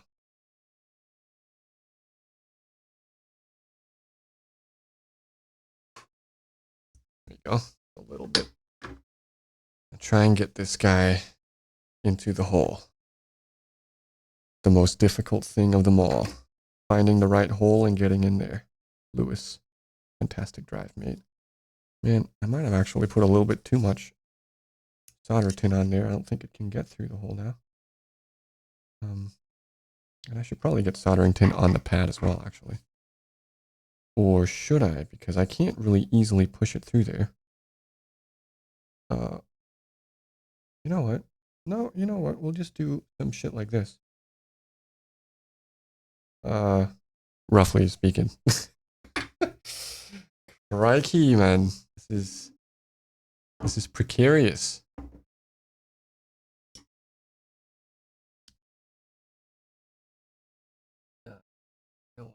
I'll use something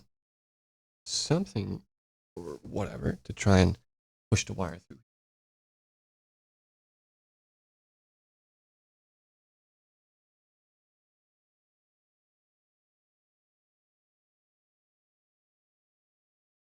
Oh, that was not a success. That was distinctly not successful.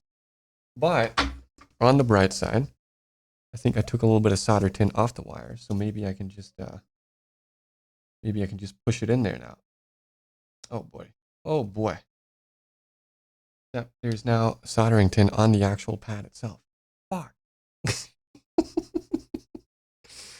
Oh boy. This just couldn't possibly be easy and simple, man. No way. No way, brother. What's that, brother? Ooh.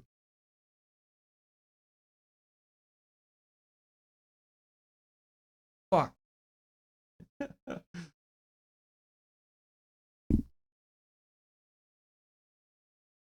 What?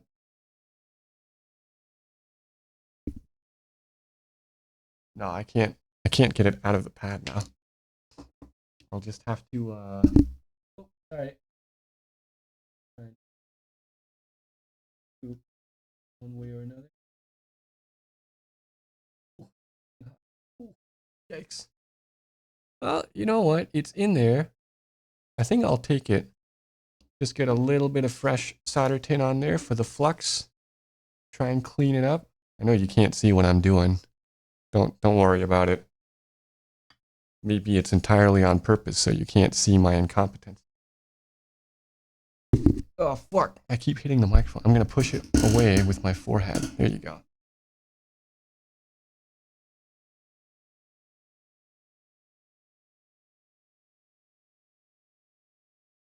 Okay. All right. That's looking a little bit better.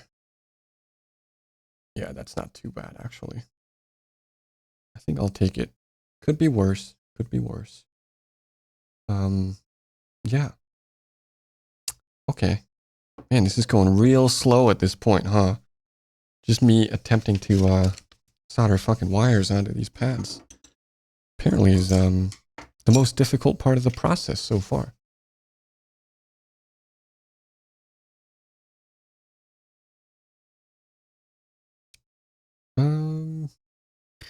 Okay. Okay, so I need to solder the ground B wire onto the from the B PCB, the B board, onto the ground A joint on the A board.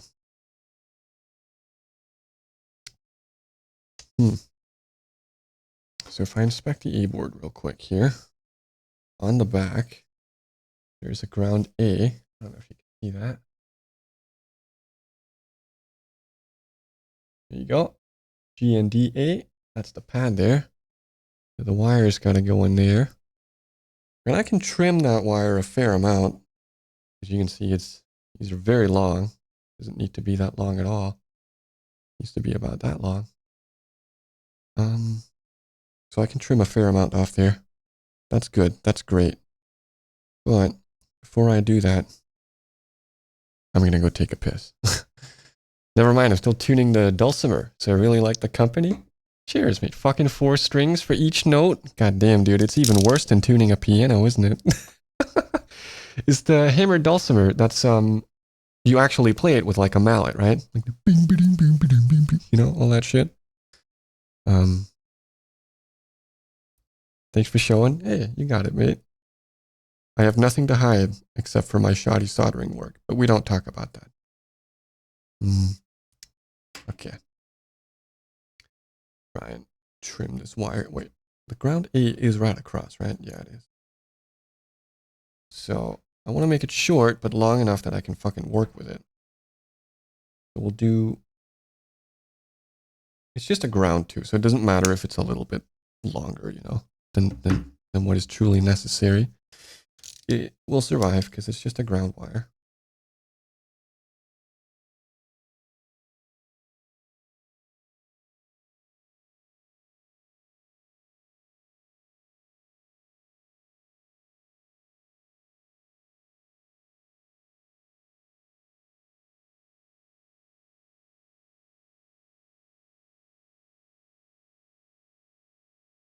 Stripping these wires is difficult though.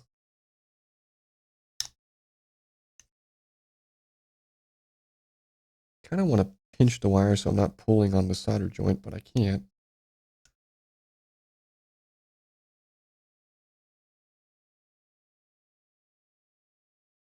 Yeah, tuning a hammer dulcimer is not as simple as tuning a guitar, huh? It takes a little while.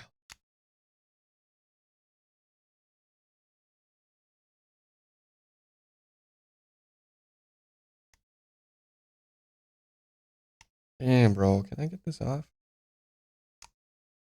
Please. There you fucking go. Yeah, you do, but I haven't learned it yet. You know, using the mallets. Go take a piss.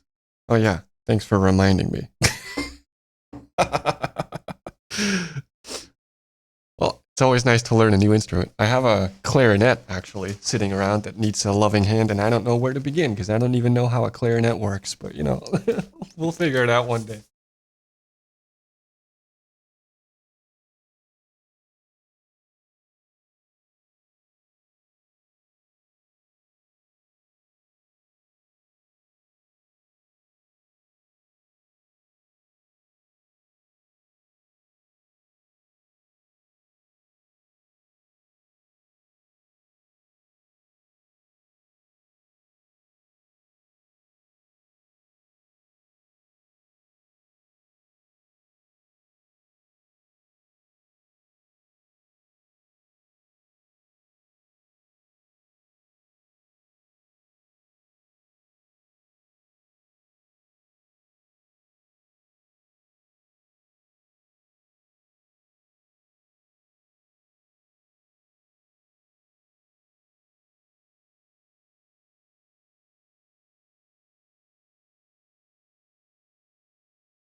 When in need, use the gap in between my four front teeth for stripping wire.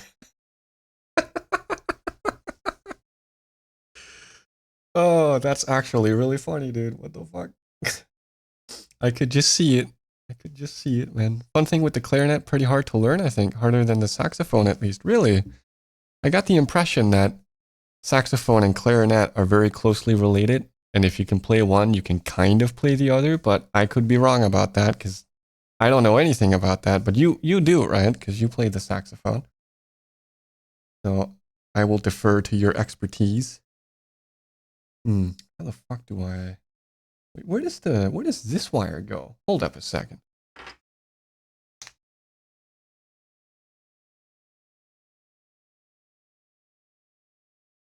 It goes to the PA joint. Where's that?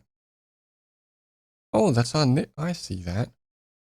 Little guy there. That's where that wire goes. Oh, lordy lord. Okay. Maybe should have thought about that before I stripped the... Oh, shit. Or trimmed and stripped the ground wire. This might be a little bit difficult to get in there. And get these soldered on, right? Sure, I'll get it done, but I'm making it harder for myself than it needs to be, I think. If I do something, and then... Wait, so... Okay. I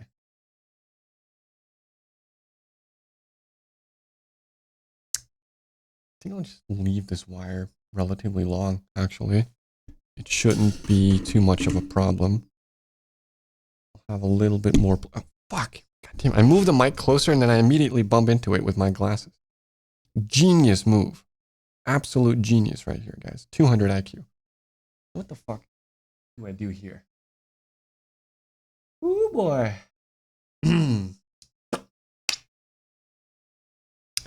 It's mostly the same, but the fingering is a little different. And also it's a bit harder to get a pure tone on the clarinet, you've been told.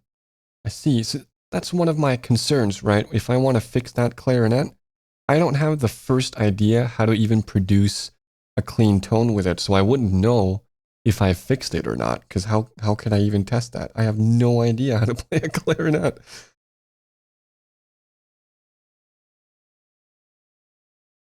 Also, actually, I was just wondering, on the hammered dulcimer, are you tuning that to like a 440 hertz equal temperament, or is that a... Because that's not typically how it would be tuned, right? Or am I wrong about that? Could be a little bit of a tuning adventure ahead of you there. Oh boy, this concerns me greatly. I feel like I should solder on the XLR wires first. Maybe. Fuck. Okay, so hold up a second. XLR plug is here, and I just snipped the fucking wires on it from the old PCB. And I don't... oh, I'm so confused. If you don't know how it should sound in the first place, it is pretty rough, right? Like, I don't stand a chance. How am I gonna fix that thing? So right now, it's just a decorative piece, except for the fact that it's living inside a cardboard box in pieces, you know? You're doing it chromatically with your bass tuner. So it is 440 hertz, standard, equal temperament, all that jazz. I mean, I guess you can tune it however you like.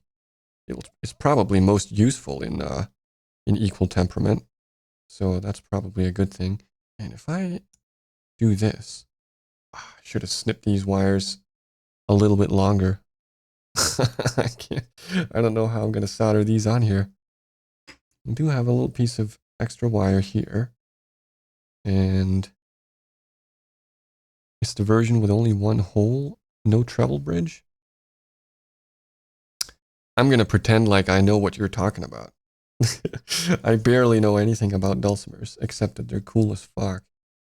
That's about the extent of my knowledge, I guess. Oh boy. Okay, wait, let me consult my my instruction manual here. I have no idea how it should be tuned. No info online, really? Man. And you would think that the internet is the collective knowledge of all of humankind. And yet you can't even find out how to tune a fucking dulcimer. What's going on with that?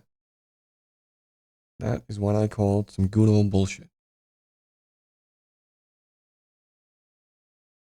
Oh boy. Oh boy. Okay.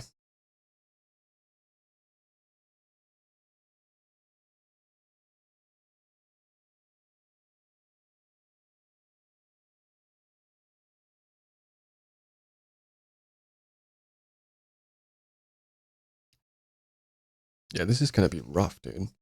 This is gonna be rough. Oh, shit. I don't even know how to do this. I don't actually have the slightest fucking idea how to do this.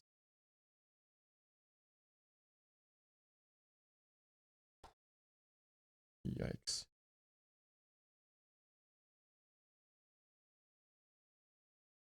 If I get it down on there and solder it into place, then I can get the XLR wires in from the top, maybe? That seems like a bad idea, actually, but I don't know how well, no, I could get them in from the bottom. Oh boy.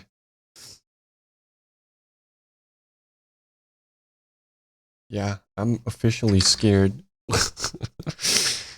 They have info for the big one with 2 holes, but not really for the type I have. But it seemed like it was chromatic before, just out of tune. Gotcha. I mean, it is, like I said, it is probably most useful, right? If you just tune it to 12-tone equal temperament, because then you can actually play with other musicians without everyone going, what the fuck is going on here? You know, when you start playing that thing.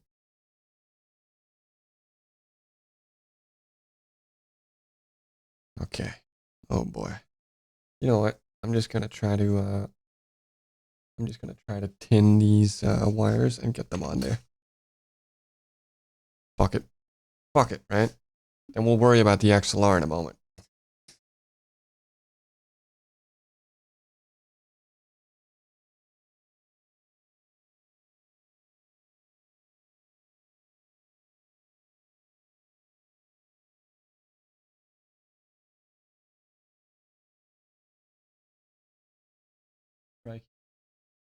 Well, that looks like ripe fucking shit.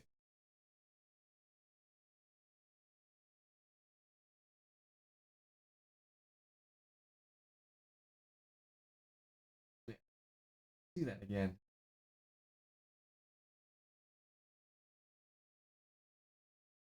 What do you know? It still looks like ripe fucking shit. Not gonna do Turkish quarter tone? Yeah. I mean, there's a time and a place for that.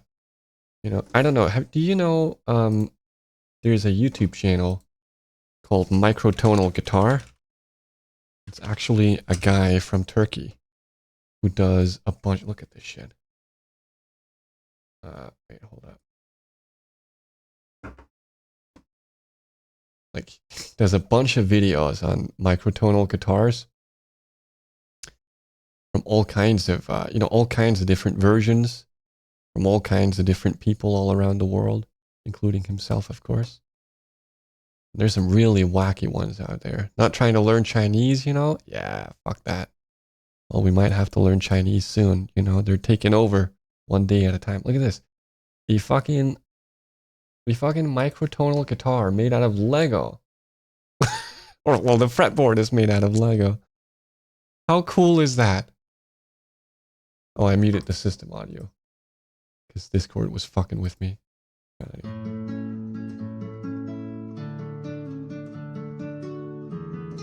I mean, that shit is sick. And you can move around the little frets, so to speak, on each string. Right? Like, how fucking cool is that?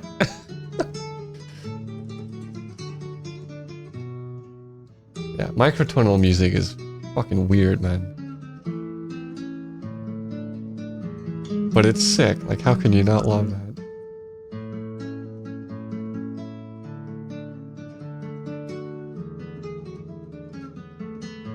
It is really just about guitars, though, unfortunately. I mean, the channel is called Microtonal Guitar, so that's what you'd expect, I guess. But yeah, very cool. All kinds of different ones with all kinds of different tuning systems and everything. It's very cool. Where did I get to? Right, I was trying to not die. Oh boy. So, can I get this through here? Yes. And lay it on its side. Oh boy.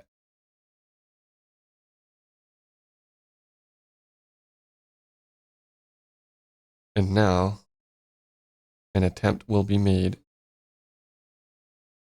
to solder something. And hopefully I won't die in the process. But you are a guitar nerd, so it fits. You're goddamn right. You're goddamn right I am. But I mean, I love all instruments. Even the bagpipes. Even the bagpipes need some love once in a while, you know? They are an acquired taste, but, you know, sometimes you need some acquired taste in your life.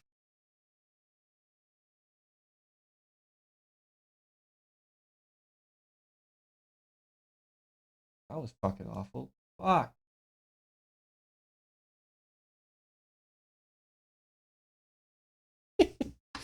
This is hard, man. That's looking pretty decent, though. I think we'll take it. Now it's a question of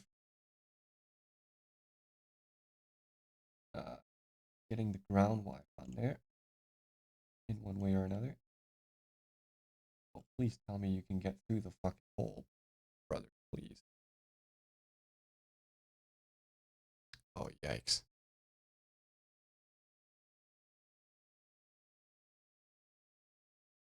Oh, this will be hard.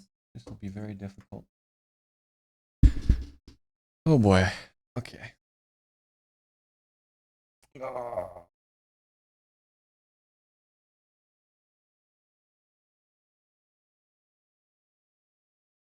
You know what? We'll put some solder on the pad. I think. No.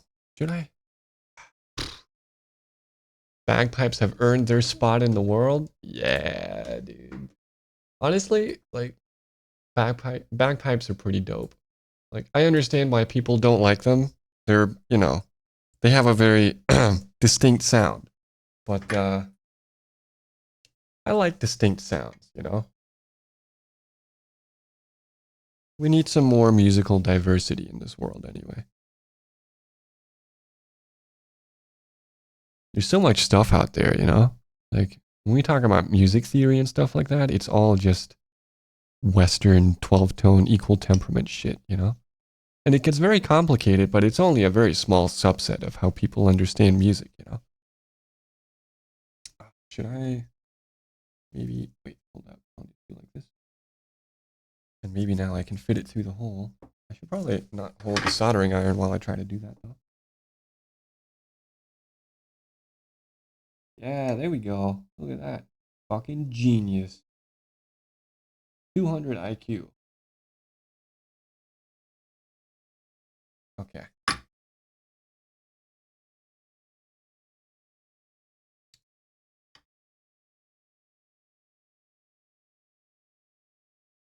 Man, seems like my soldering iron keeps going cold. You know what? Clean out the fucking sponge real quick.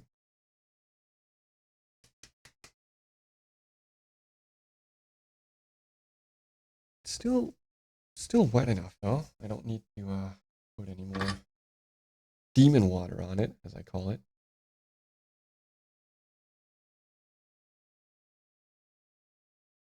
Fuck it, let's give it a shot.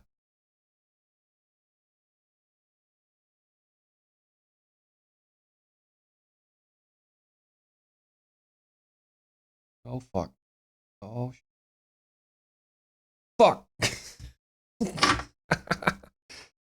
Yeah. Okay. All right. I see how it is. Nothing can ever be easy, can it? Fuck me, dude.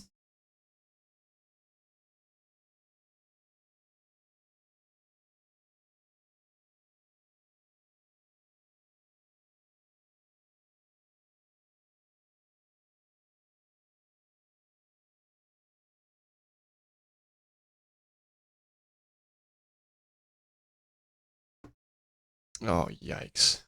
This is like the worst fucking place to get soldering tin on there when you don't want it. Because it's it's shorting out two pads. Oh boy. Like, right there, there's soldering tin between the two pads. This fucking sucks, dude. God damn it.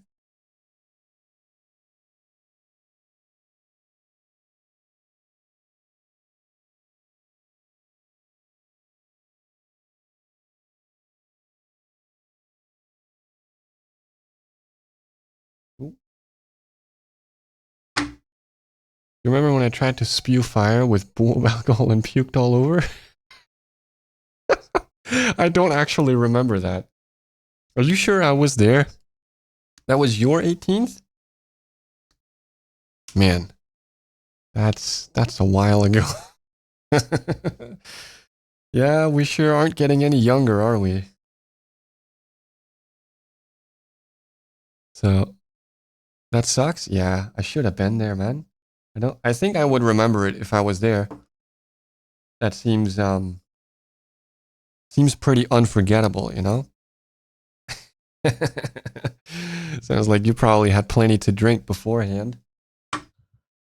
Yeah. Yeah. What's up, Alex? What's good, man? So good, man. Saul Goodman?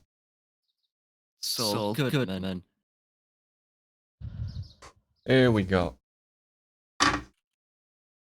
How's the micro fun?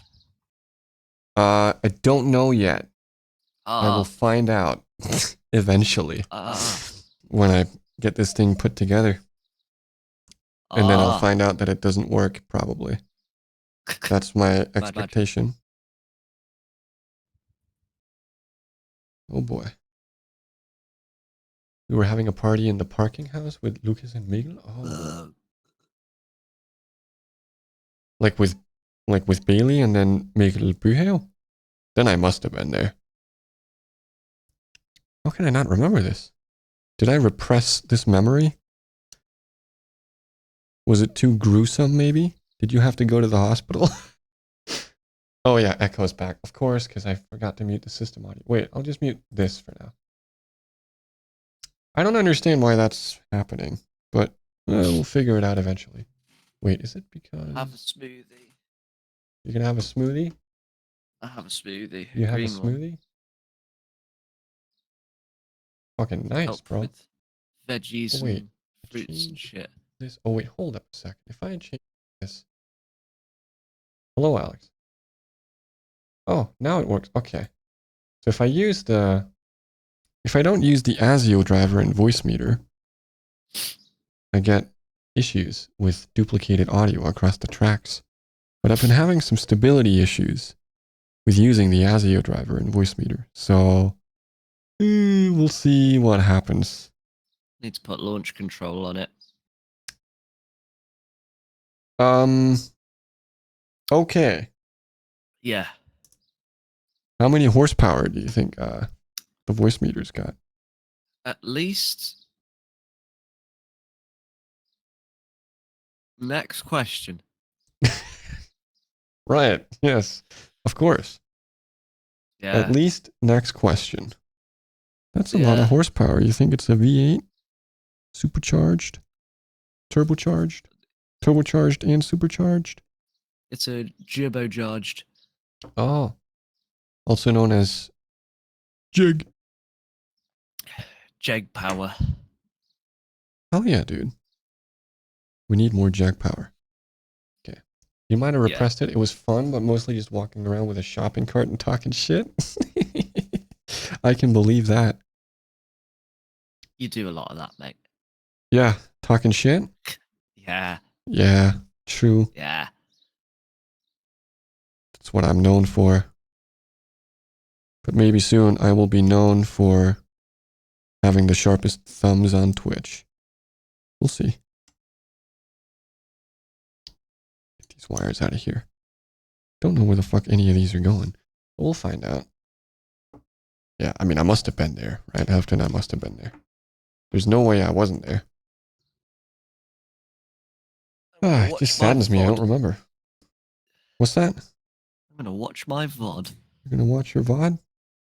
Yeah. You better watch your language. Oh. Yeah. No. Okay.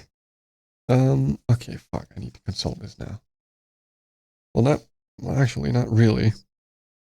I just need to figure out how I'm going to solder the XLR to the right spots. Because the wires that are coming off of here are too short. But yeah, they are. Yeah, they are. Sad, man. They're only like 5 millimeters too short, really. What do with that? Well, actually, the red one here is not really necessarily too short.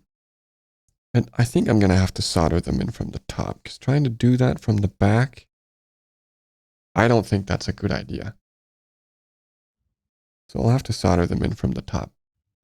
Okay, now the pinout. There's a pinout in the instruction manual. I should probably use it. And there are numbers on the PCB here as well. Oh yeah, also these screws here should maybe be tightened a little bit. God, this angle is not good. Can I get in there and tighten these a little bit? So the head basket isn't wobbly. Well, that is actually working. That actually did the job. Okay. So let's see here. One is on the left. That's the red one, right? Wait, no, because I'm looking at it from the wrong fucking direction. The black wire is number 1. So the black wire needs to go in the middle there. Is it long enough to go there? Possibly. I can try. I just need to strip it first. Only I had some wire strippers. That would have made things easier. But instead, I will simply use a shitty box cutter. That's the shitty box cutter life, man.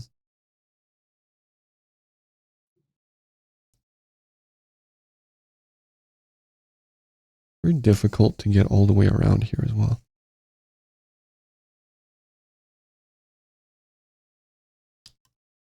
Oh, but it worked. Okay, might as well strip the rest of them while I'm at it here. These are very short though.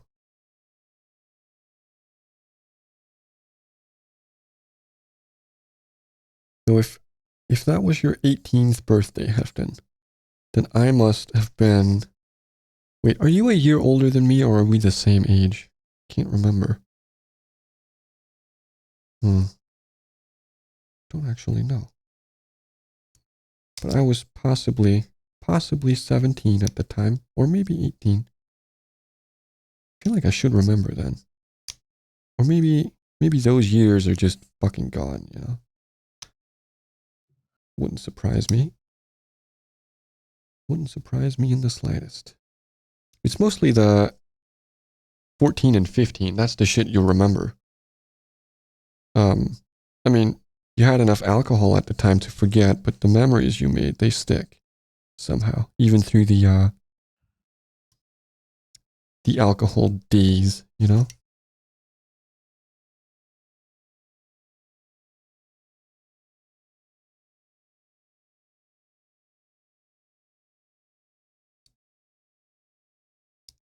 I did a lot of dumb shit when I was 15, man.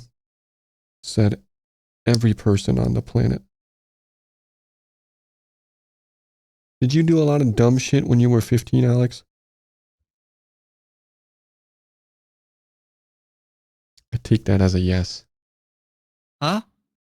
Never mind. Must have been 17. It was around the time when we sat around and smoked the devil's lettuce. Yeah, we definitely did a lot of that at that time. I know I did. The good old days. The devil's salad. What kind of salad does the devil eat? Illegal salad. Illegal salad. Damn, dude, that's fucking rough. It's 'Kay. low-key kind of kinky. Is it? That's a new one to me. It could be. Wait, I gotta get a flathead screwdriver. I'll be right back.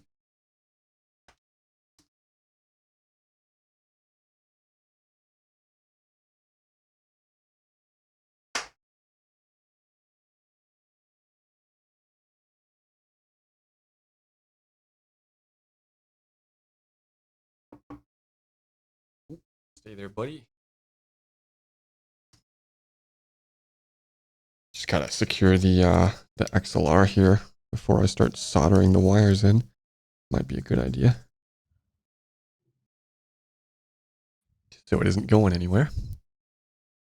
The devil is into Wokala or some shit like that? Dude, Wokala is the fucking bomb, man. I was never a fan of iceberg lettuce. In fact, you know what? I will go as far as to say that I fucking hate iceberg lettuce with a passion, dude. I hate that It's shit. boring. Yeah, it's like crispy water, you know? I hate it with a passion. Crispy water. Can we quote that, please? Sure, go right ahead. But like when I discovered rucola, dude, I was over the moon, dude. I was like, bro, I can finally eat some greens in my fucking cheeseburger that I don't hate with a passion. And that was a good day. And I've been doing it ever since, you know? Whenever I make a fucking cheeseburger or whatever, gotta have rucola in that fucking shit. Mm-hmm. Shit is dope, man. Oh man, these wires are very short. Oy, oy, oy. Oy, oy, oy, oy, oy, senor. Wait, Yeah. trying to put it in the wrong hole.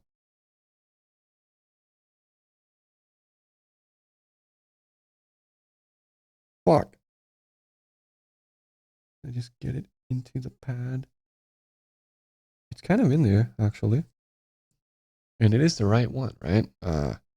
Pin out. 1. That's the one on the left. That's the black wire. And it's in the 1. Okay. This has got to be correct. Unless I can't numbers, which, you know, definitely can't. Definitely can't numbers. But we do our best around here. The devil must be one of those cultured fucks who eat rucola, like you. You're goddamn right. I'm cultured, guys. I eat rucola. Does somebody want me? I have a stable job, by the way. Okay. Let's... Oh, Jesus. Motherfuckers all over the place. I'm just gonna... Hey, buddy, listen. You need to fucking stay put. Holy Jesus Christ. Fucking ass. Okay, here we go. Here goes nothing. Oh, man. Everything is working against me. Especially the laws of physics right now. Fuck the laws of physics, man. They're always against me.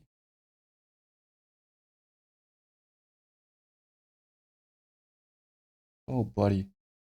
Oh, that looks awful. But it's gonna have to be good enough. Like you and Italians. You know what I mean? Fuck. Hey. Fucking love Italian food though, man. Italian food is the bomb. Man, I hope that is good enough. God damn it, man. My standards are falling as this project is going on. Because I just can't live up to a proper high standard. Okay, so 3 is the yellow wire, so that needs to go over there. Can it even go over there? Is it even long enough to go over there? Honestly, it might not be. I might actually have to... smoothie. Yeah? Yeah. Yeah. Yeah. Yeah. Kiwi, pineapple, apple, and spirulina. And spirulina. Do you want to know what spirulina is? Here. Sure. Do tell.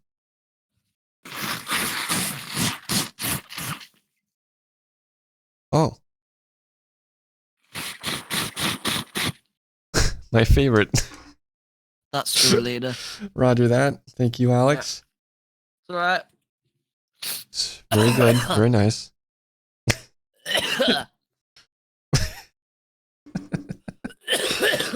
Yep. Yep. Yep. There now. There now, Alex. Here. There, here.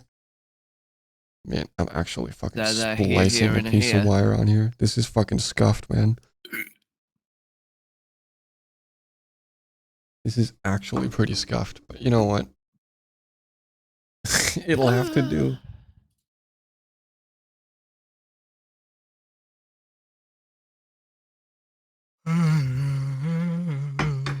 Ay, ay, ay, ay, ay.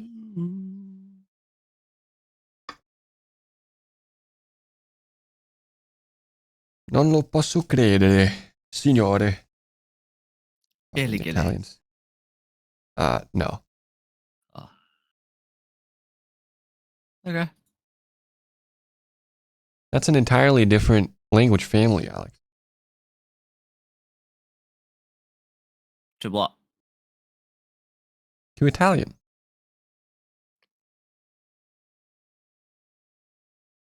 Next question. I'm not asking any questions. Oh. Oh. Oh, fuck. Hey. Shit. Okay. Oh, fuck. Yeah. Bro. Just. Please just stay there. Thank you. Fuck. Oh, I hate this. Oh, hey. No, stay. Stay.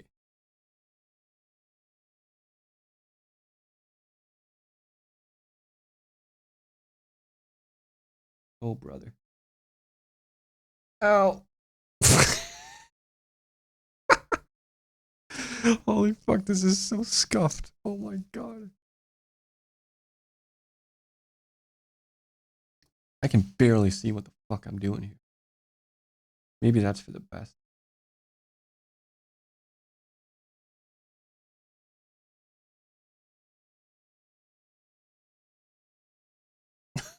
This is fucking terrible. Man, you gotta hear this dulcimer one day? Yeah. Or someday. It's so bad. Bro, you just spent all this time tuning it. And now you're telling me it fucking sucks? I'm sad to hear it, man. I am sad to hear it. Brother, how can I possibly fucking... This is just gonna fall.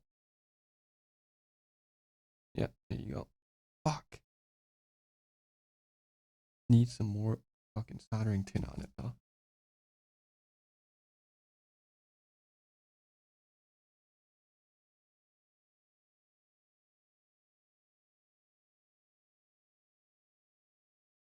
Oh my god, this is the worst, dude. Just stay there, please. For the love of Christ. God, it's such a tiny piece of wire. It gets so hot so fucking quick.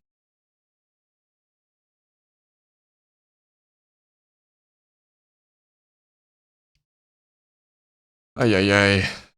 Oh, man. This is so bad. This is so bad. I've never soldered before.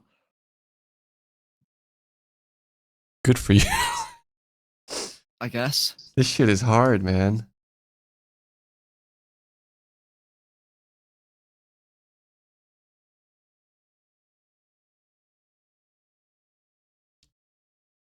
Get in there. Oh boy.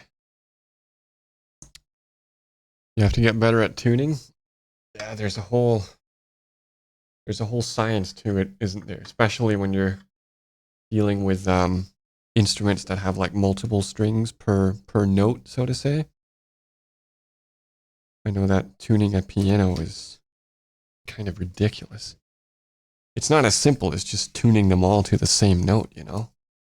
There's a bunch of weird shit going on there that I don't have the first idea how it works.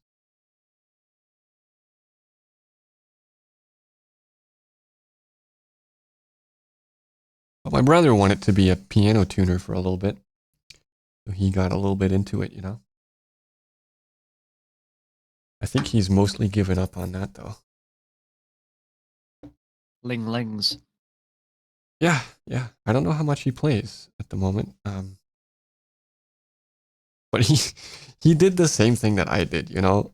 He absolutely went fucking ham for like a couple of months or whatever and got like really good at playing the piano just throughout a couple of months, right? Or from what you can expect, right? From a couple of months, like way beyond what you'd usually expect from someone who's only played a couple of months.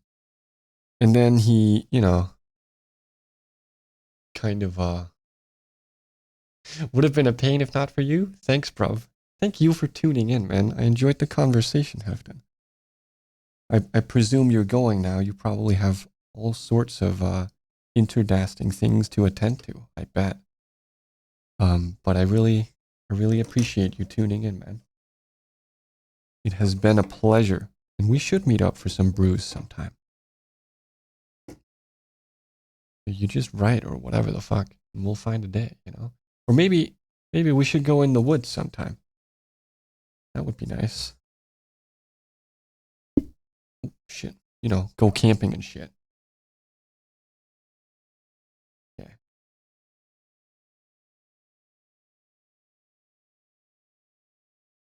Man, how do I even? I don't know. Ah. Yeah. Yeah.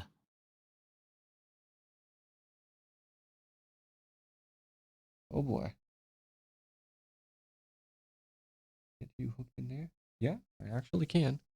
No, I will stay till the bitter end. Oh Lord. I'm gonna try to make this quick then. No, I'm gonna take my time. This is pretty scuffed.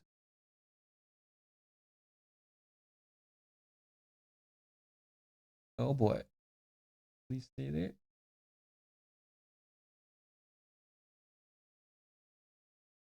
Oh shit. Is that the insulation peeling back or is that the wire leaving the pad? I don't know. I think it's the insulation.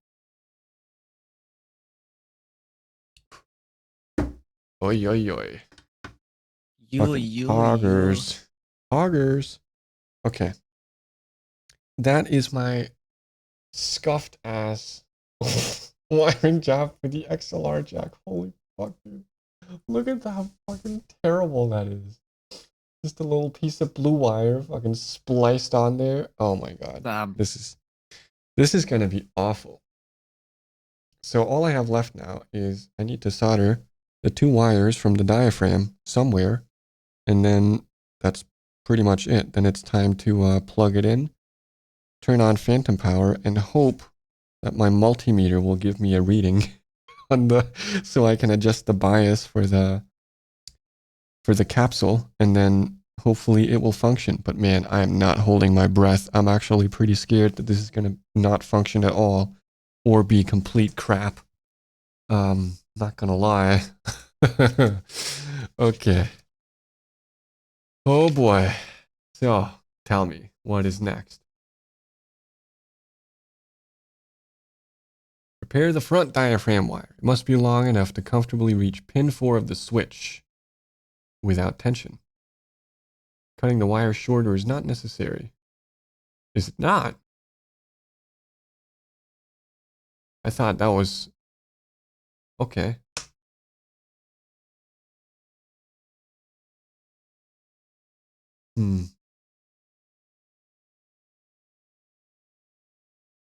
Really, I don't have to cut the wire shorter. I find that surprising. Isn't that... Don't you want the wire from the diaphragm in particular to the circuitry to be as short as possible?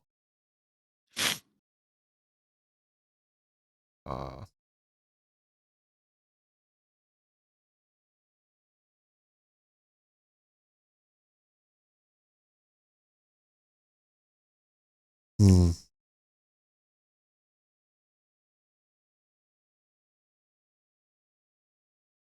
Okay. I'm going to turn down the temperature a little bit. We want to get this solder joint just right, because I'm going to be soldering the front diaphragm to that whole shenanigan thing that's going on there next to the switch on lead 4, where the JFET is soldered in and the giga ohm resistor is soldered in there. So this is going to have to be good. I didn't trim the leads on this. Maybe I should do that now. I should, okay, I should wedge this, and it's pre-tinned for me, actually. It's pretty nice. Need to wedge it in here somehow, one way or another, so it doesn't move around while I'm trying to solder it. Okay, I can only grab it. There we go. Okay, what if I try and kind of wedge it in like... Oh, crikey, mate. What the hell is going on? Well, if I wedge it in there like that, that's pretty nice. I want to be careful with using metal screwdrivers here, but I am careful. Mostly. I can get that kind of in there. Not so sure about that. I lift this a little bit, try and pinch it on there. Not really sure if this is good or not. All of these need to be connected together. And I'm only gonna get one shot, one opportunity. Solder this on here correctly, because these components are sensitive. So, yikes. This is scary, man. I'm at least gonna trim the lead from the giga ohm resistor because it's very long. There you go. Get rid of that. And yeah, you know what? Fuck it. Let's go for it. Want to clean the tip here.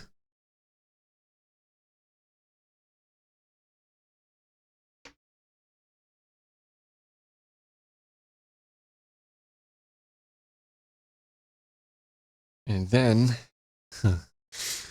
here goes nothing, I guess.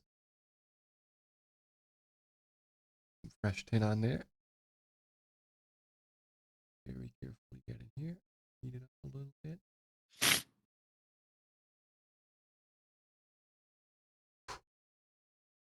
Okay. I really hope that is good. Is that good? Actually, it doesn't look too bad.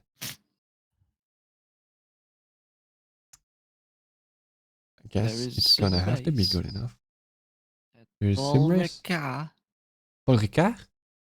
My Yeah. favorite track. Paul Ricard. No, it's Also fucking known as shit, dude. Paul Retard. Yes. The track is horrendously shit. I disagree. I mean, it's not the best Really? track, but I don't mind Paul Ricard, no. I like the flowy corners on it, you know, it's nice. Hey, what's up, Joe? Look who's back. We're getting towards the end here. Now, I presume the backside of the diaphragm should just go on to the lead 6, right? That would make sense in my goopy gobbling gamer brain. Let's see here. Not a huge fan of the fact that it's all just painted runoff everywhere. No, I mean, that's one of the less good things about it, but not the pattern, the layout itself is kind of nice. Has a really long straight, has some really cool flowing corners, has some cool elevation change as well. Oh, I kind of like it, honestly. I don't love it, but I like it. Let's see here. The switch on PCB-A can function as a cardioid/omnipattern switch or as a -10 dB pad. I want the pattern switch. If you wish to use the switch for pattern control, proceed with the steps on this page. Okay. The Omni feature requires a dual diaphragm capsule. Check on that. Prepare the rear diaphragm wire in the same fashion as the front diaphragm wire. Solder the rear diaphragm wire to switch lead 6. Yeah. I mean, it's as simple as that. Just solder it onto lead 6. Like, it makes sense. It's not hard, he says, as he's about to blow up this microphone. It shouldn't be an issue. Fuck, if I can just get the wire in there. Maybe I should try to very carefully here with the flathead, try and kind of wrap it in some way so it'll stay in place. I don't know if that's even possible. Wait, there was something about turning it into a little U shape. I could still kind of do that. Very carefully bend that lead a little bit. And then, I don't know, in some way, shape, or form, get the lead from the rear diaphragm to sit there.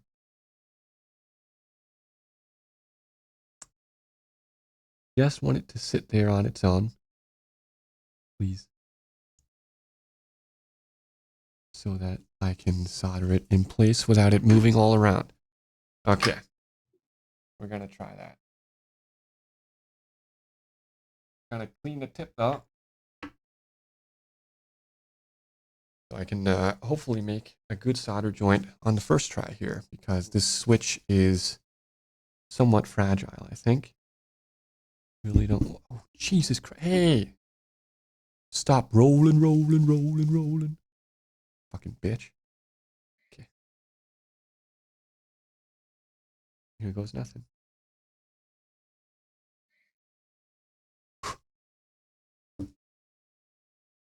Oh! Hey. Clenched butt cheeks, man, for this fucking shit. Should trim the lead. Okay. I believe that that's it.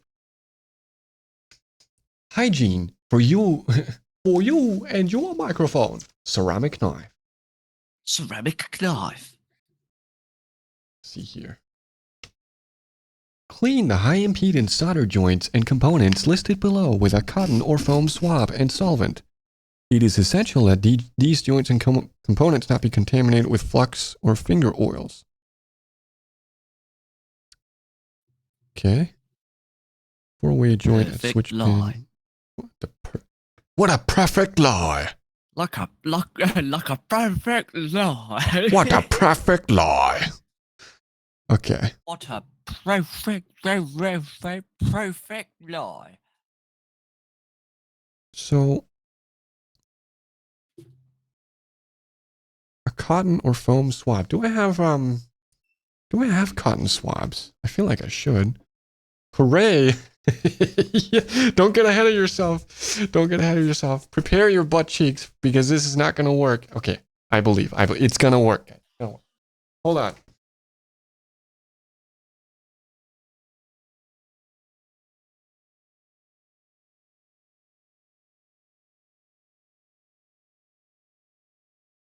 Don't worry, guys. I got cotton buds. Cotton buddies. Cotton friends. My best friend is a cotton bud. Oh, just open it here. Okay. So. What a perfect lie. Okay. Do I have somewhere where I can pour in just a little bit of ethanol here? I know. Do I need to go get a little container or something to pour it into? I can't exactly just dip the cotton swab. It's not gonna go in there, is it? Actually, I could use the little box that the diaphragm came in. No, that's silly. Don't do that. Don't be a silly goose. Stop it. Get some help. I'm gonna be a silly goose in a different way and use the lens hood from one of my lenses instead. What a genius. Just a tiny little bit there. And Hello. then... Huh? Hello. The cap? Oh, brother.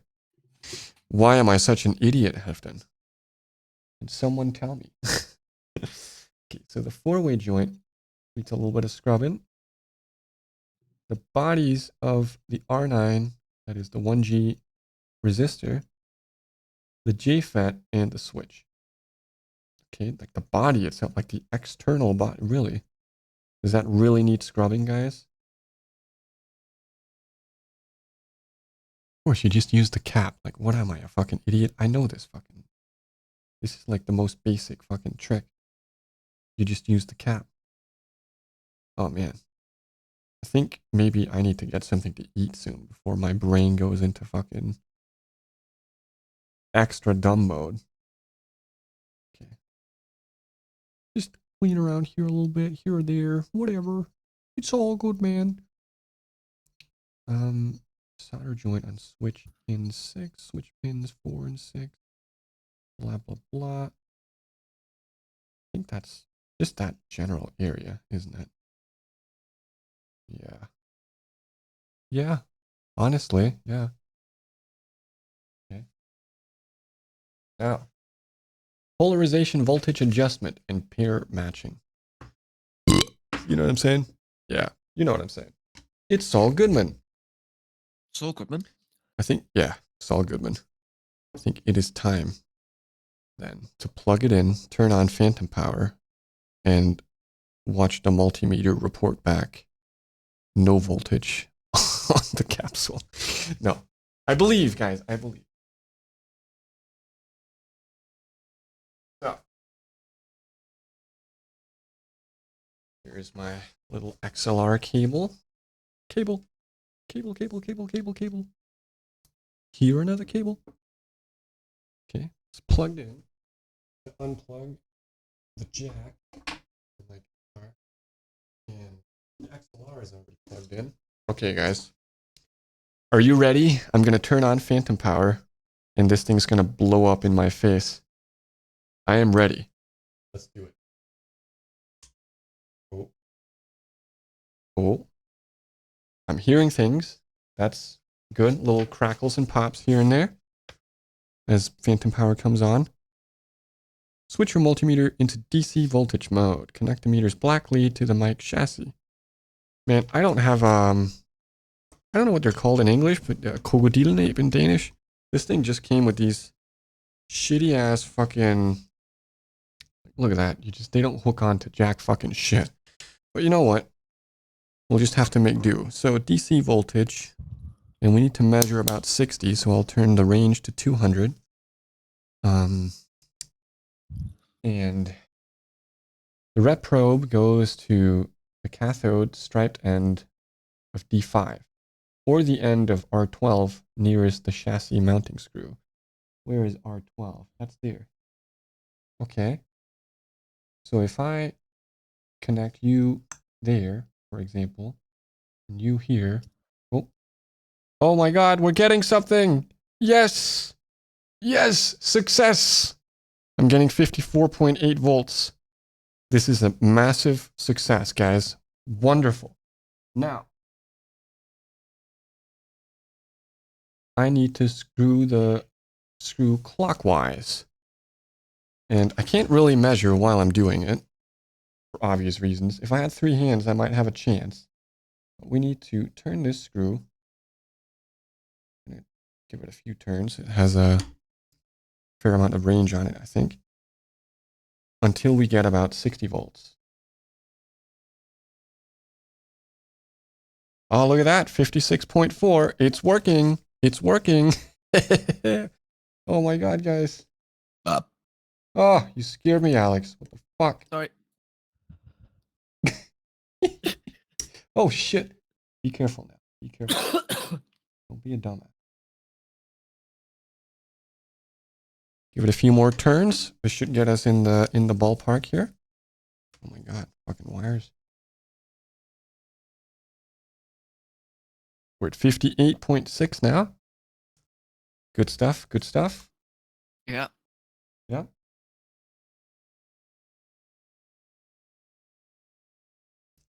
Okay.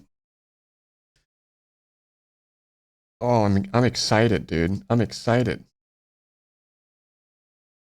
Oh, that's Yeah. 60.3. Let's give it a little tiny nudge backwards. The instruction manual says to get it to about 60 volts.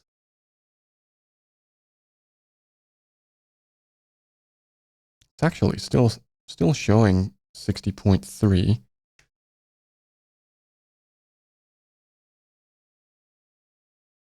Give it like almost a half turn here.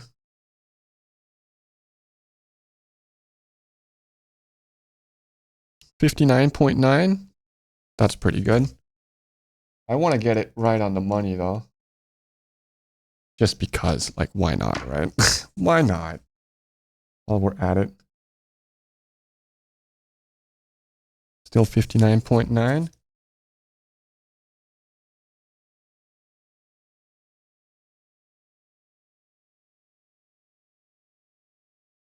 $60 on the money.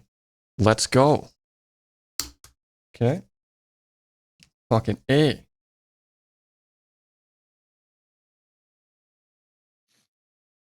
Okay. Blah, blah, blah, blah, blah, blah, blah, blah. Circuit troubleshooting. I don't think I'll need to troubleshoot. I have reason to believe that it's going to work. There are all kinds of different troubleshooting points, but I think at this stage, the thing that I should do is first, oh, hello, turn off phantom power. Just let it drain here. You know what? Just for good measure, I'll turn off the soldering iron. And we'll let it drain. Let the voltage drain out here before we disconnect it, and then I'll put on the rest of the body or whatever, and we're gonna test it out and see if it works. Now, that is not good right there, because that's probably gonna touch the chassis, and I don't have any. What is it called? It's called Klumbeflex in Danish. I don't know what the fuck it's called in English. So I might have to revisit some of the wiring on this at a later date. I don't know. I have to get it out of the way somehow so it doesn't short to the body. I could. Do I have anything that's electrically insulating here? This little piece that came here, is this Klumbeflex? It actually is, brother. I should have thought about that before I soldered them together. But you know what? I will disconnect the XLR and I will get the Klumbeflex on there. Oh, I'm going to need to turn the soldering iron back on then.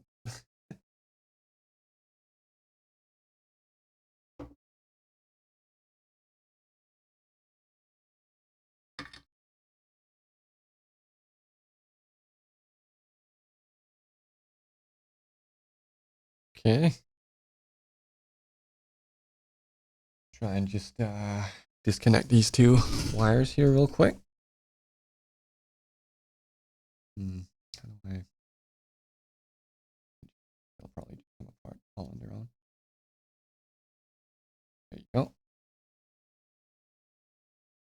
crimp flicks on there. There you go. Okay. Now,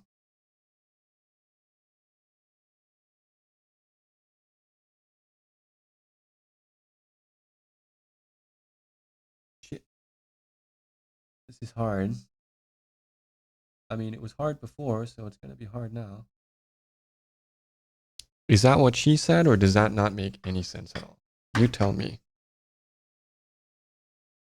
I mean, it's on there. I don't love it, but what can I do? A little bit of excess heat came onto the climber flicks, so it's a little hard to get it on here now. I'll make do though. I'll get it done. I think. Maybe. Oh, brother. Brother. Brother. Brother.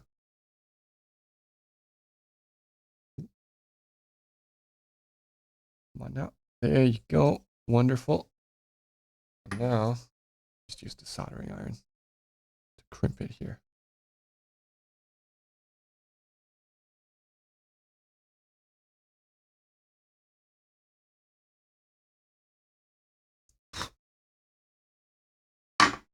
Now, at the very least, it won't short against the body. It's also in a position now where it looks like it won't even touch, which is nice. Okay, let's try and slide this thing on. All good so far. Should kind of snap into place here in one way or another. Oh wait, I forgot. There's a little plastic ring that goes on here. That's why it's not going on all the way. Okay, just like so. Get the cap on here at the end.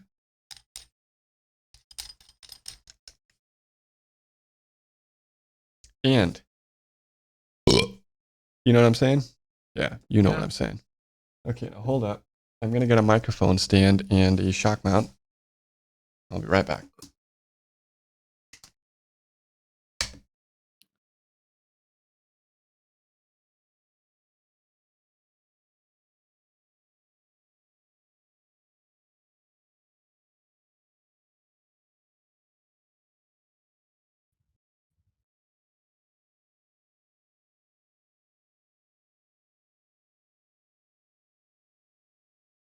Okay, let's switch to different view here.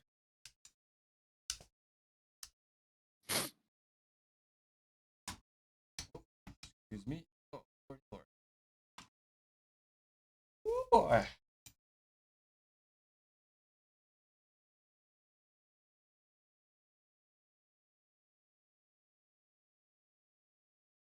Okay.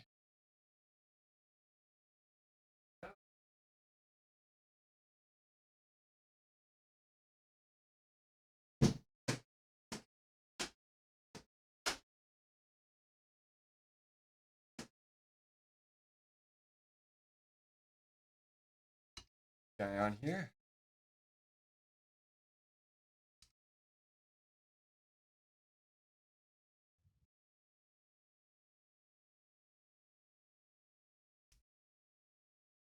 Cradle the microphone in here.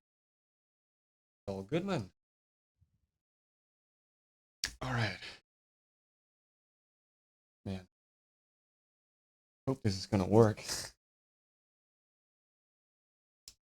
I mean, I'm not 100% sure yet, right? Just because I got the polarization voltage right, that doesn't mean the fucking thing is gonna work. There could be all kinds of other problems.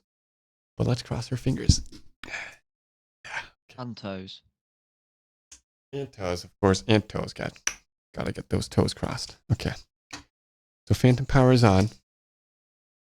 Man, I have been clamoring to take these fucking gloves off. Ugh, yuck. I always get sweaty in these kinds of fucking gloves, man.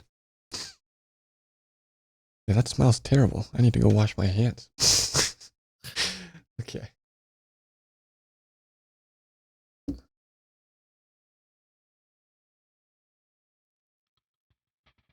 Gonna open up Reaper. Wow. Listen to that. Oh, that's the microphone. Because it's going into my guitar amp. Huh? It's only on stream, Alex. Don't worry about it. Disable that real quick. Well, that just tells me there's signal coming through the thing. So I am very hopeful now. Let me just save a project here.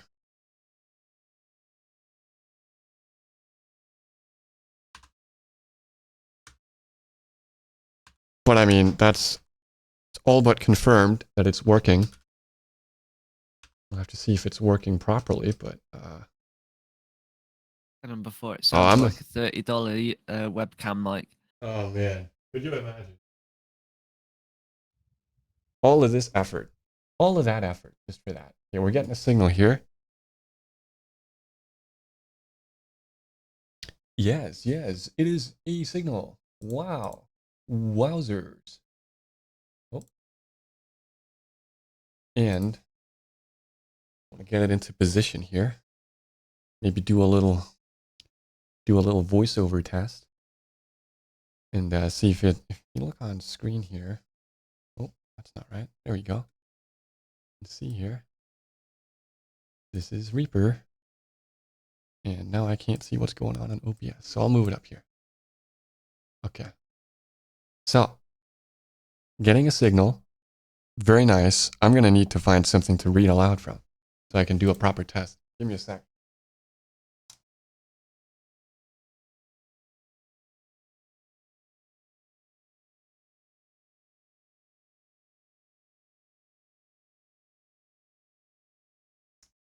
Here we go.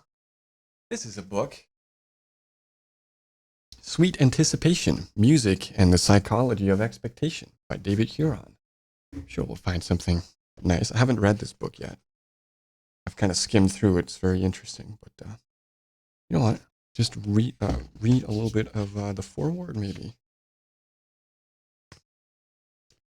Do a proper voiceover job here. The mic needs to be in a proper position if we're going to do a proper voiceover job. Yeah, something along these lines.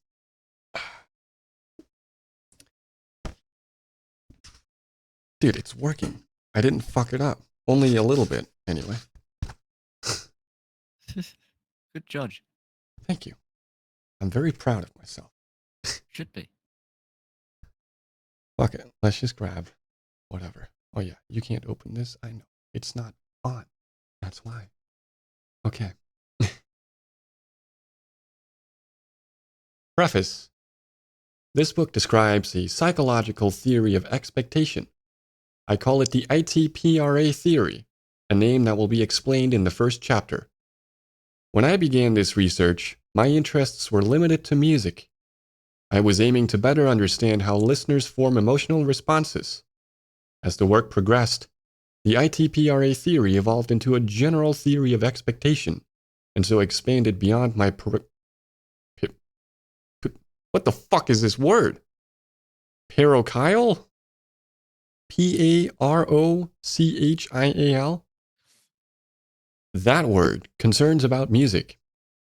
Although my principal motivations remain musical, this book should prove informative to a more general audience of readers interested in cognitive science and evolutionary psychology. Okay. That'll have to do.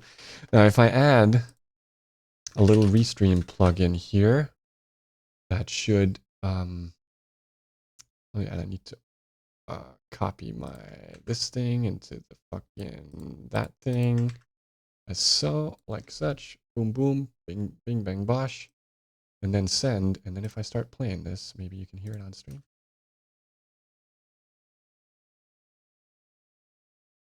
No. Why not? Oh yeah, I understand why. Hold up. All this audio routing gets very complicated very quickly. It should work now, right? No? Oh wait, local rocket. Sorry. Now it should. That will be explained in the first. Listen to that. Wonderful. Okay, I'm gonna play it now. Just let you listen. This book describes the psychological theory of expectation. I call it the ITPRA theory, a name that will be explained in the first chapter. When I began this research, my interests were limited to music.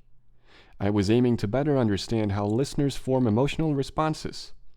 As the work progressed, the ITPRA theory evolved into a general theory of expectation, and so expanded beyond my what the fuck is this word? Wonderful. It is functioning. I have created a functioning thing. That is fucking great. You know what? I'm going to try and maybe find a passage I can read without stopping in the middle because I don't understand the words. And then I'm going to try and use a little bit of a yo, sick mate, it works. You're goddamn right it does. Whew, I was pretty concerned for a little while there. Pretty what's the word?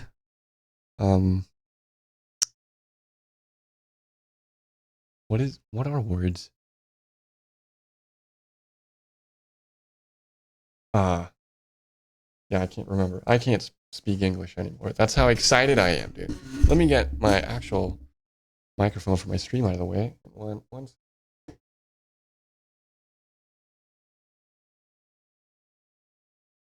Get my camera into my normal position here.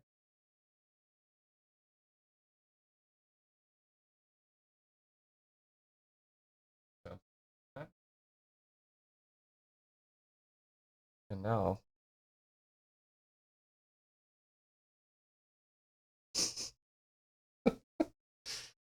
All right. Fucking success, dude. I am a happy chap. Move this whole thing. Oh.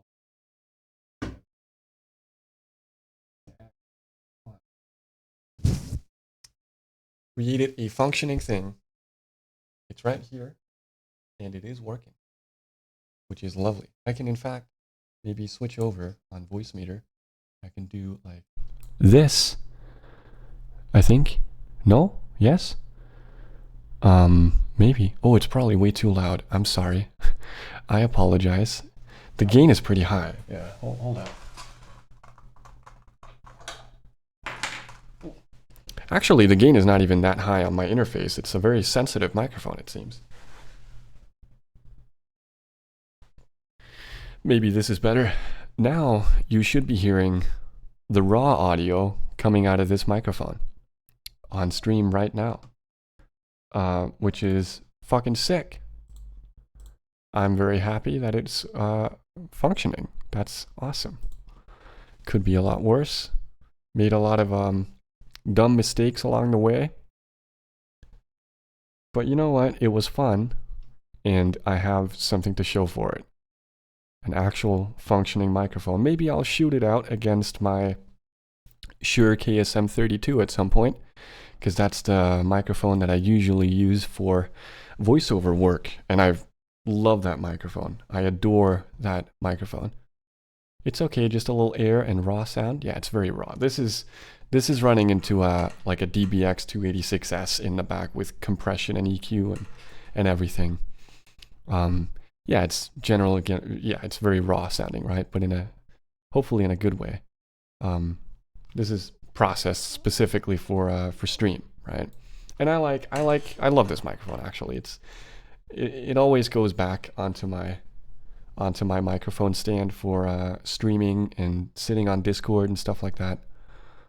Because, well, for several reasons. One of the reasons is it's a dynamic microphone, so it's not very sensitive to the room acoustics, which is nice. But this is very high quality stuff, you know? And just in my headphones right now, I can hear that it actually sounds really good, doesn't it? It actually does sound very good. I'm going to turn the gain up super high because I want to hear the background noise.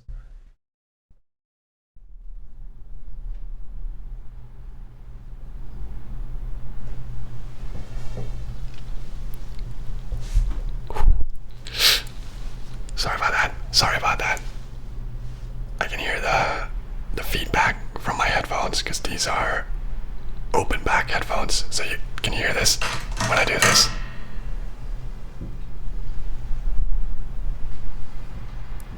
You can hear it phasing when it's picking up. because I'm hearing the input in my headphones, right? I don't hear any like self noise, so it's very quiet. You can hear the creaking of my headphones as they move around on my head.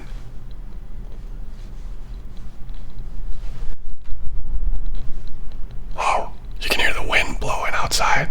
It's actually kind of crazy. Yeah, it's ASMR now, buddy.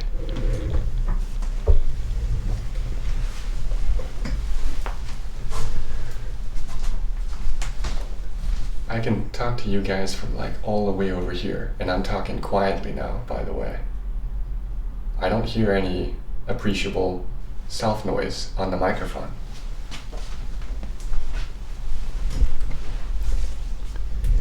So that's a great success. If there was a lot of traffic outside, you'd probably be able to hear it as well at this game level. So great success. Oh man. Oh boy. That sure is something, isn't it? Wow. I'm really, really happy with that. Really happy with that. Now I have to clean up my fucking desk and you know, do some shootouts with other microphones like my KSM32 because that's my preferred voiceover microphone. Really adore that microphone. It's phenomenal. Phenomenal microphone. But maybe there's a new microphone in the house that can you know, challenge the king of voiceover microphones. For me anyway. We'll see. This is the only microphone of this type that I own as well, with the K47 style capsule. It's basically, I mentioned this earlier on stream, but it's basically like a U47 type or a U47 FET type of microphone in a way, in some ways. You go on now, Hefton? I'm gonna stop streaming soon as well. So just after I stop talking, you know. Thank you for coming in and chatting. It was really nice, man. I really appreciate it. I really enjoyed it. And let's go for some brews sometime, man. I'm gonna take you up on that idea. So, all right, you get on with your dulcimer now, or whatever it is you have to do on this wonderful Sunday. All right, cheers. See you. Goodbye. So yeah, great success. What was I talking about? Oh yeah, the U47 FET is, I don't actually know. Yeah, I'm gonna look it up on Recording Hacks. Oh yeah, Recording Hacks. Your certificate expired like 264 days ago. You gotta get on that, guys. You gotta fix it. Yeah, let's. You bet, man. You bet. Write me a message on Facebook or something. We'll find it. Oh yeah, and think about maybe going into the woods at some point if you want to go camping or something. I have a couple friends I go camping with sometimes, and I know that you're at least somewhat into that kind of stuff as well. So maybe we should go camping sometime. It'd be fun. I bet it would. But yeah, just write me a message or whatever. We'll find a day, you know? Let's see here. Mic database. It's the classic old Neumann.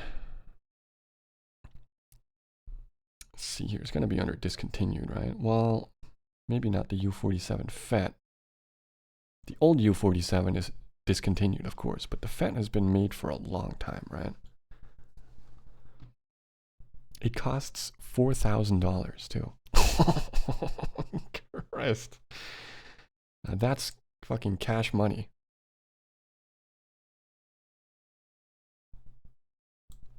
Is this a new microphone? It's the microphone I just built, Alex. Sounds good. Yeah, right? It does. Soft. It sounds quite soft. Yeah, it's a very soft microphone. It's very soft. It sounds to me quite smooth on the top end, like when I say S or T or F or whatever. It's nicely detailed, but it's not like it's smooth, you know, it's not too granular sounding, which is nice.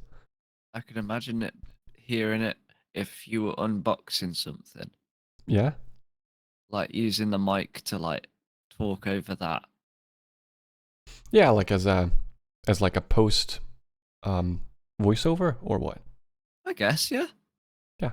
I mean, that is kind of the intention with building this, is that I could use it to do voiceover work, because the quality of the components and the microphone capsule is very high, right? Like this is very high level stuff, I guess, in a way. Maybe I just fucking mansplained what a voiceover was in a different term, so I don't fucking know. How dare you mansplain over me, Alex? Finger thumbs.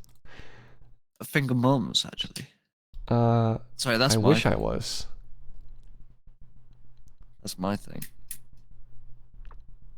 I'm wondering, here's a schematic for the U47 FET. I'm just going to go to my screen real quick here. And I'm not very good at reading schematics, but I am curious as to how similar or dissimilar the schematic of the microphone that I just built is to something like this. I wouldn't know how to find out exactly. I guess what I'm wondering is this like a linear transformer-less schematic? Because if it is, then it's in theory pretty similar to what's in this microphone. And of course, the capsule is a K47 style capsule, which is the same as in a U47 FET. So this microphone should sound similar-ish to a U47 FET. I don't exactly have a U47 FET to test against this microphone with, because let's see here, what do they cost on Thomann? A U47 FET costs 28,000 Danish krone, brand new. For context, Alex, that's like 3,500 pounds or something like that. Okay. Yeah. So I'm not gonna, you know, buy one of those anytime soon to test against this microphone. Fuck that. Mm-hmm. I think I'll just stick with this one. And I'm sure? indeed, yeah, I think I'm good, actually. Don't think I need a U47 FET. Besides, it's more fun to build it yourself, isn't it? Yeah, very true. Yeah, you're goddamn right. Okay, well, I guess that's it for this stream. It was, to my surprise, actually, a great success. I was pretty nervous. That's the word I was looking for. I was pretty nervous that it was gonna turn into a bunch of fuck. But here we are, and it's a bunch of fuck. We don't want a bunch of fuck. Oh wait, there's one thing. I haven't tested the omnidirectional mode on this thing yet. And the switch is internal, so give me a hot minute, and I'm gonna just test that out. I just want to see if it works. So, 1 sec.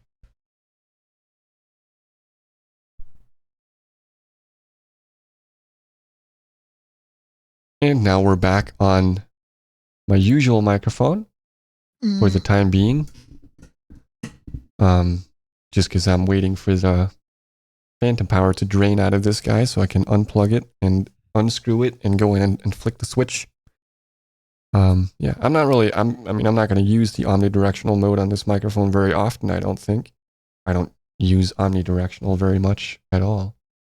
But I'd rather want that than a minus 10 dB pad. So, yeah. Unplug it there. There it goes. I just want to test that it works, you know. Be nice to know. And then after this, I should go make some food. And I don't really know what to make, to be honest. Oh, fuck. Guess I'll just check my what I have in my fridge and or freezer to find out. Okay. So there you go. That's the Omni switch. The Omni switch. That sounds like a screen name or something. Oh, fuck.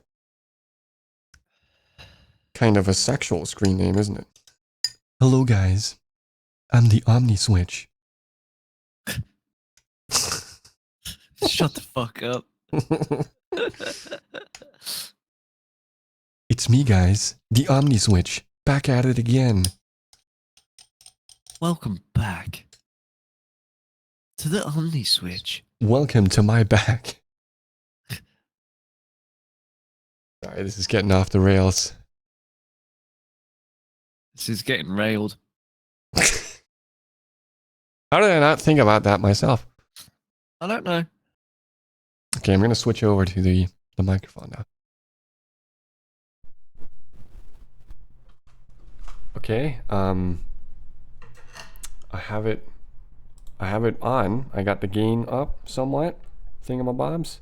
And now the question is, there is signals, that's a good start. But is there, excuse me for the noise, as I'm turning the microphone in the shock mount, we should be getting a signal from the back as well, and we are. And it sounds practically identical in my headphones to the signal in the front, which is exactly what you would want and exactly what I would expect. I'm going to flip it around now. We have indeed confirmed that the omnidirectional mode is working as well. So that's just lovely, isn't it, me? Yeah. What do you think, Alex? Hey, Alex. Psst. Hey, Alex. What? What do you think? Say some stuff. Okay, man. I'm gonna say some stuff, man. Yeah. Yeah. It is working. It is working. Yeah. I think the only thing that's different about it is it's a little bit quieter.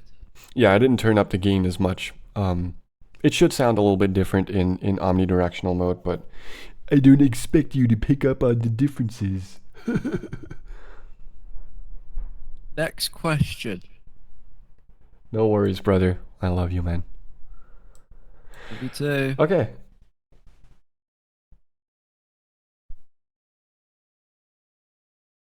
Back on the usual microphone now. And it is confirmed. Everything is working as expected. Unexpected. And I am as unexpected. And I am a happy chap.